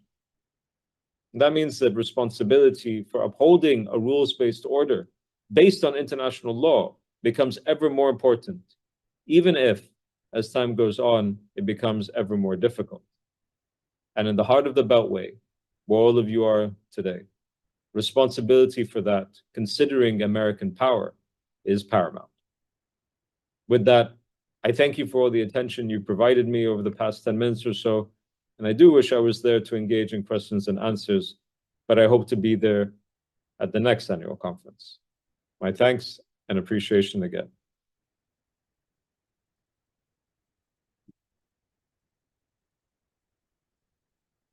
Thanks to Hisham for sending this message. And next we move to Phyllis Bennis and focusing a little bit more on the United States and its policies and relations with Israel. Phyllis, could you tell us a little bit more about US policy? Why has the US chosen to take this path with Israel? We've seen this week at the UN, the US and Israel are increasingly more and more isolated at the world stage. Is Israel becoming a strategic liability for the United States? And maybe a little bit more if you could reflect on the future of US power and influence after this phase that we're going through with the genocide right now. Well, thanks, Tamara, and thanks to the Arab Center and to all of you for participating in this. So important to have these discussions as we're trying to sort out this moment. I think I would start with this question of the rules-based international order that we're hearing so much about. I would disagree a little bit, I think, with Ken Roth, who spoke about it earlier, when he talked about the likelihood that Kamala Harris is already and will in the future leave out key components of those rules. I actually don't think that's the case. I think there's a very specific campaign underway to replace international law with something called the international rules-based order, because that doesn't exist. There are no rules. The rules are what somebody in Washington says they are at any given moment, right? So it's not about a rules-based order based on international law. It's about a, quote, rules-based international order instead of international law. Because international law, you know, you can argue about the meanings of certain things. You can argue about interpretations, but the laws exist. They're in the books. You can read them, or they're online these days. I mean, some people still have books. But there's a sense, I think, that we ignore at our peril that this language, I must say, I'm a bit surprised to hear it so broadly here. So many people have used it here. And I'm like, wait, don't do that. Don't use that. Don't give it that credibility. This is not the new way of talking about international law. This is how we're getting away from international law, so that things that happen that are in clear violation of international law in all its iterations, international humanitarian law, international human rights law, et cetera, get put aside in favor of, we want to go back to when things were calm, which is defined as the lack of resistance from those for whom the order is not very rules-based at all. So I start with that because I think it's an important component of how we look at these questions. You know, at the end of the Cold War, when we moved into the period of what I always used to call the GWOT, it was one of those great acronyms that really sounded like the evil that it was, the Global War on Terror. One of the aspects of that was the end of any claim about the legitimacy of international law to have anything to say about the US and its allies going to war. So it was different with Bush Jr. than with his father. Bush Sr. worked very, very hard at the UN to force using bribes and threats and punishments of all kinds, but nonetheless, at the end of the day, got the UN to do his bidding and endorse the idea of going to war against Iraq. A decade later, Bush Jr. tries a little bit, gets the Brits on board, you know, tries to do something to get everybody to move in the Security Council to endorse the war. And you have the rise of the uncommitted six. I think some people here probably are old enough to remember that, when you had 6 countries of the global South who individually would never have the capacity, the ability, the willingness, the will to challenge the US. They were Angola, Cameroon, Guinea, Mexico, Chile, Pakistan. I used to know them much better than that. But those 6 stood together to say, no, we're not going to endorse this war. And it lasted for 8 months. For 8 months, the United Nations was part of this global mobilization against war in Iraq, which was an extraordinary thing, even though ultimately it did not stop the war. Because when the US and the Brits finally sort of publicly threw in the towel and said, well, we're not going to do this anymore, we're not going to try and get a UN approval, a lot of people thought, oh my God, they're not going to go to war. We're winning here. And it turned out they were just planning to go to war without the UN. They didn't care that it violated international law. And I think that was in a certain way the beginning of this notion of the rules-based international order, because it allowed illegal acts to go forward saying it's within our rules. Our rules said this is about self-defense or this is about weapons of mass destruction. The fact that they didn't exist had nothing to do with it. All we needed was the assertion of it.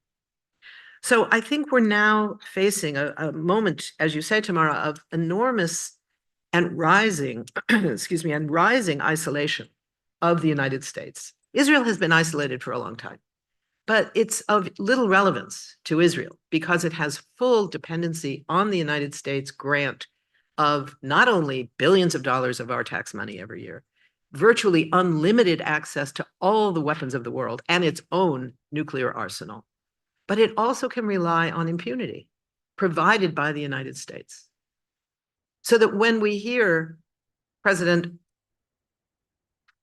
Biden, I'm thinking of earlier presidents too, but when we hear President Biden say, we need a ceasefire, which took him a very long time to say, and we should give credit for that to the uncommitted movement, which forced the White House to shift that policy statement, not the policy, but the policy language had to shift because of that pressure. We still see this sense of, I'm not going to do the one thing that would make it happen. So saying really loud, we need a ceasefire now, or whispering it in Bibi Netanyahu's ear, doesn't matter what you do. It doesn't matter what you say, as long as you are continuing to send all the weapons they need, because then they can afford to dismiss you out of hand.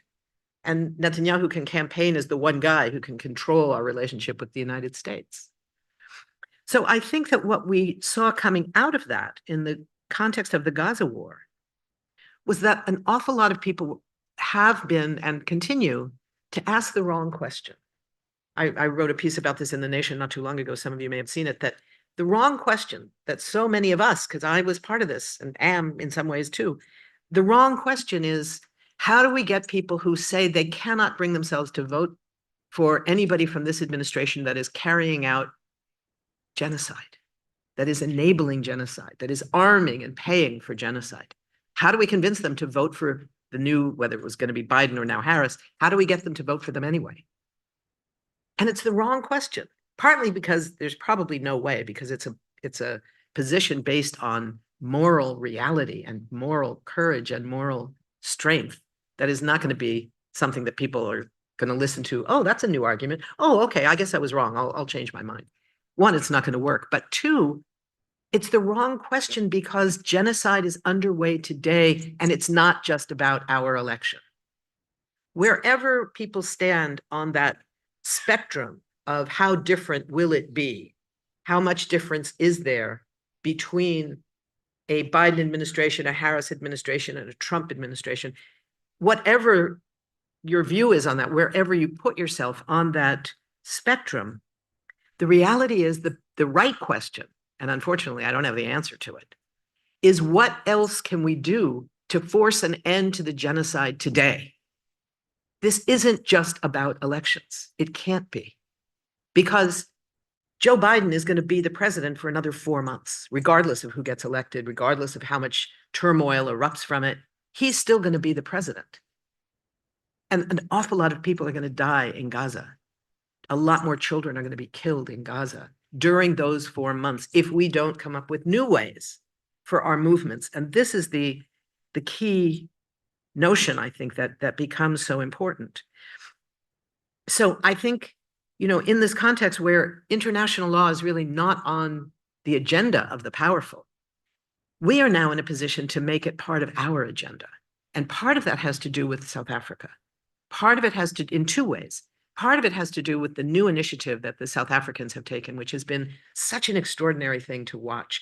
Not only the notion of standing on principle, the one government in the world that still has, for how long, nobody knows, but still for the moment has the kind of moral claim that no other government does because of its history in overthrowing apartheid.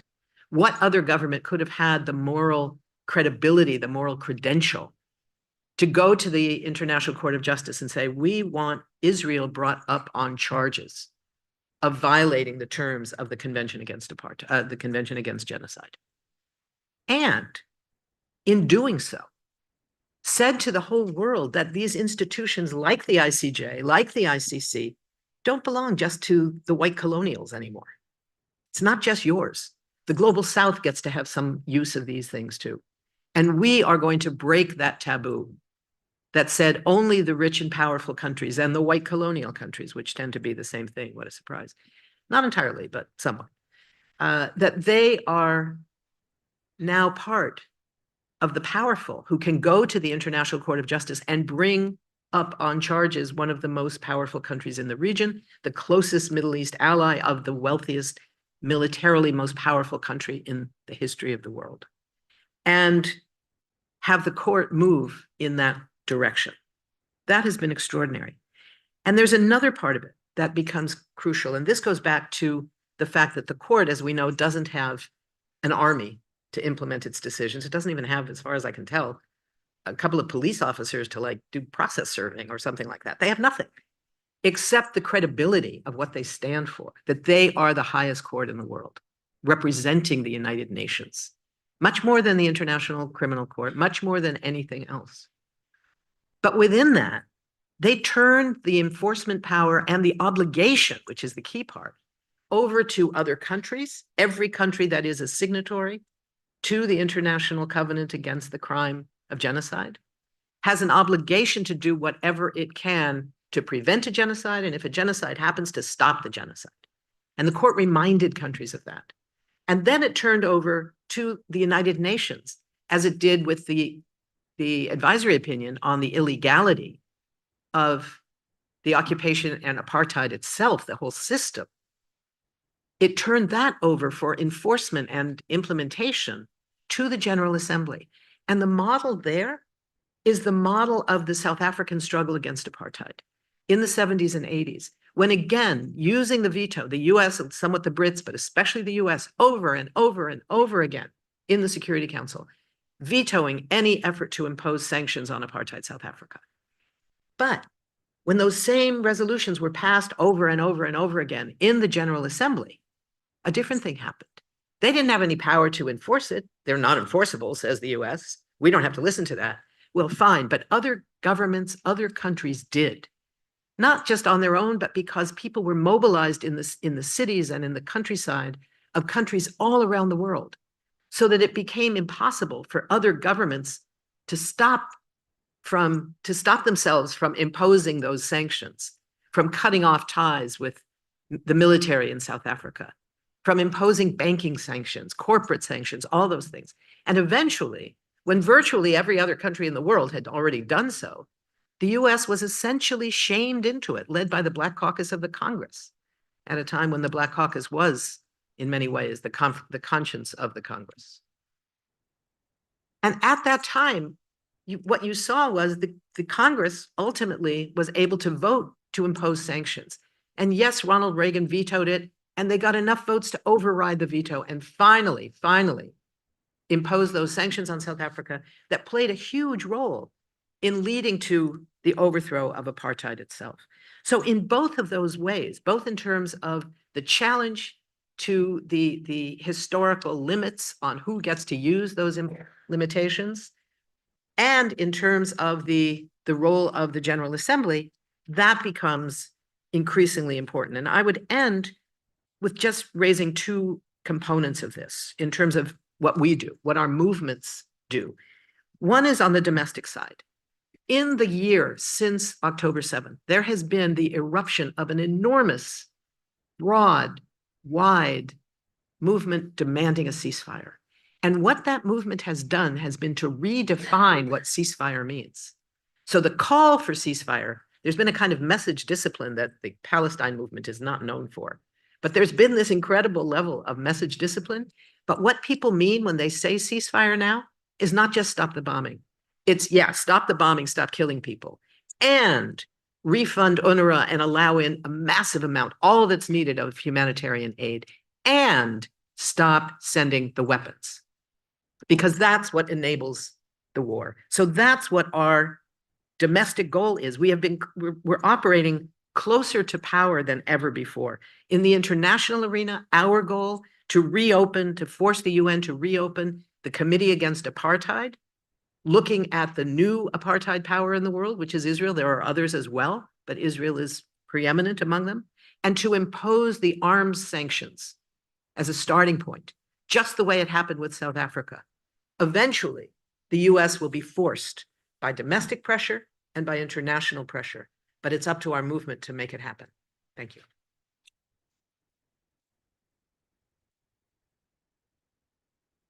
Thank you, Phyllis, for this. And thank you for bringing up the point on the issue of the rules-based order. There's been a lot of discussion about whether we want this rules-based order or focus on a law-based order. And I think that's a really important point. And that brings me to our next speaker, Wadia Saeed, who will focus on international law in general.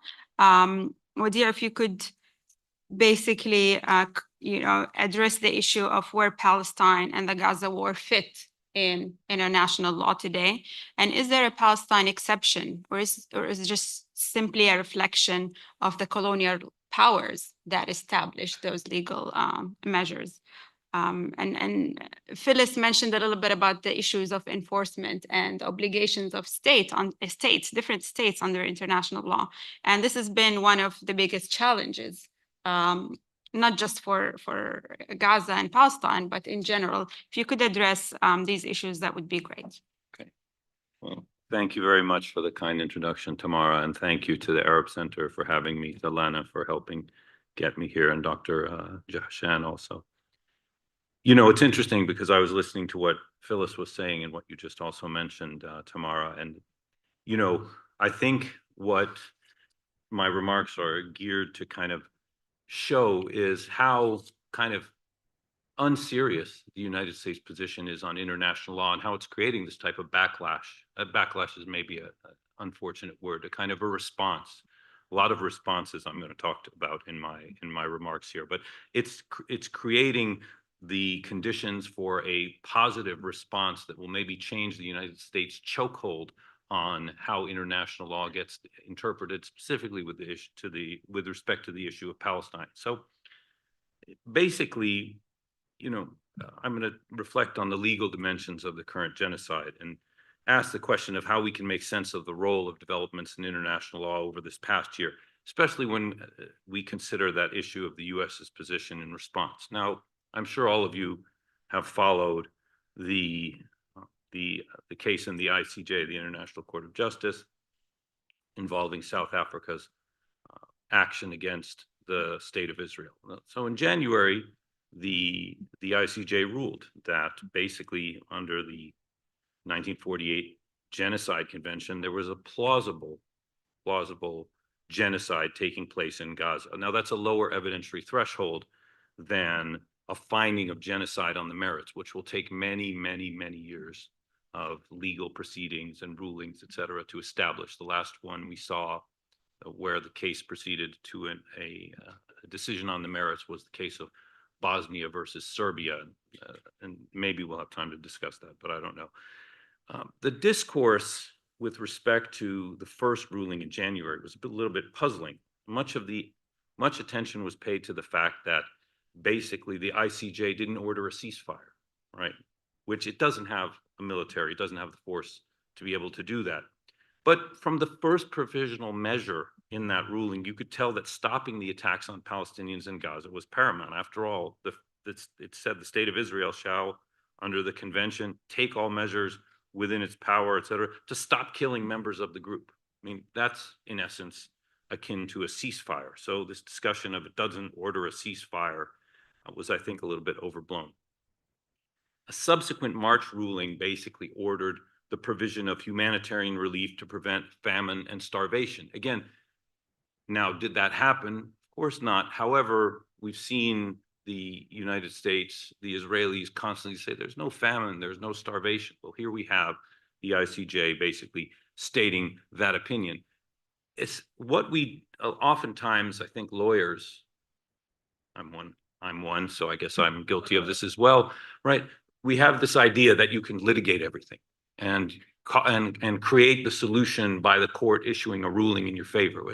Obviously, it doesn't work like that in domestic civil cases, let alone in international disputes before the World Court. Further, in May, the ICJ in the South Africa case ruled that the Israeli military had to halt its offensive on the city of Rafah in the Gaza Strip. What has been the United States response here? It basically says this whole action is meritless. That's the phrase they used, that John Kirby used and Anthony Blinken used. They said this is meritless. It's ridiculous, the idea that Israel is engaged in a genocide. Okay, what's the reasoning? What's the evidence behind this? They haven't bothered really to tell us, right? They just kind of state it as if how absurd that this issue gets raised. And this reminds me of in July of 2022, President Biden said a similar thing in a different context, that is this idea of apartheid, Israel engaging in basically enforcing an apartheid regime in the area of the territory between the river and the sea. He said, we're not going to call it apartheid. Why not? No, we're just not going to do it. We're seeing also that this approach is engendering a real kind of a real sense of this can't go unanswered. This can't be how it is, especially in light of a genocide. Further developments in the context of the International Criminal Court, a separate judicial body, also housed in The Hague in the Netherlands. There we've seen the prosecutor's office request arrest warrants for the Israeli prime minister and defense minister, along with the now head of the Hamas political wing, Yahya Sinwar, along with the leader of the military wing of the Islamic resistance movement, the Izz-ad-Din al-Qassam brigades, a fellow by the name of Muhammad Deif, who may or may not have been killed, and also against Ismail Haniyeh, who was killed. This took place in May. And essentially, the prosecutor, the chief ICC prosecutor, a British lawyer by the name of Karim Khan, who was well known, right, before any of this happened, to have been a very acceptable candidate to the Americans and the Israelis. The Israelis even had said that. There's a memo out there from the Israeli Foreign Ministry saying the appointment of Karim Khan is more than acceptable to us. Well, after all the violence and all the killing by the Israeli military in Gaza, he was moved to act. Of course, he had 2 Israelis, 3 Palestinians, but now it's only at most 2. But still, even though that symbolism is powerful, the fact that he even took that step against Netanyahu and Gallant was quite something.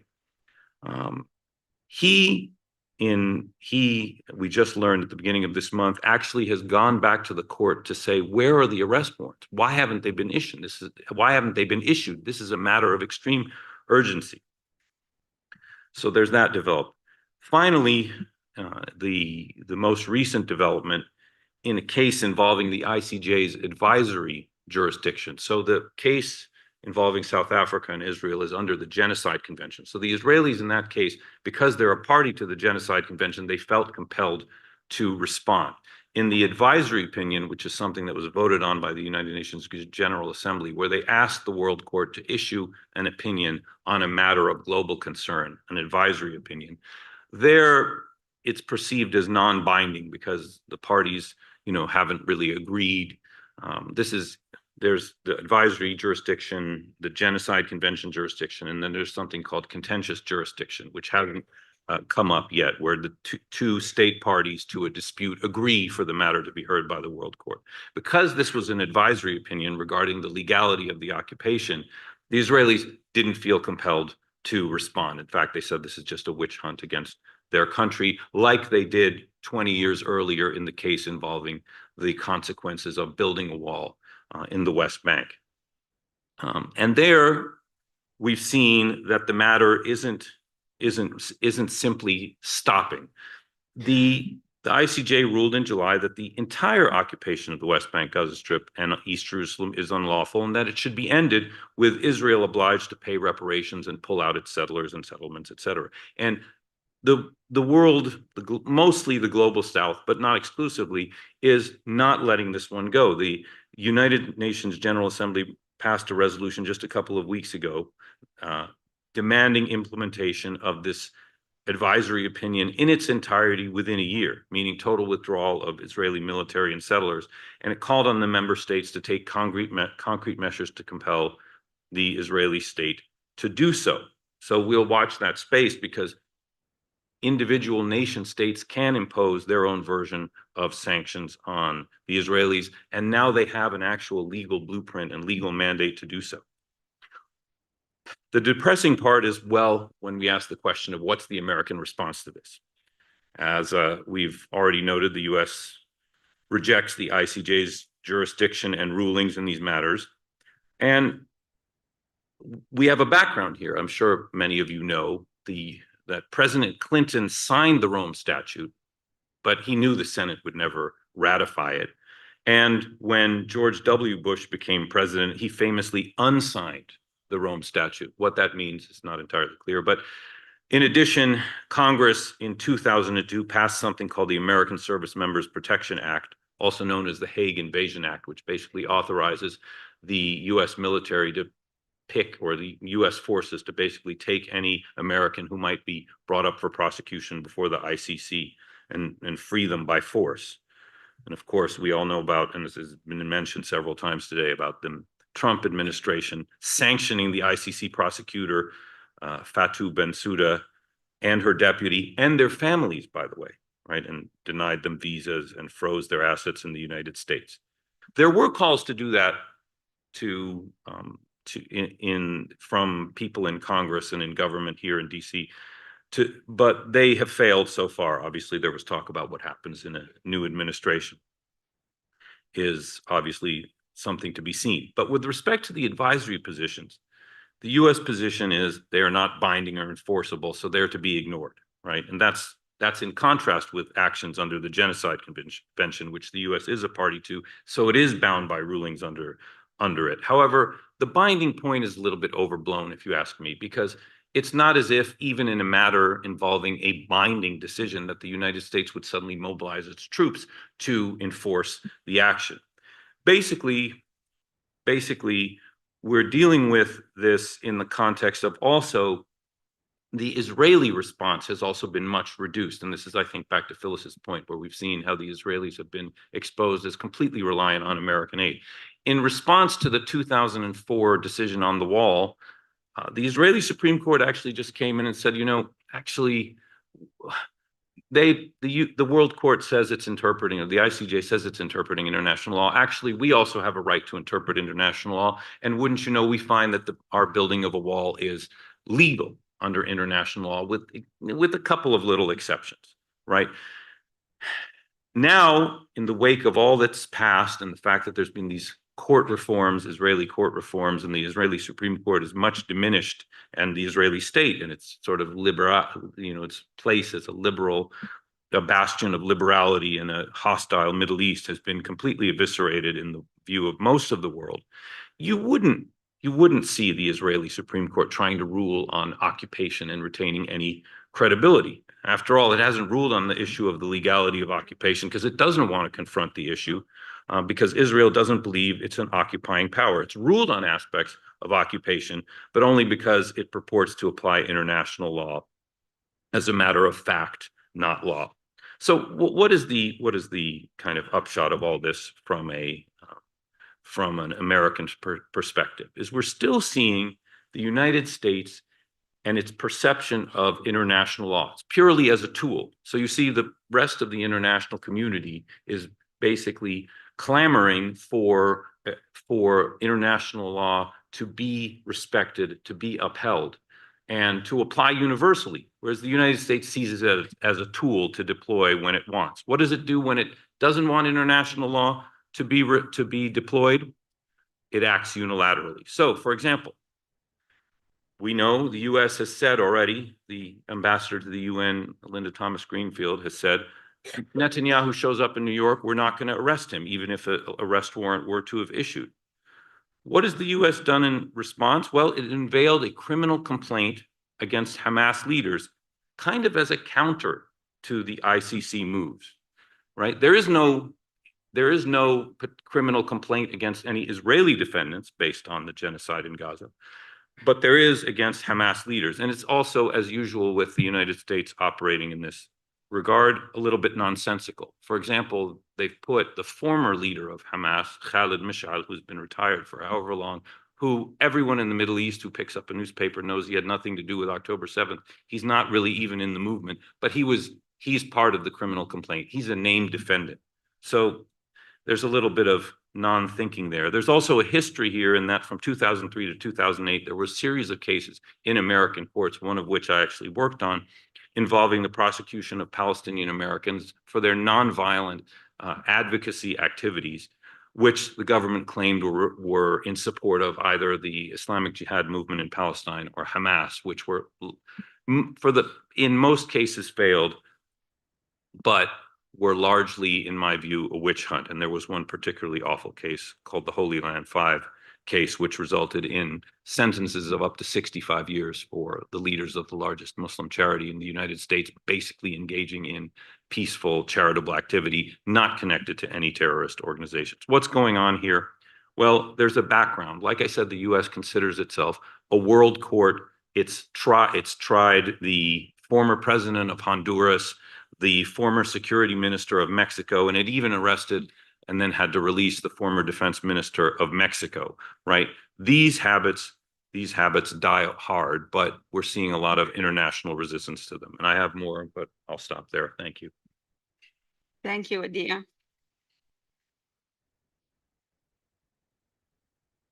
Thank you, Adia, for this really thorough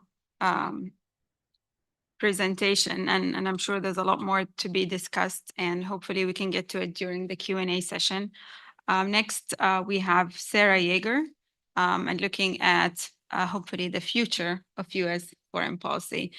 Sarah, you've written about the double standards in U.S.-Israel policy and their impacts. If you could touch a little bit on that, but also about maybe how can the United States ensure accountability for war crimes and the respect for human rights going forward, if that is as candidate Harris has been claiming, the international law that we want to uphold. But also, if you could maybe give some policy recommendations for the next administration on this issue of the genocide in Gaza, if not for the values of international law and human rights, for U.S. long-term interests. Thanks, Tamara. Are you sure that's it? Just it. Okay. Okay. In 10 minutes. I can actually probably do it in under 10 because some of this stuff is actually much more simple, I think, than we make it out to be. And thank you for the questions, because after those amazing presentations, my mind has gone down about 1 million rabbit holes, and I actually had no idea where to start. So thank you also to Wadi for going to law school so I didn't have to. That was really great. It was actually a really good primer for me. I want to say 2 things about where I'm coming from. One is that Human Rights Watch has a very specific mandate, which is international law. So what we do is document human rights abuses and violations of international law around the world, and then try to get governments to change. My role within Human Rights Watch is to be here in Washington and try to get the United States to change, either to put pressure on other governments with whatever leverage it has to get them to change, or to stop creating human rights abuses or participating in human rights abuses itself. That means that I spend a ton of time at the White House, State Department, Pentagon, and I'm delighted to be here. This is a much more engaging and fun conversation than those that I've been having over the past 11 months. And I also want to recognize just my privilege in being able to think about and work on Gaza without the absolutely tremendous suffering that so many people are experiencing. It's something that I take into consideration every day when I start this work from my very safe place here in Washington.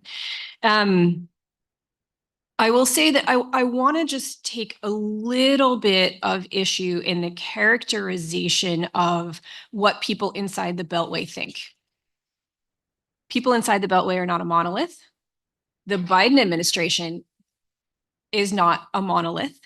And what I have experienced, I don't think anyone in this room is happy with US policy on Israel or Gaza, but what I have experienced in Washington is actually that it is the leadership of the Biden administration that believes one thing, and pretty much everyone else in the executive, maybe even in Congress, believes something else.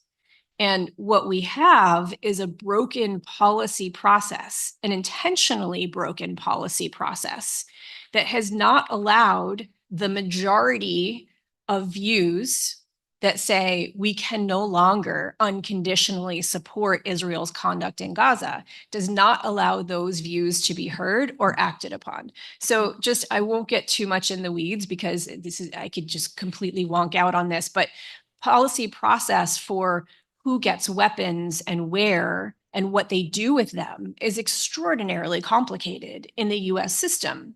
And there are so many people involved, so many different people involved.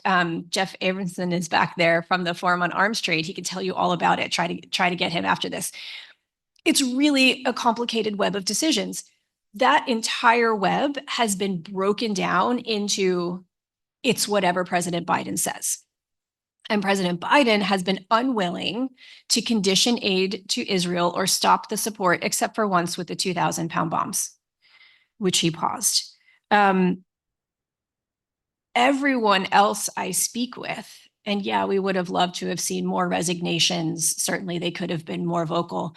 But nearly everyone else in the Biden administration that works on these issues has been devastated by what they are part of and what they have not been able to do. I hear, and this will go into the future of what I think about US policy. I hear a lot of, especially young people, tell me, which I am not anymore, tell me that international law is broken and it just needs to be replaced. Just eschew international law completely. I absolutely disagree with this. I love international law. The Geneva Conventions, that like I say, I would tattoo it on my body, except that I don't have enough room.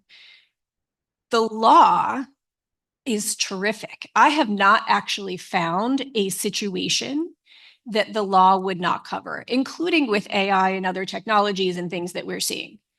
The problem is not the law. The problem is not the text of the law. The problem is implementation of the law. And the problem is the overlay of power on top of international law that allows some to use the law in some ways and others to completely eschew it and others to use it in different ways. And I think that's what, Phyllis, I need to think more about what you were saying about the rules-based order, but I think part of what you're saying is that it is this power structure on top of the laws that is actually what we're talking about. US law prohibits giving weapons to any partner government in cases where they are more likely, actually it's policy, not law, in cases where they are more likely than not to violate international law. And they are, the United States is prohibited by domestic laws from giving weapons to governments that have violated international law. Now, when the United States has assessed this, when the Biden administration has assessed whether Israel has violated international law, it actually didn't say that it didn't violate international law. It said it probably has, but they have no specific instance or evidence to point to say that it has. Now, that's an incredible parsing of language. It is so nuanced that it's almost hard to believe. And of course, all of us can see what we see with our own eyes. Groups like Human Rights Watch, Amnesty, Oxfam, all the rest have done extensive research. We have dedicated nearly a year of tremendous resources to finding the cases of violations of Israel's conduct. I think it will be hard for any next president to bring back the modicum of US credibility in this space that it had before. And by before, I don't even know when I'm talking about, because if we actually look at US history, the US has always skirted international laws and domestic laws when it made sense to. I think most countries have, but no country has had the power and influence of the United States. And so it has a much larger impact when the United States does it. Talking about the future of US foreign policy. So Biden, I think, has really, against his rhetoric, so soaring rhetoric when he became president about democracy and human rights and the rules-based order and the global liberal order. As everyone knows, and it has become kind of a punchline here in Washington, human rights was not the center of foreign policy. Short-term gains for security, economic reasons, whatever it may have been, a fight against China, have overtaken human rights all over the place. A Saudi defense pact, a new defense agreement with the UAE when MBZ was here in Washington just this week. Prime Minister Modi coming to Washington without any public condemnation of what he is doing to religious minorities in the country. Over and over and over again, we see this. So we know that human rights was not at the center of foreign policy. The next president can make a decision to not pit human rights against all of the other interests that they will have, including security, economy, trade, stability in various regions.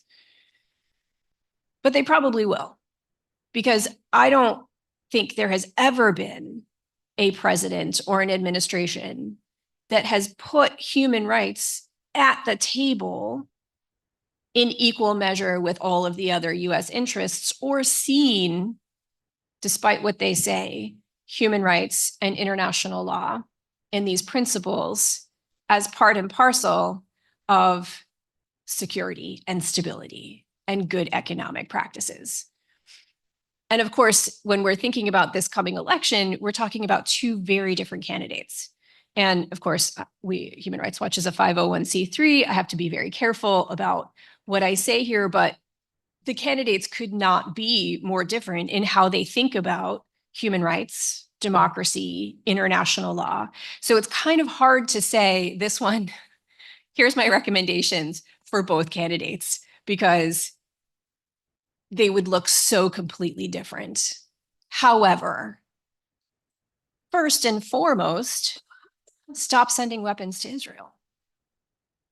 Reconsider a Saudi defense pact that actually includes, if you're going to do it, and I hope we don't, include human rights conditions. I mean, there's so many of these things that need to be reconsidered. It actually is it's an entire reconsideration of how they look at foreign policy, including taking into consideration the fact that I think the majority of the world's population is wanting human rights, is wanting freedoms. The United States has become so out of sync with the rest of the world And we're seeing that now. We're going to see it so much more, and I'm not sure that the Biden administration really gets it yet. I hope that a Harris or Trump administration would get it. I should probably leave it there. We can get into discussion. Thank you, Sarah. And we have some questions coming in, but I want to maybe follow up on some of the issues that were raised now and earlier in the day. I'll maybe give each one of you a question, and then feel free to elaborate or comment on your co-panelists' remarks here. Phyllis, we've been talking about the breakdown of the global order and the failures of the international legal system, and the possibility of maybe a new order emerging in which, countries in the global south are using their positions to influence global affairs. You've mentioned, South Africa, but do you think we're really seeing the breakdown of this order and the power imbalance that have existed since the establishment of this order? And feel free to comment on others as well. Yeah, it's a very serious question. I think that the order, such as it wasn't ever really very orderly, but there was a kind of set of power relations, is changing. I don't think that means that we are inevitably moving nicely and politely into a multipolar world where everybody is equal and all of that. I think there are a lot of challenges ahead. A lot of the challenge to the US as the leading power in this, what was for a period of time a really dominant unipolar organized policy for the world, are countries that are severely flawed in terms of human rights, environmental protections, labor rights. So if we look at, for example, the BRICS, which I think a lot of people were quite hopeful about for a while, when I look at the old BRICS, the original BRICS of 5, I see Brazil and South Africa as reasonable countries that are playing important roles in the world, are open on their domestic policies, although lots of challenges, lots of mistakes being made, but are kind of moving in the right direction. And then I see Russia, China, and India, where there are, these are horrific countries in terms of all those things: human rights, environmental protections, indigenous rights, women's rights. All of those issues are challenged, and women's rights in some ways less so in China, but in all these countries there are, just huge contradictions. So it's not to say I would, like to go back to replace the socialist world with the BRICS, and then it'll all work out. No, it won't work out. It's part of it is states. States as an organizing tool, in my view, is not a very good one, but it's what we've got. It's how the world is organized. I don't see that changing anytime very soon. So I think that the question of how international law can be used becomes really, really important in holding countries accountable in some of these ways. And I think that's why the South African model with the ICJ is so doubly important, that it's not only the substance of, this is the one thing that gives me some hope that there could be a way from outside of stopping the genocide, because I certainly don't see any evidence that any political force inside Israel, whether civil society, social movements, there is none that have the capacity to change anything there, in my view. So I see this as a potential for that. At the same time, it is proposing the notion of accountability being brought not only by wealthy, generally white, powerful countries against the countries of the global south, that it's a different reality that could provide the beginning of a model. And I think I've got to say, I think the South Africans have handled it brilliantly in terms of particularly in terms of their relationship with civil society, their work with Palestinian civil society, with international human rights and other organizations, with civil society here in the US. It's been an incredibly collaborative process. And that's something that's rare in my experience working at the UN and in other environments where you try and get to governments and they're like, why should I listen to you? You know, and we saw moments when that happens, when you have, as was true on February 15th of 2003, when the world said no to war around Iraq. And there were somewhere between 14 and 16 million people in the streets on one day saying the same thing. The world says no to war in a million different languages. On that day, there were a lot of governments that were on the side of those protesters, challenging the US and the Brits, right? But that doesn't happen by itself. It happens because movements get created. So I think it's in this context of the significance of this global movement, which isn't organized on a global way. It's not like there's Zoom meetings involving the whole world to figure out how do we build a movement for ceasefire. But there was a spontaneous recognition that ceasefire was the moment, that was the demand of the moment, that ceasefire was the key. And that in the United States, there's this incredibly broad movement. It's not very deep in many ways. It's not all people who understand settler colonialism and the roots of apartheid in Israel or in South Africa for that matter. But it's big and it's broad and it's closer to those in power than the Palestinian rights movement has ever been, right? So that those things that were mentioned earlier about wouldn't it have been great if we had more resignations? I think you said that, Sarah, that the resignations were hugely important, resignations of political appointees.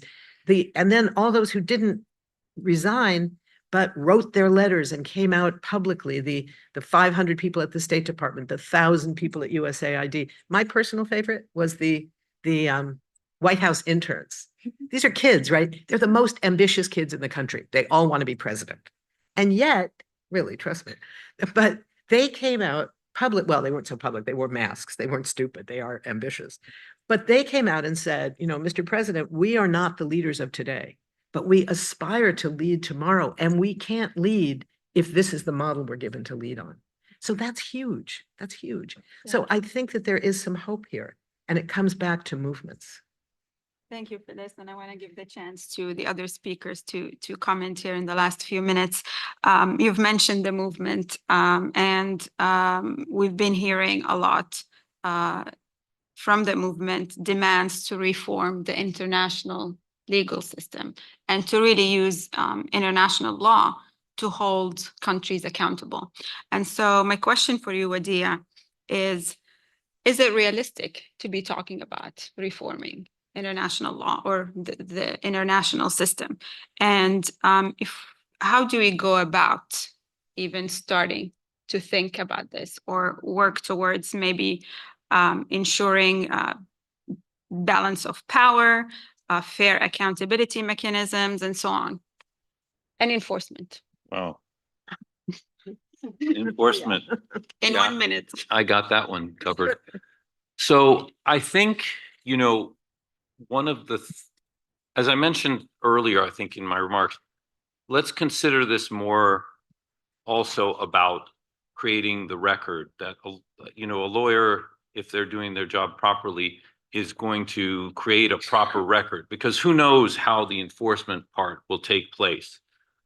So I think there is this nice, it's not nice, but there is a full record, certainly a fuller one than before these various cases got filed, that shines the light on what the Israeli military is doing with the outright complicity of the US government, the German government, et cetera, the British government.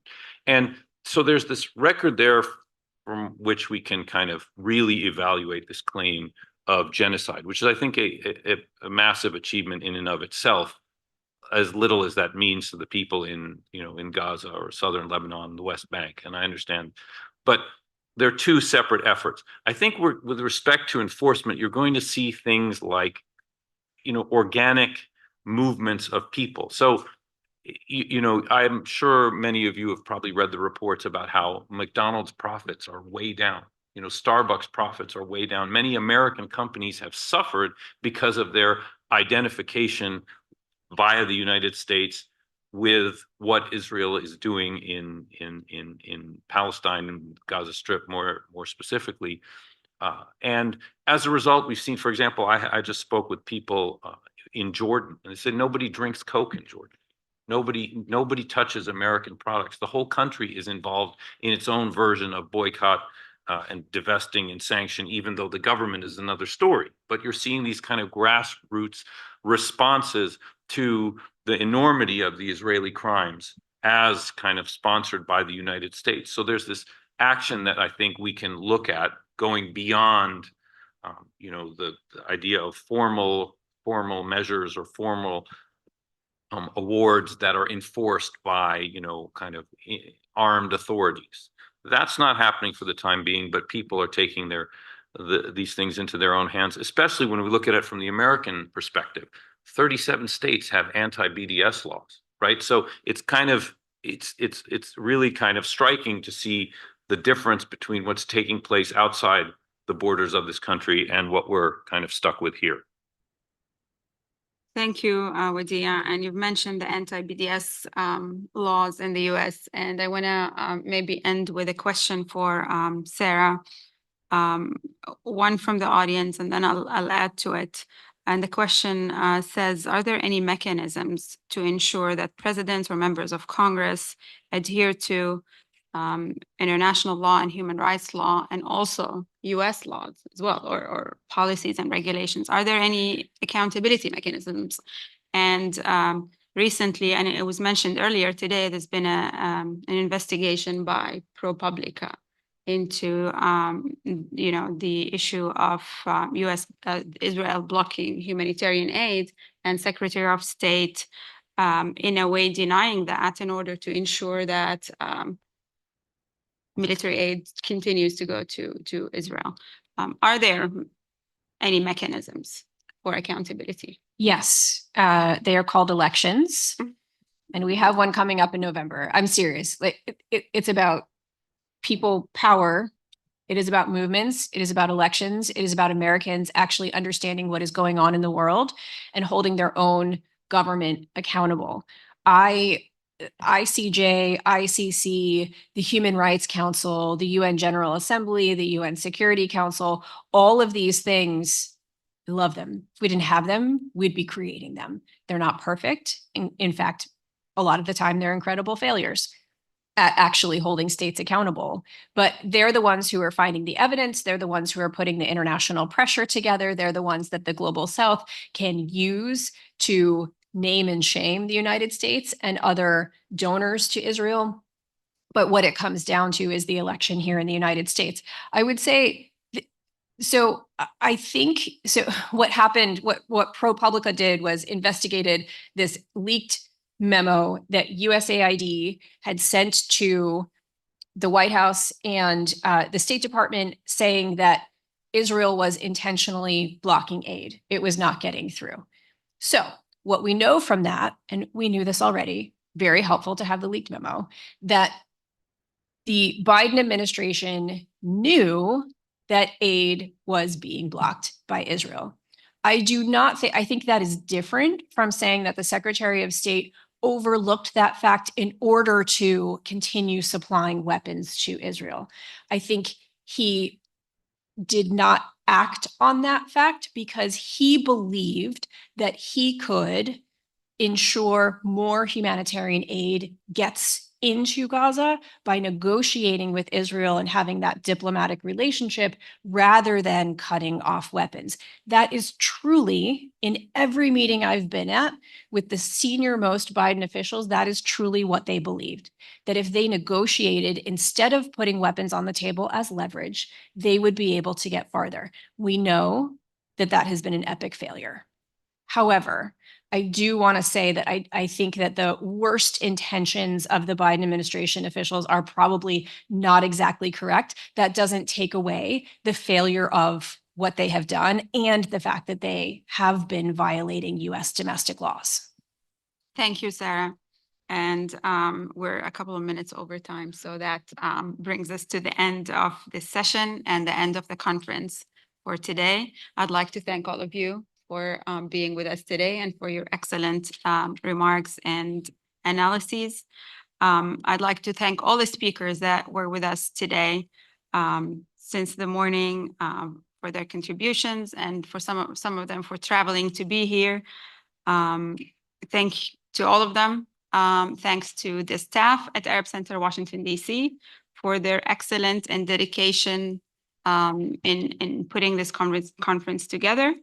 I would like to thank the Executive Director of Arab Center Washington, D.C., Khalil Jahshan, and our Board of Directors and Academic Advisory Board for their continuous support, guidance, and leadership.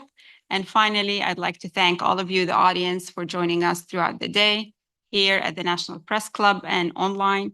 Please continue to follow our work at arabcenterdc.org, and we hope to see you at our future events. Thank you.